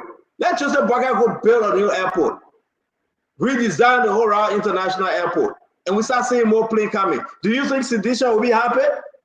That would be a car blocking attitude to bring them back. And Joseph Boakai go ahead right now, I'm telling you. Revamp the Ducal Palace Hotel. Do you think they will be happy? Let President Boakai say no taxes like they are doing in Burkina Faso. Everybody walking with a net pay. Let President Boakai say I will pay all the school fee, private school, public school, will pay all the children's school fee. Once you are in Liberia, you are Liberian, the government will pay. Do you think sedition will be happy? These are the work of the opposition. They will never ever be satisfied. They will always cry wolf because the message should be out there that the government is a bad government. But let's come to the majority black. The majority black are liars. You got to open your eyes. Some people do it because of Unity Party. And I agree with what Ambassador Badu said. This is a win for Unity Party. Unity Party championed the rule of law. Unity Party from the beginning, building an institution. Guess what happened? Why was President Boakai at the time championing the rule of law? Now he's trying to go against it because he wants to satisfy partisan. I think the president flopped on this one. I do. That's my right to think that way. I think the president needs to regroup. I think the decision of the president, it wasn't a decision in the right direction. It's a recipe for chaos. It is. I'll go back with what Madam Joa Awatero said. If we will continue on this track, Labro will now get better. Labro will now get better. And I think those are advice the president lied to him. I do believe that decision wasn't President Boakai's decision. He was forced to make those comments. The majority black must have 49. Upon the return, the majority black must pray to God that the Supreme Court revise the decision. Two things happen here. They have asked for re-argument. I'm hearing that people are moving, people are shifting. Let me read what Austin Taylor said. I tried to bring him on the show tomorrow. He said, good governance is the side that I take. He is the majority guy negotiator. Representative Austin B. Taylor. He is the majority black negotiator, one of them. He disagreed with President Boakai. He disagreed with Richard Coon. Respect for the rule of law and unbiased dispensing of justice. Prohibited integrity, transparency, accountability must be the hallmark of our governance system. Our nation should not be kept revolving in the vicious cycle of corruption, misappropriation of public funds, and an outdone disregard for the rule of law. The negative trends of yesteryears will not be tolerated in today's public space. Liberians must be given the opportunity to finally break free from the shackles of poverty. The public space should engender an enabling environment for economic growth, prosperity, and dignity for all. Liberia first and Liberia always. This is what is happening in our country today. The majority of black lawmakers will run and cry like a chicken. They are in error. That's why they are running back to the Supreme Court. They are in error. How can the Associate Justice appointed by President Boakai, amen, be the one to sign onto the document and say, Mr. President, you and your people are in error. How can the associate justice and you be the one? And that's the president appointment. The only appointment the president have on the bench. Justice Clinton Johnson, right there, President Biden appointment. She's the one signing up with Chief Justice Sienna Yo, James Edward Woodall, and the other guy, because the other guy ran back to where he came from, Kabal. How? Then they twist Army Hall and say, go to a re-argument. Go to a re-argument. They are telling them, say, you got to change this thing. The ECOWAS community, they don't like it. United Nations crying wolf. The American government crying wolf. The European partners are crying wolf. You got to change this thing. So we talk about re-argument. And then they came up with this document. As you can see, petition for re-argument. As you can see, it was presented by the lawyer. It was presented by the lawyer, Vani Sherman, Counselor at Law and Legal Counsel to the House of Representatives, Sims. It was received by Justice Clinton Johnson. And they are praying to God. They are praying to God in heaven that those folks, they can revise this thing. What is missing here, my people? What is missing? And I will end on this one time. You know what is missing? Richie Kuhn and the rest of them, they have taken a lot of money illegally. Our information reaching us from our sources, the allegation that they have taken a lot of money illegally, that upon return to that place of a new speaker, the first thing is to do audit. And people here will know. What is missing here? The budget was increased from $2.something million to $5.9 million for the speaker. What is missing here? Almost $8 million is in question. Can you imagine what is happening? And I would say to all Liberians, these guys are going to fight. Except the Liberian people realize that this is about them. These guys want to fight. They will go back for re-argument. They will deny the re-argument. They will find reason to fight. You can bring Donald Trump. You can bring Russian President Vladimir Putin. You can bring whoever. These guys will fight to the last because the life depends on it, because they have taken enough money from the Liberian people. They have lied. They have stolen the people money. So therefore, the only thing, their back is against the wall. They will fight with the last breath. They have gone to the bishop, how you call the county man, like, bro. They went there. They begged and they said, Fonati coming to sign a book of condolence, can you tell Fonati to resign? They went there, they talked to the Catholic priest, somebody, the guy, like, bro. They begged the person. They go to the other lady, they call man something, the other, permanent lady. They went to the chiefs, they went to the elders. Can you go tell the Fonati that Fonati resign? Fonati say, the law got to be the law. So what are they doing? They go to Fonati lawmakers saying, my man, you know you got future in Nima. My man, you know you got future in Sano. My man, you got to move from behind the man. We can make you deputy speaker. We can make you speaker. Move from behind the man. Don't be the president shit. My man, your district needs this thing. Come on, guys, let's settle this. If Fonati is not God, Fonati cannot do this to you. 6 more you're in tape here, you ain't realizing. 7 more you're in tape here. My man, you can't over. Let's finish the thing. We are all buddies. If you don't want Richie Kuhn, we get Richie Kuhn for that. But first of all, you just come. Let's settle the thing. Let me Fonati resign. You can be the president shit. These are the conversations that is happening in the back. My fellow Liberians. Then we'll meet again tomorrow. We'll be having Ambassador John Balu as our guest tomorrow.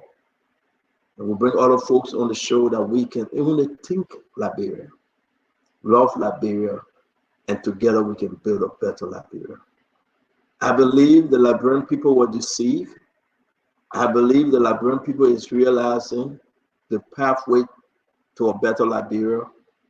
But let's do it together. And we should not allow those politicians that sit over there and think that Liberia belongs to them and them alone. Let's remind them who owns Papa Land. Let's remind them where you came from. Newcombe, Bokolo Jide, Lofa. Where you came from? You're a Liberian. You deserve better. So till we meet again, may God bless you. May God keep you, and may God bless our dear country, Liberia. Have a wonderful evening. Have a wonderful good night. Be safe. See you tomorrow if you can. Good night. Thank you very much, guys. I'm going to go ahead and call Lorena, as I wish my little princess niece, happy birthday. Lorena, can you come on? Let me send, Lorena, bear with me. Let me send this birthday shout out to this wonderful angel. Whenever you come on the show, Lorena, I heard that you like to leave late. I don't know why, Lorena.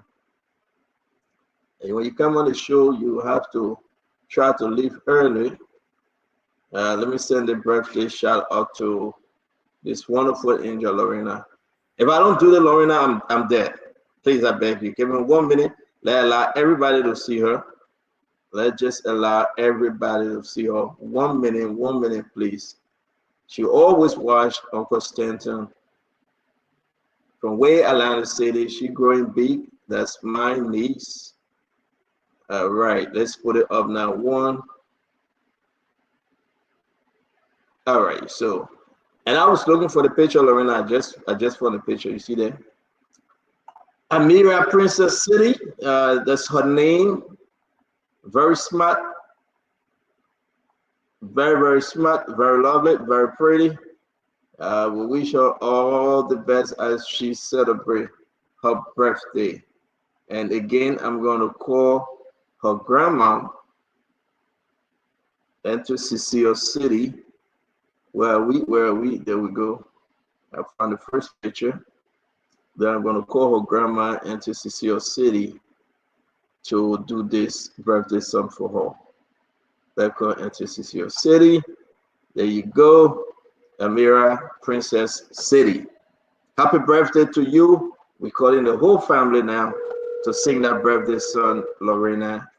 Then at least my job is done, right? Hey, yo, please speak on. And this is your, please pick up your phone. We are calling for Princess City, Amira Princess City. Happy birthday to you. We're going to keep this picture again. We're going to keep this picture. We're going to put it up from all the way Atlanta City, Egg Harbor, Atlanta City. Hello? Please leave your message. Okay. All right. So we want to say happy birthday to you. This is from your grandmother, Enter Cecile City. This is from your father, Francis City. This is from your mother, the entire family. Again, we all, your grandma on the side, your great-grand B Witherspoon, your Auntie Justina, everybody saying happy birthday to you, your brother, your sister. We also will love you. Your Auntie Princess that named you after herself, we say happy birthday to you. Be blessed, be safe. You missing a phone call? Yeah,